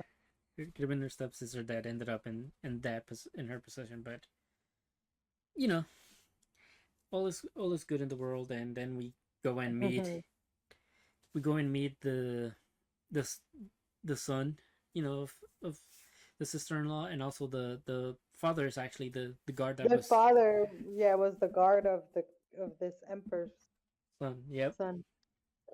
exactly. So now we got now it's like, oh shit, you know. And she looks at Kuro and she's like, oh yeah, that's the father. I didn't mention that. And we find out why the kid has such strong feelings for Mio, and that's because the mother, the only time she And was, spending so much time with her. well, not only that, but the fact that the time that she was able to spend with her son, she was still talking about Mio. So now the son felt kind Hmm. of like Mio was taking her from him, and I love that this led to like a moment of like, all right, there are certain things you should really think about before you ask, or like put yourself in their shoes, right? Because the son asked her Hmm. like, do you love me more than her, right? Essentially. Hmm. and Yeah. and then she told him, okay, well, you love your dad, you love me, but who do you love more, right? And the son couldn't make up his mind, and the mother pretty much let him know. See, sometimes when you care about more than one person, there's you can't choose a side, right? Right. You just have to appreciate who they are and love them, right, equally, or something like that. Yeah. Very, yeah. Very beautiful way to say that you gotta share her love, you know? Yeah. Like, Yeah. they And can, it's more than capable than love. And, yeah. you know. And he apologizes for like Oh, spilling a drink on her dress, afterwards. So oh, yes. It had pretty. to happen to my Mio. Of course, but of course, when we saw the whole kid holding up the glass, I'm like, oh, it's gonna spill on you, Yeah. on Mio. It always does. But yeah, um, I like that after this, like we just go back to Mio and Kudo and their Oh my God, that was amazing, by the way, because go they ahead. went into detail of how the definition of happiness, and obviously this is what the title is about, right? My Yeah. Happy Marriage. Yep. So it's like, and I love that they kind of both have the same concept that happiness comes in all different shapes and forms, Yep. and everyone has his own ideals of it. Yeah. And they just hope that they're creating that ideal to each other, for each other. And it's just, Yeah. It was. oh man, It it was. broke me in a way that I wanted to start reading the fucking novel. I'm like, oh my god. No. Yeah. That was such a beautiful way to like put it. And we do get the first kiss gets interrupted, but like at least he at That least too, because at that least dude wants to yeah. be involved Yeah. into this whole. So the guy that's supposed to check her on her dream site is now wanting to be her bodyguard, and the rest of the family shows up. Get paid for it. Huh? Yeah. And get paid. Yeah. Yeah. Yeah. Get paid for his services. Uh, Probably because he lost his last job, but you know. Um, but the other ones are like, yeah, that's perfectly fine. Take him in. We need more people around here, even you know, because he can't. Obviously, Kudo's not gonna always be able to be there for her, and it would Yeah, help out a great deal if he has somebody really strong, capable of defending her. So right. it's a good deal. You may have not Yeah. gotten the kiss Oh, from your girl, but you got to kiss her really. forehead. And I like that. You know, this is really like this scenery of And it was really cute how she was patting him, right? yeah, Mhm, pat him in the head. yeah. It was, Beauty. and of course, this is like you said, this is when they go into the whole detail of like what happiness is and stuff, and how she wants this to be like how this is like the first scenery that she's been given to him that's shaping up her happiness. So Mhm. just beautiful way to end the episode. Uh, Beautiful. yeah, and obviously we know there's a season 2 in the winter. I mean, January, right? Yep. So we're definitely gonna cover that. Definitely. And yeah, excited to see where the story goes from here. And time to move on to another one. Danmachi. Danmachi. Yep. Freya season. We're loving Freya.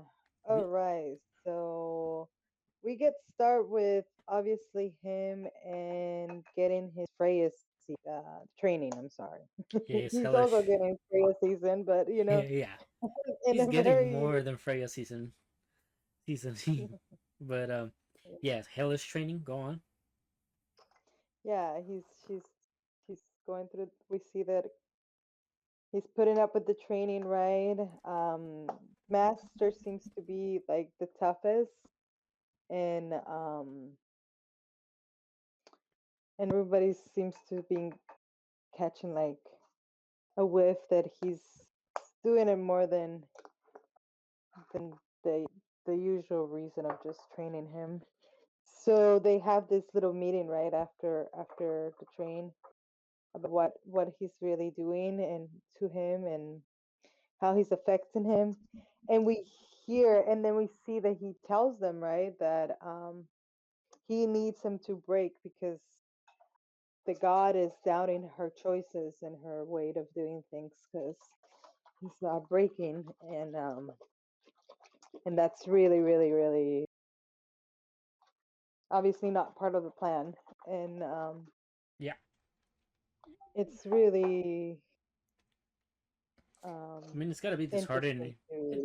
It's gotta to be, see this. yeah, it's gotta be disheartening for Freya. You gotta think because you're doing this essentially to be with the guy you love, but he seems to just be rejecting the whole idea, right? Yep, And from beginning to end. yeah, and no matter how much you poke at him and break him and try to build him back up, he doesn't seem to like really hit the rock bottom that you need him to fully accept that this is a new reality, you know. And yeah, And he was about to though in this episode, right? yeah, he was so close Like to after this training and after Master nearly killed him. talks to them, yeah. He seems to be having those same thoughts, like why can I not just accept reality? I'm already living in it. Like I need to come to terms to it. Like what's keeping me so attached? And honestly, I'm so glad that at that moment he thought of Ayas, right? And Well, he ran to her like he really well, thought like, well, if anyone's going to help me feel what I need to feel or like where my heart is, it's the person that I because when he was with the training and he was keeping asking about Seer and he he was on his breaking point, he definitely had a thought to himself of why did I even reject Seer, right? Like he yeah, didn't even remember that it was because of this girl. yeah, Like and I thought that was like, oh no, like not a good sign. Like okay, yeah, he is getting yeah, his and breaking point. yeah, and not only that, he always, like you Like said, the point that when he said, "Oh, I'm gonna have to go see her," it's like, okay, good and good. Like, he decided to like go try one more time, right? I think to look for Seer, and yeah, before going to Ice, right? Because he wanted to make sure he wasn't going crazy that Seer existed. So he ended up going back to the tavern where they first met, and they're obviously like the ones that are affected by the charm. They're like, yeah, she never existed. Anya is like they're telling them that Anya's held up in her room. She's not coming out. You know, and so like now they have to. I think it's so weird because like Anya was also like talking about Seer, and they're not telling him that they're both doing the same thing. Y- It was yeah, part of the shot. I mean, it probably has something to do with the fact that Freya is kind of like influence, right? Right. So like that, I didn't think too much of it. I think it's just that Freya wants to make sure that there's no questioning that. But what was nice is the fact that the tavern owner, The mama. yeah, Yeah.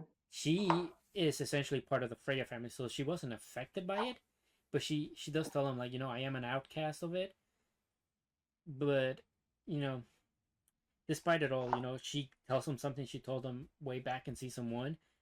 So now he's like questioning, okay, why did she do that, right? What's my reality? Yeah, like Yes, what did she do that, yeah, and and if she's doing something that it connects me to that reality, does that mean that reality does, like yeah. yeah, But then he was like, it really okay, does put a spin. yeah, she does tell him like, stand on your feet, right? Mhm. So he kind of realized, okay, well, I'm just standing here, right? He's like, oh wait, I'm And still it's standing. also like the same thing that I think Nina in the other anime did. At the end of the day, this is like a resistance game, right? You don't gotta win. Yeah, You just don't have to lose. exactly. Right? Belle just does So. not have to give in to this reality. Mhm.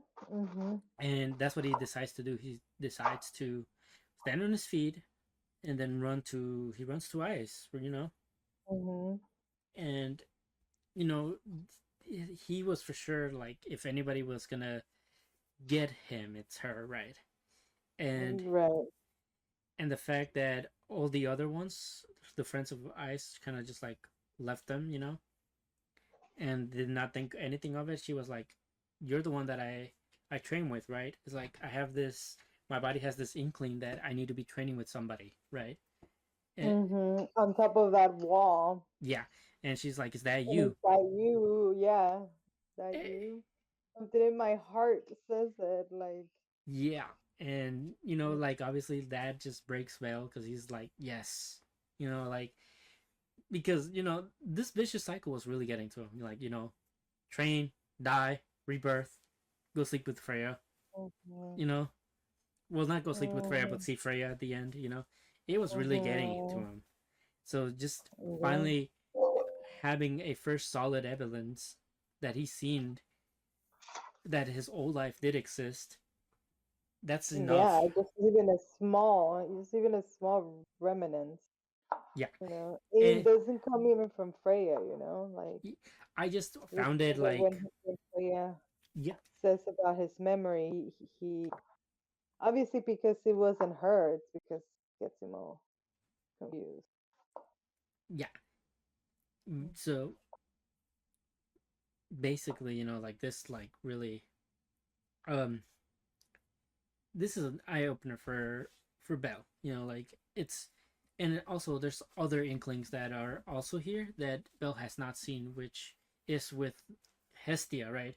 Because Wolf is kind of like organizing the storage of the weapons, and Hmm. we see that he has all of Belle's old armor right there, all scratched up and stuff, and he can't quite put it as to like why he has it. He's like, I don't know why I did it, or who, Anyone, yeah, or who I made, nobody in our party, yeah, yeah, or who I made it for. nobody. Yeah, and it's like, or who I made it for. But he's like, but because I'm a craftsman, I do realize that I put a lot of heart and thought into this, right? Yeah. So little things like that. Maybe if Belle would have saw that, maybe too. I just I think that was like a oversight of, like, the Hayden not really. He was supposed to be watching Belle during this time. He didn't really do anything to like stop him from seeing eyes, which I thought was kind of like, okay, this is like the Hmm. first fuck up that you guys had, and obviously, the other people were not able to do it because they were like all waiting for the Loki family to come back from the dungeon, who are not affected by Yeah. it. So they're waiting. Yep.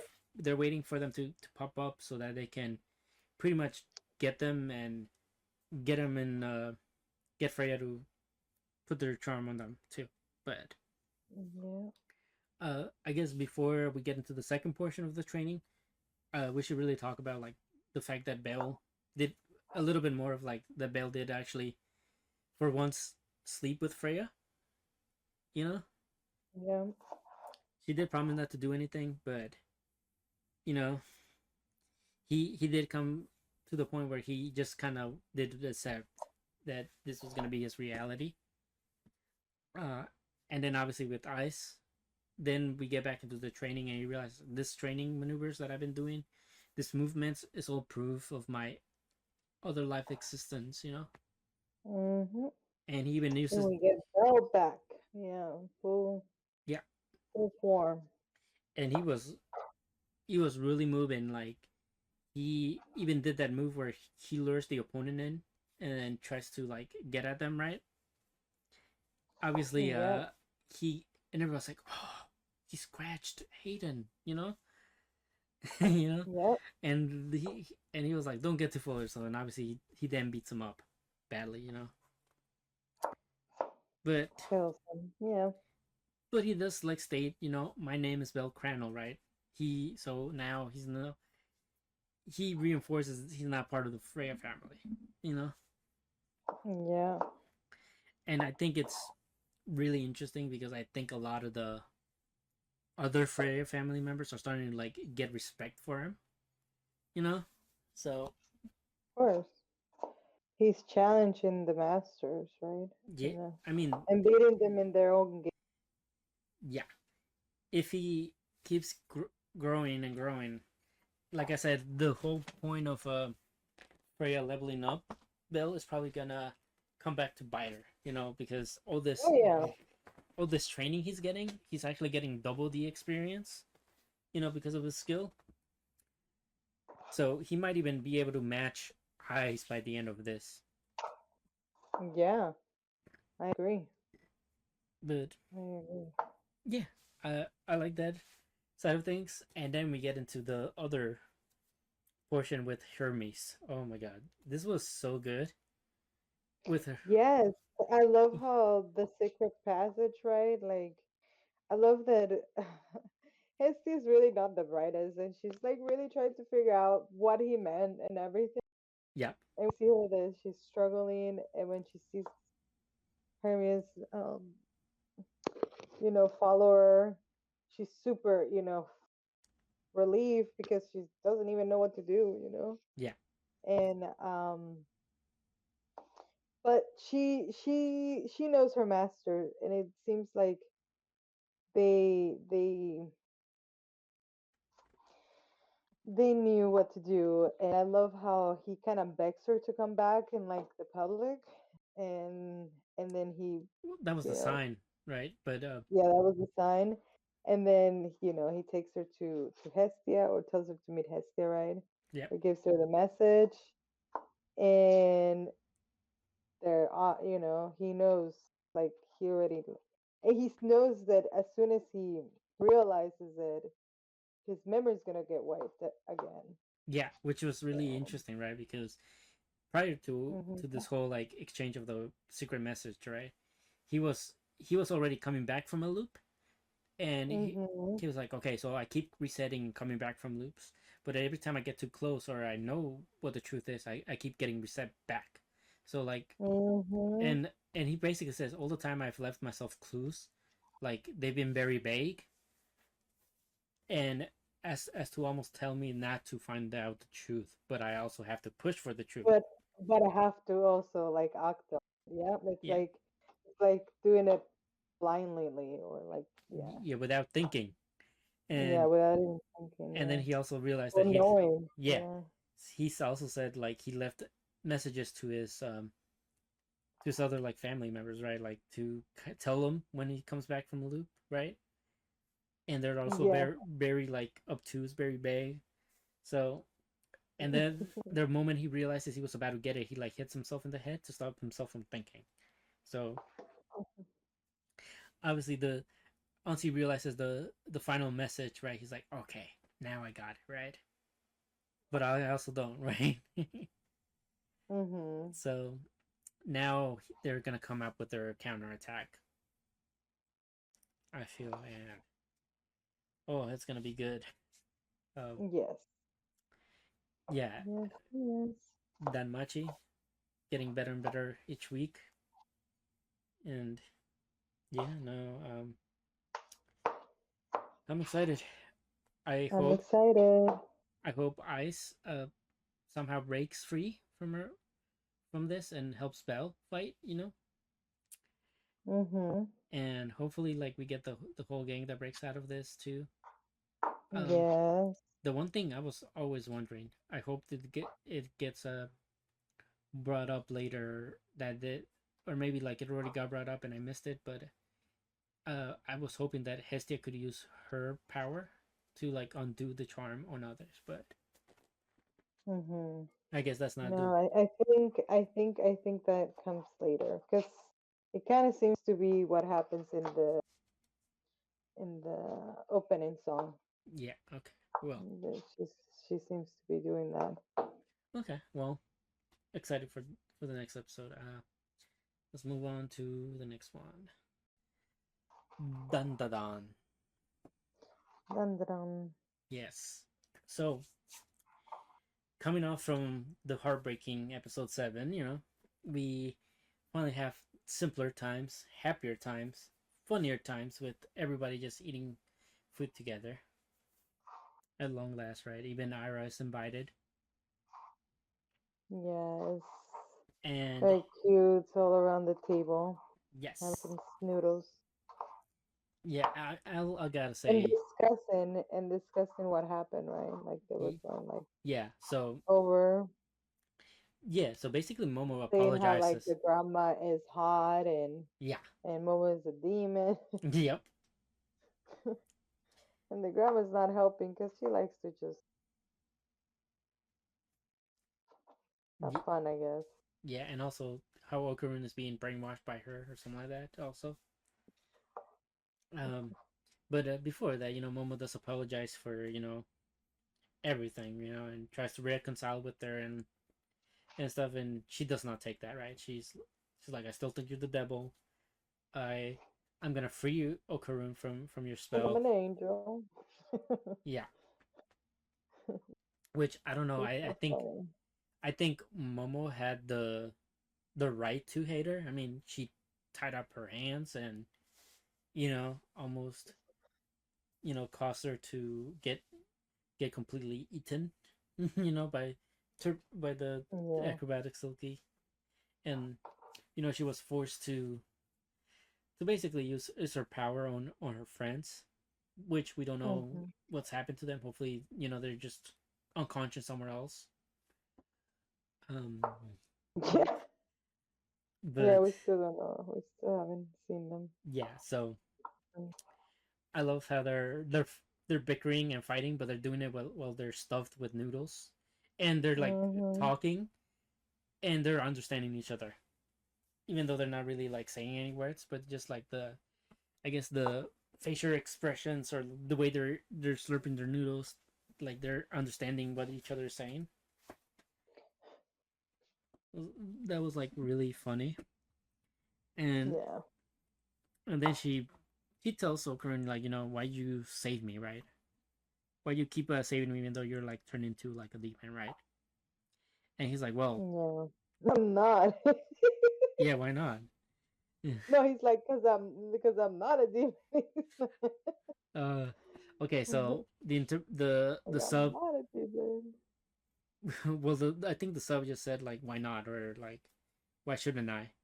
You know, so Ah, I see. so, It's like, oh, in the dub, he was like, but because any human would do that. It's yeah, like, he did. because I'm not a demon. Yeah, because yeah, and like I said, like the sub said, like if somebody's in need of help, you just help them, right? So that's how the sub said it. Um, Oh, he did say that. so you know, or maybe I missed the whole human portion. Who knows? Uh, but basically, this lets her know that he still has I guess a human heart in there because she still doesn't believe he's not a demon. But now she's just like, okay, maybe you're just possessed by Momo, so I'll just free you. Uh, I love though that there's a distinction as to both Momo and Ira. Like Ira calls him by his actual name, and mm, Momo's like Okurun. mm-hmm. So Yeah. Oh, the grandma. The grandma's just there, like, yeah, the girl is so funny. I love oh, Seiko and Turbo like, Granny see too. you later. Come back when. Yep. She really does not help Momo Nope. Not at that all. much. But and then I guess we talk about you want to talk. First of all, the way that they give him back his bowl is hilarious Oh yeah, because they're that only took a minute too. yeah. Damn. He they basically play baseball with his nut and try to like pitch it back into him, and Hmm. it causes him some pain, small pain, all good, but celebratory. He finally has one ball back, one more left, and then we get into the school side of things, the less the more slice of life stuff once again. So Momo and Okarun are kind of like talking, but it's supposed to be a day when Okarun trains, but he doesn't really tell Momo that he's gonna ditch lunch to go train. So he kind of like makes up a lie Yeah. that like he's gonna work on a report and whatnot. And she's just kind of like, okay. But she's obviously like feeling like something's off. Like he's not telling me the truth. They've been together for a bit, and she knows all his perks. So like, I understand. Like, she would be like the first one to pick up that. Yep. And Okurun's not a good liar. So, No. uh, Momo ends Still a up nerd. Momo ends up catching him in the sly and in the worst possible position with him on top of Ira. Ira's really on him, right? Like she's Yeah, been stalking him in a way, like yeah, she and is. And I like that we get the little flashback of how they got there, right? And it was because Ara was trying to confess her love to him, hmm and Okurun is the entire time was like, nope. And she was like, well, aren't you? And he's like, why are you trying to kiss me? And she's like, yeah. it's like you're supposed to do that when you confess. I read it in my dad's books, and it's just like the adult magazines. Oh, I So so this is how Ara's getting informed on love because she's never experienced it before. And Okarun tells her much like, how are you so dull? How are you so dumb and in love when you have all these guys falling for you? Well, it seems like she hasn't really given them a time of the day. Not at all. I mean, she gives them the time that she feels they deserve, not the time that she wants to give them. Uh, but yeah, they end up getting tangled, and Okarun falls on top of her, and Momo's like, "Okay, well, you're just lying to me." And he's Hmm. trying to like come up with a way to like get her to hear his side of things, but Momo's not having it. She's like, "Well, did you lie?" And he's like, "Well, yeah, but I have a good reason." He's like, Hmm. and it's like, shove your reason, and Yeah, yeah, I know. typical, And typical, like miscommunication between lovers. Okoro. Yeah, Yeah, and shit, Okoro. Should have just been honest. Like, he should have. And so then, I mean, we do get his little routine, for his training regiments. The grandma's told him yeah, what to what to do, and advise him. Yeah, the training.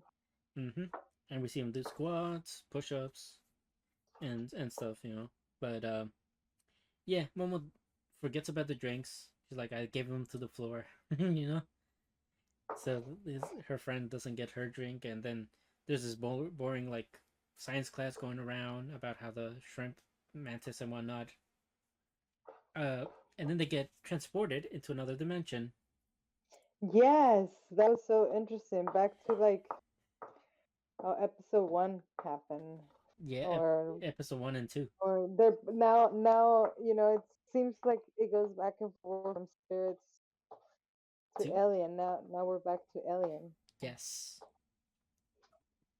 very, very good way of doing things. And obviously now, this time it's the aliens, and this time Okurun and Momo are separated though, But Mhm. Ira also gets brought along, Yeah. and basically, I want to say, um, this punching guy, the mantis looking alien, he's also in the intro, Mhm. and so is this Loch Ness type of monster. It's also in the intro. So now you're Yeah. meeting you're meeting all the intro ones, Yeah. and we have The the scariest one was the dinosaur, though. the Loch Ness one. Yeah,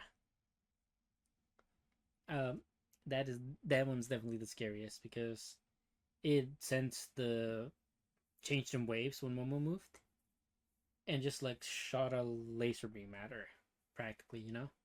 Yeah. So definitely things you don't want to fuck around and find out.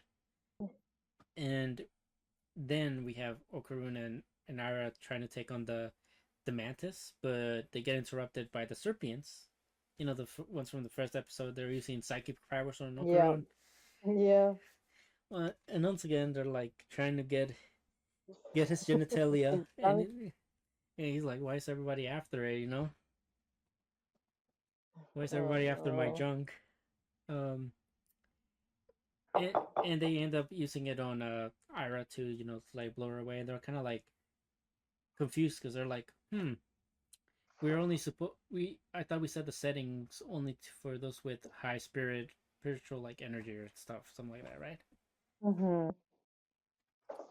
And so now before Okarun is completely about to get his junk snapped, or cut, Ira shows her transformation, and it's very similar to acrobatic Silky. How do you feel about the that uh transformation? Hmm? How do you feel about Ira becoming the new acrobatic Sulky, essentially? Mm, really, really, really. I think that's. I definitely think that's cool. I will see what she does with that. I still, that's that's that's where it really is at. What she does with that. Um, Once we know that, definitely form a better opinion Yeah, on how we feel about this. yeah. Well, I do want to say that because she can transform, now she's even more uh annoying per se because she's like, I really am the chosen one, you know. Mm, But yeah, I mean, based on this, you can just assume maybe she'll have like the same abilities acrobatic Silky had. But yeah, I mean, transformation's cool. She saved Okurin.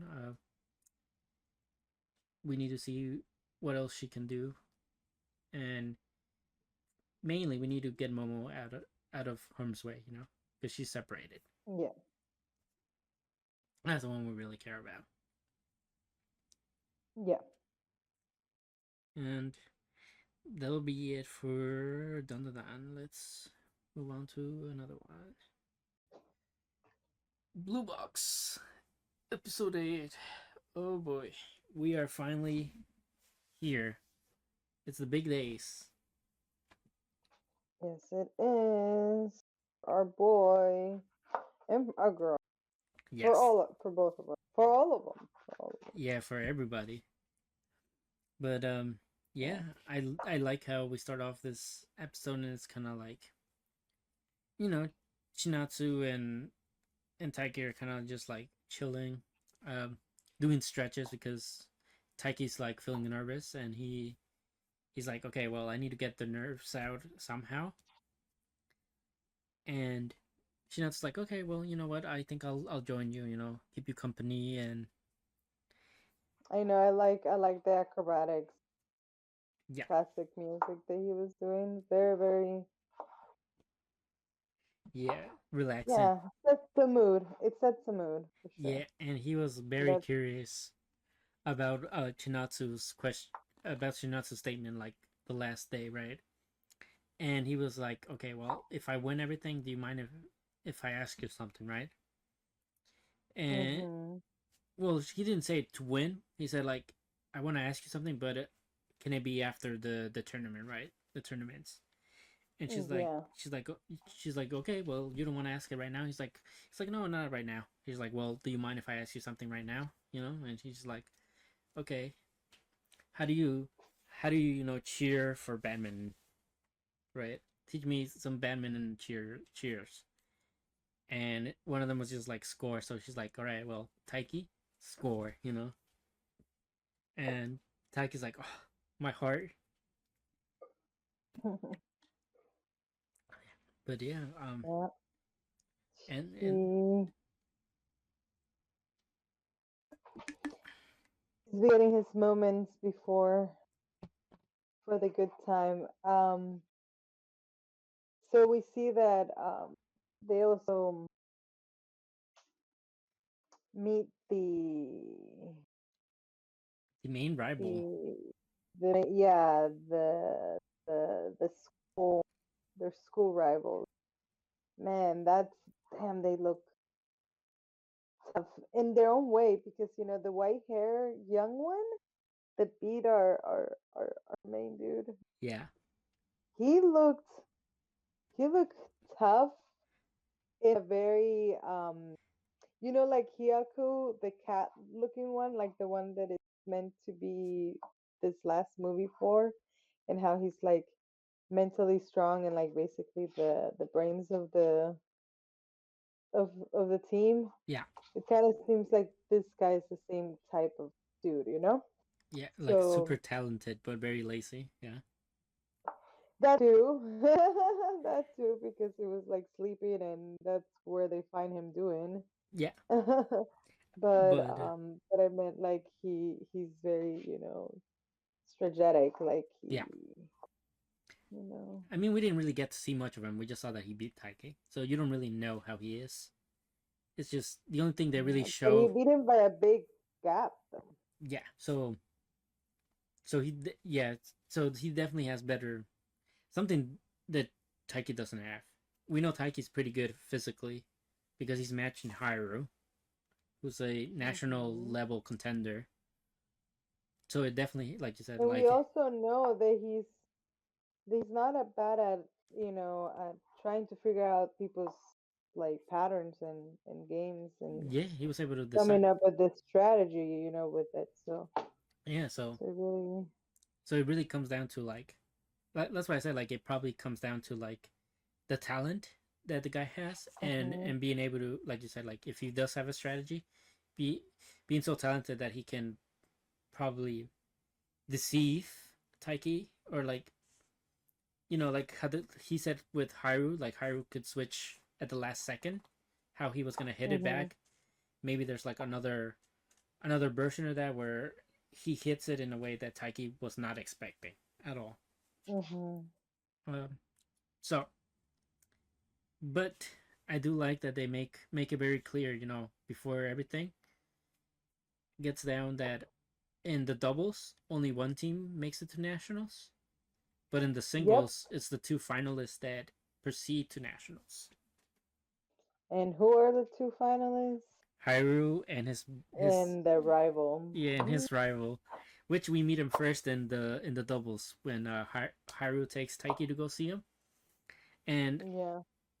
I just This love, was such a frustrating episode, not gonna lie, dude. yeah, At least for the badminton. yeah, because Mm-hmm. I mean this hurt just watching it.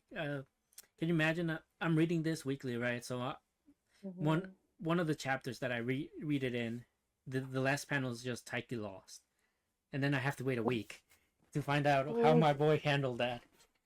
Mm-hmm. Um, Oh, yeah, yeah. but no, yeah, yeah, the doubles obviously, Haru went to kind of so that they can scout the main rival, and he was kind Yeah. of like like, well, if we put it in like video game terms, if I'm like average on this part, but more in here, then this guy is pretty much maxed out all stats. Yeah. So that was crazy. Yeah, he is tough. Yeah, dude, he was tough. And Yeah, I mean, he was just huge too. Yeah, yeah, he was a monster-looking guy. yeah. Yeah. He's a monster, and even like the other people that weren't playing were kind of like, "Ooh, I would hate to go up against him," right? Right. Yeah. And Which Haru, is kind of what made Haru admire Taiki for for yeah, not backing down and being excited about the challenge, if anything, yeah, he saw it as not a being intimidated. yeah, saw it as a challenge. And not only that, he saw it like, okay, if I was him, how would I have handled that return, right? So he was already thinking Mhm. of like how his playstyle was and like how it differs from him. Multiple things really Mhm. going on, and obviously they did end up facing them, but they came up short. Still, I know, right? um, I don't think they mentioned who won the doubles, but I'm guessing probably the main I think no, I think they didn't mention that it was them. yeah, okay, well then I Mhm. didn't pay attention enough, but yeah, it's definitely them. Yeah. Um, and then of course we go to the singles, and boy oh boy, we have our overconfident boy, right? Um, Mhm. he goes in there. I was like, okay, well, me and you are like on opposite brackets, so like if we have to face each other, you have to make it to the finals, and to make it to the finals, you have to beat Hito, which is the rival. And Kateg is like, all for himself, he's like, yeah, well, I didn't come here to play just to lose. Right. It's like I'm going in here with the intent of winning. Next thing we know, boom, he's lost both sets of matches, both sets of the first match. Stop! Don't remind me. It's such a sad episode. Yeah, and it's so disheartening. The boy's just like lost. He's like, all right, well, since I lost, I have to go help out with the matches now. Yep. And it's even more And disheartening because Hina came in late, I know. thinking that he was gonna be making it farther with his prepared snacks, and she just gets to see him, and he doesn't really show it as Mhm. much, but you could definitely tell something was like a bit off. And she like hands him his sports drinks. They're talking, and this really came to like a big realization for Hina, right? That even despite like Taiki's all of his hard work, it doesn't necessarily mean that it's gonna pay off in the end, you know. And Of course. they That's that's how sports can be. yeah, because it's not That's how just sports are. yeah, it's not just you that's working hard. The other opponents obviously like working probably just as hard, maybe some even harder, you know. Mhm. So it's not like And some are more talented, yeah, and some are or more someone who have like more support. yeah, and like a lot of other circumstances, that make it Mhm. easier for them to like be able to compete or like have a more healthy mindset when competing. So Mhm. I'm glad Taiki got some snacks at least, for his loss. He does say like, he thanks to this he realized that his ideal of like making it was kind of like foolish, but Yeah. it also like broadened his but it also he doesn't regret it because it let him like stay focused and pursue this lofty ideal that even though it was too far out of reach for him, he's he's still grateful that he still has another chance to like chase at it, right? Mhm. And which gets him thinking like, like probably like, it's not like Chinatsu that doesn't really have that option, right? As far as he knows. But of course, it gets to the final match, Haru versus Hiro, and Haru could not take a game from him at all. But I love how they were talking. The stands people are talking, and they're like, "Damn." It's just Yeah. it's like Haru's lucky that next year there's not gonna be Hiro's not gonna be here, right? So he's gonna probably be able to go through the competition relatively easily. And then they're like, "Oh, but Yeah. the other kid, Yusa, the one that beat Taiki, is he's like, oh, he's a great contender for next year too." Yeah. I'm scared of that kid. Um, I have to tell you, you should be. Uh, but I already am.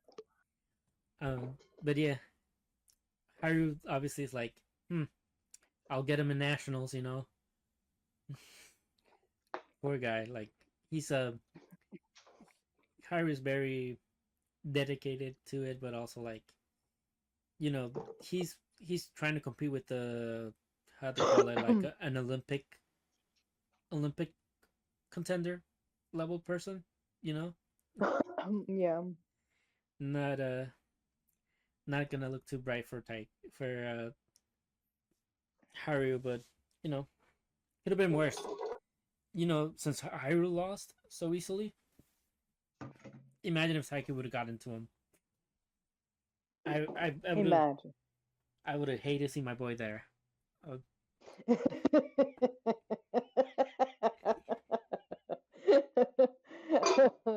Okay. Oh. But yeah. So Taiki goes home. You know, everything seems good, and then he realizes that Shinatsu actually made it to nationals, Mhm. and that's when it came crawling down to him that he finally lost. Right? He lost. He didn't keep their promise. Yeah, he couldn't keep his promise. She upheld her own. And he runs to the wind. It is. Oh, it's so disheartening re-experiencing this. Yeah. Because this is all of this I actually do remember. By the way, all this like heartbreak that happened in this one. I mean, when I was watching this episode, I was like, seriously? They didn't feel bad, like, creating this? Yeah, no, I did. I like, like, do they have a heart? Like, they really, like, no, no, no, no main character, yeah, armor, nothing? Like, no, we had to give him his mm, loss early, sadly, and pretty convincingly to really make it hurt. yeah. Which can you imagine this if this just once again a flashback to like previous Mhm. episodes. Chinatsu told him you still have more chances, and now we get to this episode and he lost. Ugh, Taiki, my boy. My boy. Ugh, Our boy. ugh. Oh, But our little boy. yeah, so now it just means for Taiki to win next year he has to. I know. That's the thing. It's all like that's another, and kind of hate the way that they kind of were pointing it all this out. Yeah, Like like yeah, they made it pretty the competitions and the way that things happen. Can end in a blink of an eye after you have practiced. Who, who cares how many years? Like, how much work you put in if it just comes crawling down, like at the end. yeah. That's the disheartening part. Unless you're the winner who keeps added into the last one standing, basically, right? Yep. I mean that's how it's So, gonna go in nationals, regardless, right? So hmm that's the other disheartening thing. My boy didn't even get to nationals to experience like defeated nationals. I yeah, I know. That's me. Like if it would have happened in Yeah. nationals in the first round, I would have been like, okay, at least you made it to nationals. Right. But now you lost they put you up against your mortal enemy in the first round. That's gotta suck. Like, well, not, I say mortal enemy, but like somebody of your own grade that's so much better than you. Yeah. Yeah. And Yeah, that white hair kid. but And in the introduction we got to him, right? Like he was like, "Oh, this guy is nice. He gave my wallet. Like he woke me up to like oh give it yeah, I back. Let me forgot know." we didn't talk And then about he's like, "Oh, being kind is not good to for win in this game." yeah. It's like Like, so he's like he's too kind for badminton. Basically, is what he said. yeah, Which is to true. win. Yeah. Which is he ended up being kind of true because it wasn't really his kindness that made him lose per se, but because he's kind, he's definitely gonna feel it a lot heavier. I want to say, Mhm. but yeah, can't can't wait for the next episode for sure. I'm just gonna forewarning. There's more sadness coming. Not in the sport though. Uh, Oh. not for well, yeah. Just prepare for more sadness. I should say. Prepare for more sadness. Oh. Uh, I don't know how soon, but just be aware that it's coming. But other than that, let's move on to the next one. Dragon Ball Daima, episode 7. Oh, so best episode so far. I want to say, right? Yeah. Yeah. Definitely. We're getting the band back together, Yes, and then we're getting close to the fight, or we're getting the setting for the fight to happen. yes, we're finally getting to the major fights finally starting to happen. But first, ugh, the whole thing with Bulma's ship, failing because she doesn't have a specific source of energy that's only known in the Mhm. demon world. Nice touch to like delay it for this guy to come pick them up, Yeah. which I love that the only thing he really asks for after he brings them back is for a pizza. And the king was like, "Okay, how many do you want?" And he's like, "One will do." Like He's not being greedy for being a demon. yeah, for sure. So I like his way of doing things, but yeah, I just want to say really funny. Like I guess you can say like cameo to like uh an inside joke in the community with when Pansy's kind of asking Goku like about how how he managed to raise kids, right? And he's like, "Oh, I wasn't really involved." And he's just like, "Oh, that makes Yeah, sense." which I want to say like that's not to say Goku's a bad father play on meme thing, but he wasn't really like alive when while trying to raise Gohan. Yeah. There was like prior things that happened that ended up him not having to being able to be there for his son. But Yeah. still, I feel like this was like a funny thing to include in this episode, knowing how me seeing how a lot of people take the Goku being a bad father meme too far. Yeah.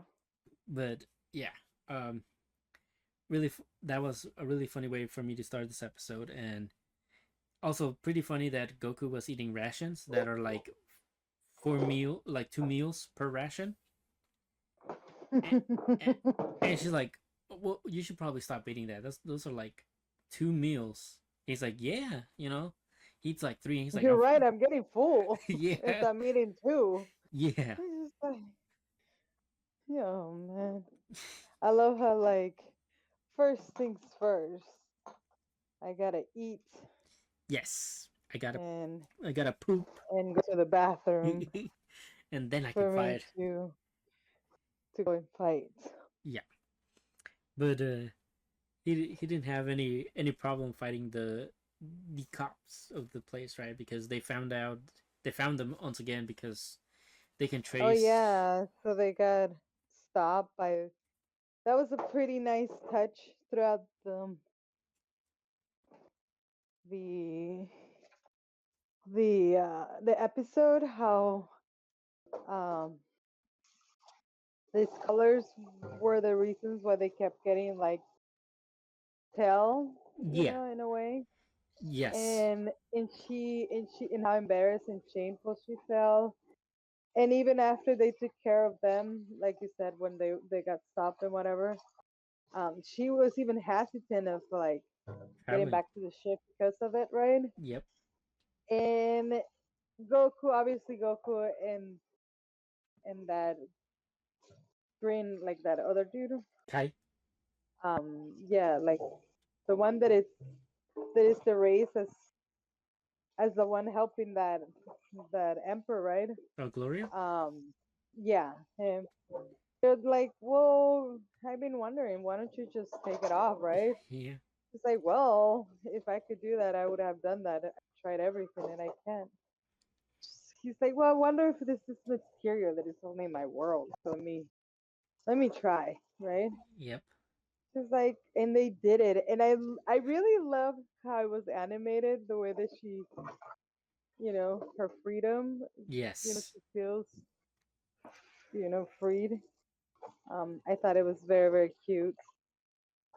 I also noticed how Glorio kind of was looking the whole thing like with the side eye. I don't Yeah. know, maybe it's just me, but Well, I kind of figure, I definitely, know we know that he's working for that lady now, and that she created the colors, right? y- So yeah, that's so what maybe that's why. But other than that, it's like, damn. I think that's how I interpreted it. That's why he did that side because he Mhm. knows who the person he's working for is kind of like enslaving people, to a certain degree, right? Like Right. because these things can pretty much control your life. Like they can suck your life out and stuff like that. So it is, Or- or like controlling, like this these colors pretty much control your life. So yeah, and I like how even like Kai was like, oh yeah, anybody can do that, you know. I know, right? I and she's like, okay, then teach me. Like, Yeah.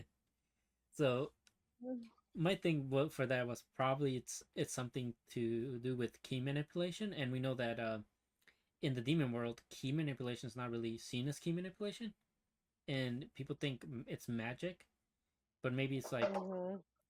maybe it's due to the fact that they have to like uh be very good at key manipulation to like get rid of it, and Yeah. you know pretty. I hope that he teaches her how to do it because obviously I think she wants to get her father out and everybody of the third demon world free. Of course, those colors are ridiculous. Yeah, and pretty interesting. We found out his Supreme Kai's actual name, right?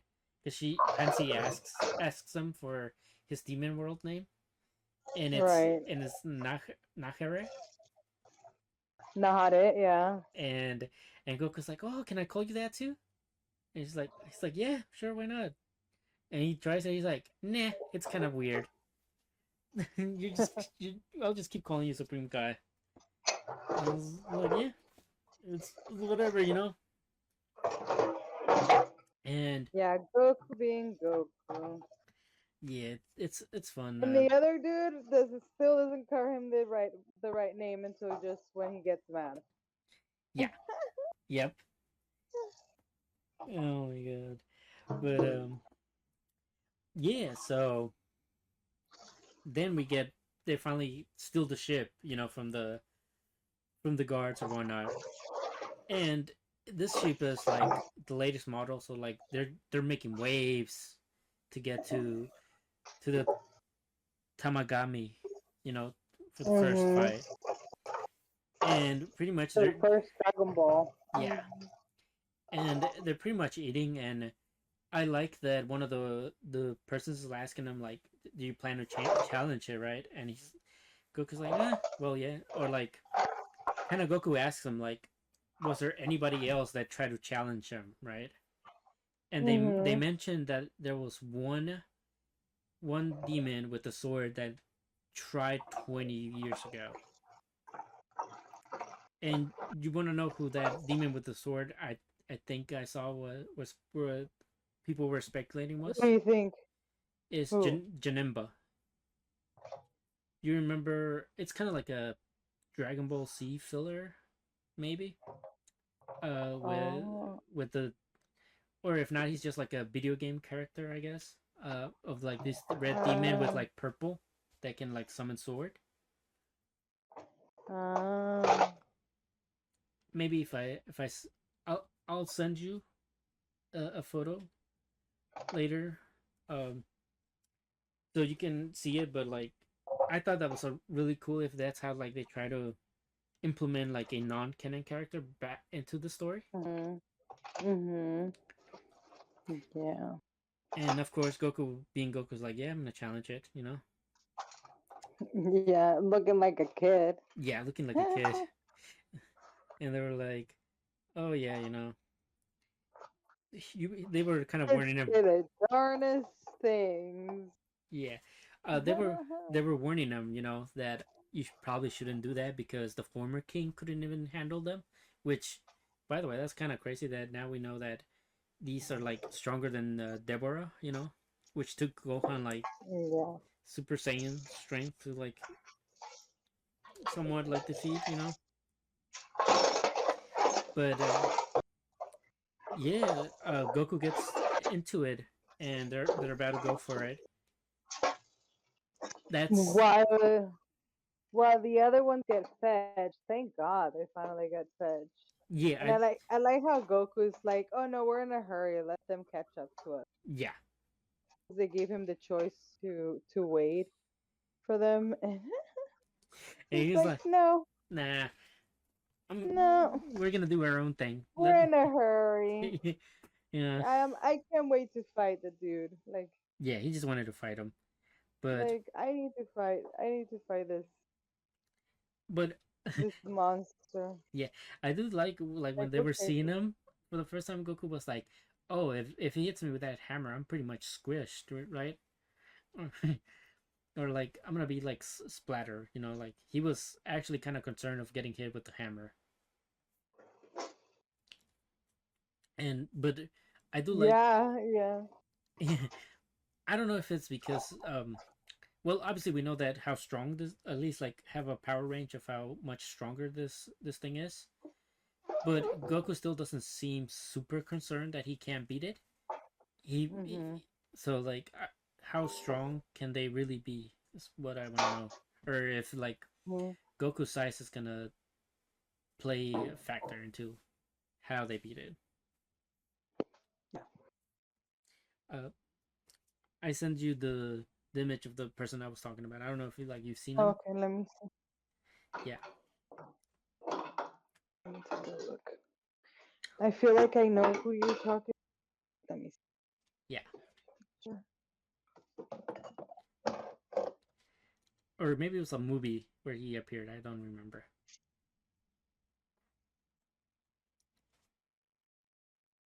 But yeah. Oh no, no, no. Mm-mm. Okay, so there was probably a movie then. Yeah, or like a game. Yeah, or probably part of the game. But Because I watch all the. I try to watch all the. yeah, I'm. I mean, I'm pretty sure Crunchyroll has them. But yeah, Dragon Ball was really good. I can't wait for the others to like join Goku in the quest. Uh, maybe I hope at least in this case, uh, just because it's Goku, I hope he loses. You know, this time around, And when he comes back, when the others join him, they come up with a better strategy to beat the guy. But Okay, it's just because I it's can live with that. yeah, it just or at least make Goku struggle at least, you know. Mhm. But yeah, I mean, other than that, I think that wraps up this episode for the week. Uh, Yes. so thank you everybody for tuning in to the previous episodes. As you noticed, there's gonna be a bit of a change. We have one of my friends that's working on thumbnails and changed our banner and our whole profile. Uh, I'll put their info in the description. So make sure you give them a follow if you can. Yeah, check them out. Maybe they do commission. Maybe they're open for commission, and you can make a request as well. Yeah, So and thank you again for yapping with us and hanging out with us. Once again, leave a like, a comment, subscribe, all that good stuff. And until next time, until next time. bye.